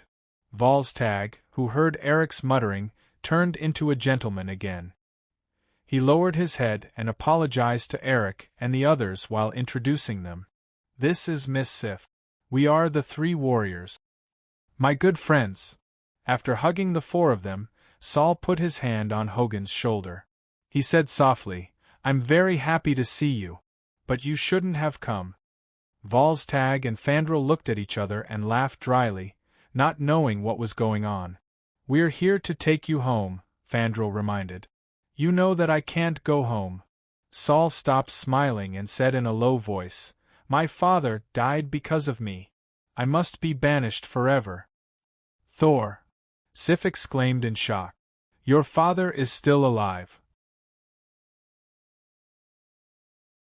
As soon as he said this, Saul's expression immediately changed. His eyes were filled with shock and disbelief as he looked at Sif. At this time, even if he was stupid, he understood that Loki was lying to him. As for why he was so sure that Loki was lying to him, it was completely out of trust for Sif and the others because he was sure that it was impossible for them to betray him and deceive him. What's going on? Saul asked in a low voice. It's Loki. Sif and the others began to explain to Saul everything that had happened since he was exiled from the divine realm by Odin.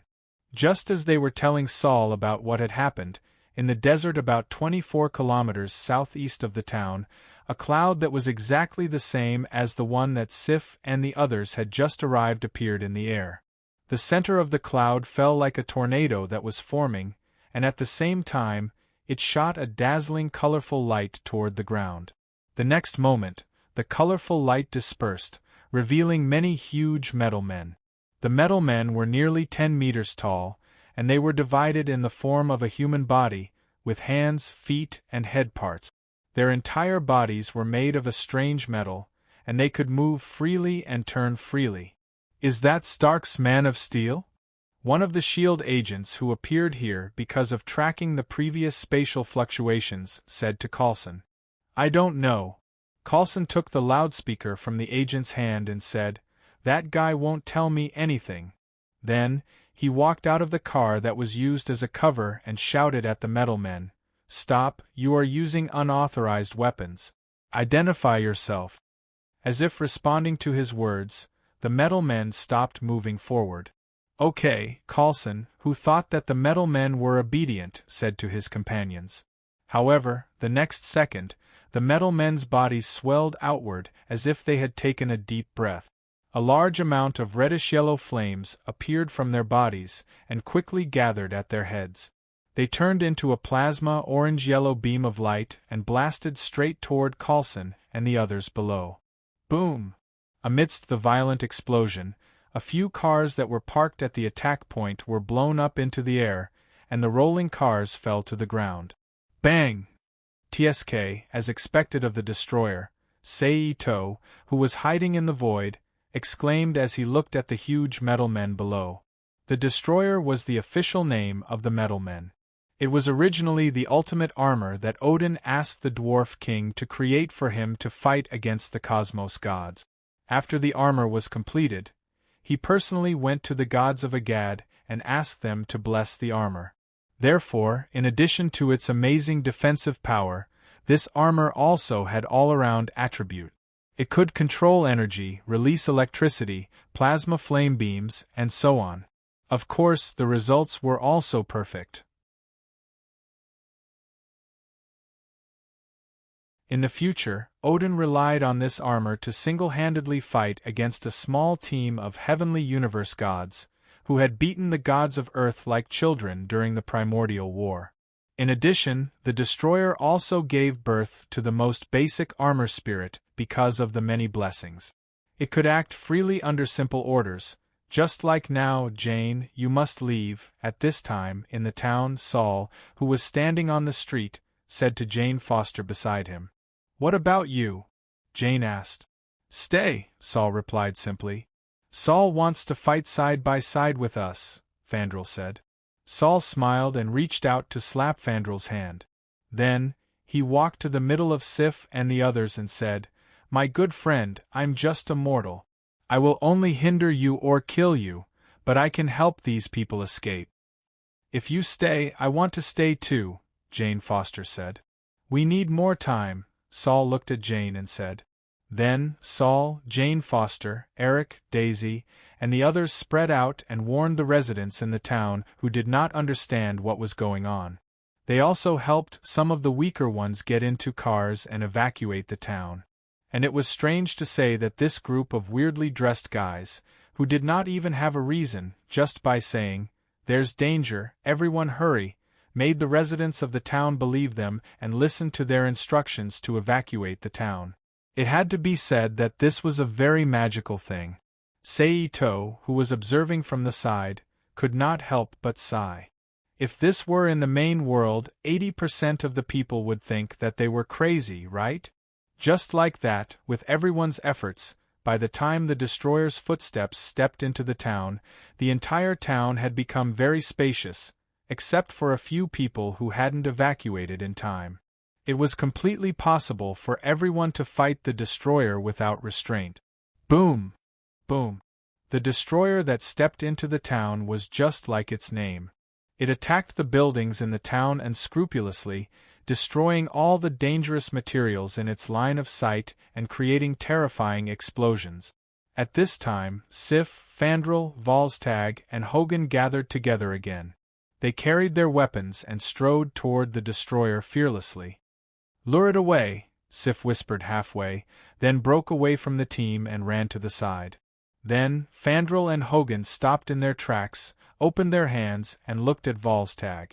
The latter also understood and immediately ran with his fat body.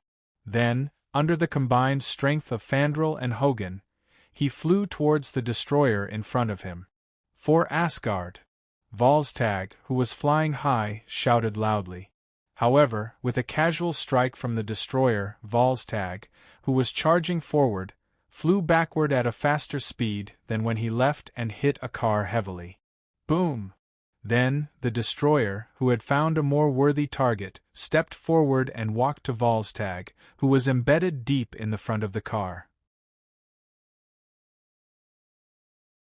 But just as he lowered his head and was about to set fire to Volstagg, Sif, who had left the team earlier, suddenly appeared on top of a building at the side. She jumped down with a sharp spear in her hand, and with a "chi" sound, she stabbed the spear in her hand into the destroyer's body. In an instant, the flames that had been burning in the destroyer's body dimmed and quickly extinguished as if they had lost their power. However, before Sif and the 4 warriors could rejoice for long, the extinguished flames in the destroyer's body lit up again. His entire body twisted in a strange way, and his original bent body became flat like an iron bridge. Flames gathered in his face, and he shot a terrifying plasma flame beam at Sif. Sif's expression changed in the face of the attack. She quickly dropped the weapon in her hand and jumped away from the destroyer. The plasma flame that missed turned into a beam of light and shot straight into the sky.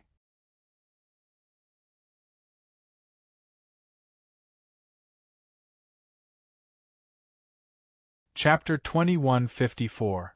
P.S. Thank you to K.S. Mars for your precious monthly votes. "Brother, no matter what I did wrong, no matter what I did to make you do this, I'm really sorry," Saul said in an apologetic voice as he walked toward the destroyer, who was wreaking havoc in the town. This was also the only way he could think of to save Jane, Sif, and the others from death after witnessing the power of the destroyer. But these people are innocent. Taking their lives won't help. At this moment, the destroyer was already standing in front of Saul. The fire in its body was glowing, exuding a terrifying aura of destruction. "Take my life," Saul said. Then, as if moved by Saul's generosity, the fire in the destroyer's body quickly extinguished, and it turned around, looking like it was ready to give up. Seeing this, everyone heaved a sigh of relief, and the corners of their mouths curled up subconsciously. However, before they could smile, the destroyer, who had just turned around, suddenly turned back and slapped Saul's cheek hard with its palm. Bang! Saul's body was immediately thrown back, flying a distance of more than 10 meters before landing heavily on the ground. "No!" Jane Foster, who saw Saul being sent flying, shouted anxiously. Then, she broke free from Daisy and Eric's hold and strode toward where Saul had fallen. "No," Jane said sadly as she ran to Saul's side and squatted down. "It's over," Saul said with difficulty. "No, it's not over yet." Jane held Saul's cheeks with both hands and cried. "You're safe," Saul said softly. "We're safe," Jane echoed. "It's over." Saul smiled. Then, he blinked gently and breathed his last breath with a serene expression. "No. No," Jane muttered to herself in disbelief. The destroyer, who had completed its mission, did not stop. It turned and walked out of the town that had already become dilapidated, but the next moment, there was a thunderous roar. A small black dot with a long white tail of smoke, like a rocket, flew rapidly towards where Jane and Saul were. "Jane!" Eric screamed and rushed to Jane's side. Ignoring Jane's struggle, he forcibly pulled her away from Saul. Then, in the next second after Jane and Eric left Saul's side, the sledgehammer flew down and struck Saul's body with a terrifying thunderbolt from the sky. A dazzling light bloomed, and everyone couldn't help but close their eyes. Fortunately, this situation did not last for long, only 4 to 5 seconds. However, when they regained their vision, a scene that made them feel excited and happy appeared in front of them. Under the flashes of lightning, a large number of metal plates emerged from the void and spontaneously attached to Saul's body, forming a silver-white scale armor that was similar to that of Sif and the others. It also supported Saul to stand up from the ground, as if he was the god of thunder, receiving the baptism of lightning. "My God!" As a mortal, Jane murmured with her mouth agape. At this moment, the fire in the destroyer, who had noticed Saul's change, lit up. It was about to shoot a hot beam of light at Saul, who was illuminated by lightning. But just a second before the beam was fired, a square-headed sledgehammer flew out of the lightning and hit the destroyer's head heavily. Bang! Under the huge impact, the destroyer's head tilted and shot the beam to the side. Then, the sledgehammer, which seemed to have an automatic return setting, flew back and hit the destroyer, who was unable to defend in time, from the back and fell back into Saul's hands. Then, Saul, who was holding Mjolnir, leaped up. Like a retrograde meteorite, he flew into the huge wind vortex formed in mid-air and hovered in the center. He waved the hammer into a round wheel, gathering a large amount of lightning. Crack, crack at the same time. The destroyer was not to be outdone. It raised its head and shot a terrifying plasma flame beam at Saul in midair. In the face of the attack, Saul grasped the handle of Mjolnir, then turned around and used the hammer as the tip to meet the plasma flame beam shot out by the destroyer. Just like that, he shot toward the destroyer. The flames flew and turned into a pair of fire wings, wrapping Saul's body. Then there was a muffled bang, and a huge shock wave immediately spread around with Saul and the destroyer as the center. It broke the surrounding whirlwind with a devastating momentum and swept over the town with a majestic force. The huge overpressure wind almost instantly lifted the buildings in the town below from the ground and destroyed them into a pile of messy wreckage. Immediately afterward, the destroyer leaned back and fell heavily to the ground under the huge impact of Mjolnir. Bang! That huge figure instantly stirred up a large amount of dust on the ground. Then Saul stood up and turned to look at Jane Foster, who was standing aside, with a big smile on his face. "Be careful! Be careful above you!" However, in the next moment, following Jane Foster's and Sif's screams, a huge golden cage quickly enveloped Saul and the destroyer. Saul's heart tightened, and he quickly looked up at the sky. Bang! The light enveloped Saul and the destroyer together. "Who is it?" Sif walked forward quickly, turning her head to observe the surrounding space while questioning loudly. Then the void flashed, and Sei-Ito's figure emerged in midair. "Who is this?" Daisy, who was not nervous at all, asked the three warriors beside him.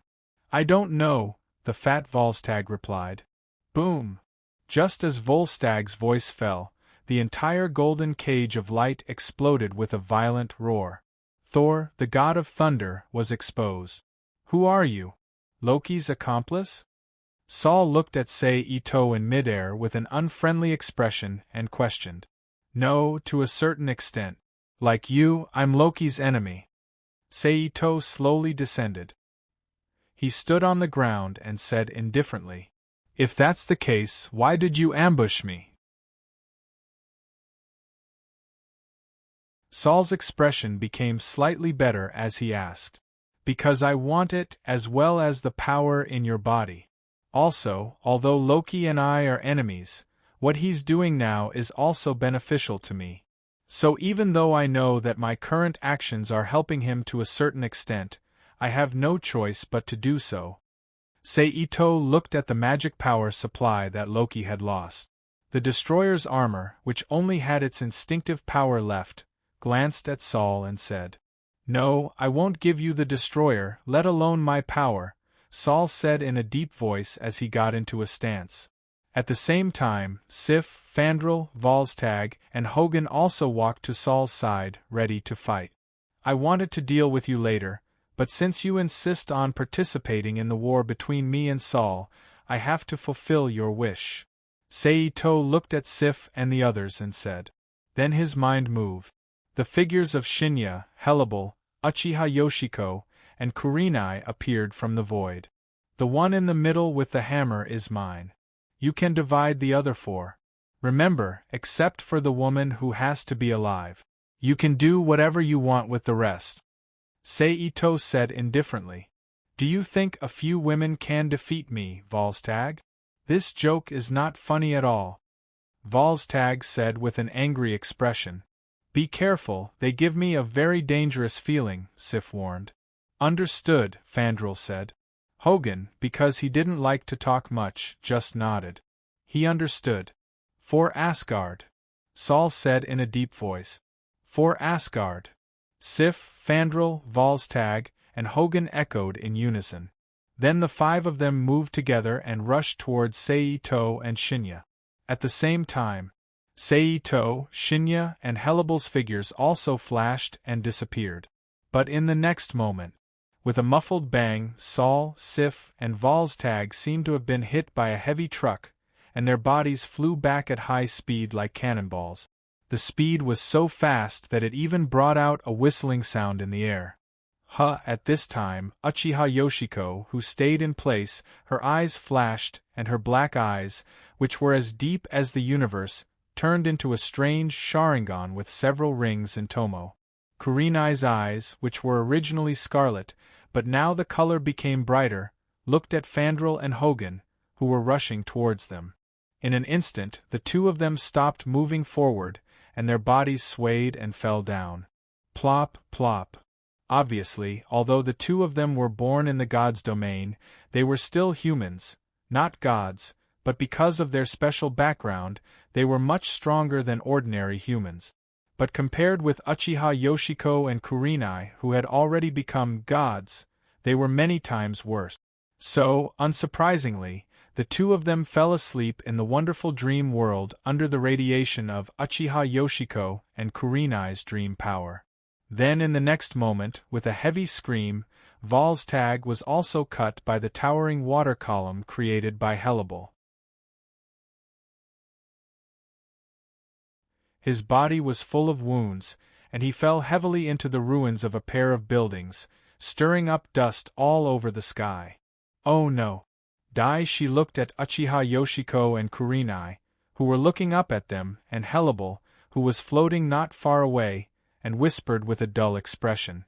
Of course, Jane Foster and Eric were also frightened, and their faces were full of helplessness and incredulity as they looked at what was happening in front of them. Boom! Smoke and dust rose, and a huge crater appeared on the ground under Sif. Ugh! Sif, who was lying in the crater, raised her head and groaned with a painful expression. Who the hell are you? Sif supported her body with her arms and stood up from the crater with difficulty. She looked up at Shinya, who was emitting a strong light and heat in midair. He looked like a fire god and a sun god, and had long purple hair. You will naturally know this later, Shinya said lightly. Then, he changed the topic and continued, You are no match for me. Surrender. In Agad, there are only warriors who die in battle, there are no cowards who will surrender, Sif replied firmly, then stood up and raised the sword in her hand. Your spirit is praiseworthy, but unfortunately, you were chosen as the target by that bastard, so accept your fate. After saying that, Shinya's figure flashed, and he suddenly appeared in front of Sif, who was on guard. The golden light in his hand shone, and he punched towards Sif's abdomen. Sif's pupils constricted, and she hurriedly turned to the side to dodge. At the same time, the sword in her hand slashed towards Shinya's neck. At this moment, Shinya took a step forward and slammed his shoulder into Sif's chest. Bang! Sif's body was sent flying backwards once again. However, Sif, who was sent flying, did not give up. She stretched out her empty left hand, and several magic power balls suddenly appeared and shot towards Shinya's body. Shinya's expression did not change when he saw the attack coming. His figure moved, and he turned into two flames that suddenly separated. He flew past the magic power balls on the left and right, and directly shot in front of Sif. He reformed into Shinya's image and punched Sif, who had yet to land on the ground. Sif's expression changed, and she hurriedly crossed her arms in front of her body. Bang! In the next moment, a golden energy beam shot out from Sif's back, propelling her body back for a distance. It was only after she crashed through two ruins that she fell heavily to the ground. Bang! Puff! Sif's body shook, and she spat out a large mouthful of blood. If you had listened to my advice earlier, you wouldn't have been injured. Shinya, who had appeared in front of Sif again, said softly. Then, he bent down and lifted Sif, who had been severely injured by her divine needle forging technique, from the ground, and slowly walked back to the place where Uchiha Yoshiko and Kurenai were. Crack! As Saul waved the sledgehammer in his hand, several powerful thunderbolts shot towards Sei-Ito like sharp arrows. Facing the attack, Sei-Ito moved and suddenly appeared in front of Saul. He clasped his hands together and smashed down on Saul's head like a hammer. Bang! Immediately, Saul turned into a meteorite and fell to the ground at high speed with a sharp whistling sound. Boom! Sei-Ito, who had gained the upper hand, was unforgiving. With a wave of his arm, hundreds of Nordic magic arrays emerged in the sky, and a bright light shot out from them, shooting towards the impact crater where Saul was. Boom! Boom! Boom! Boom! Then, a series of huge explosions immediately reverberated in the sky above the town. You're tuning in to the Phoenix Knights YouTube channel. Don't forget to subscribe and join us on this journey to catch the most captivating stories.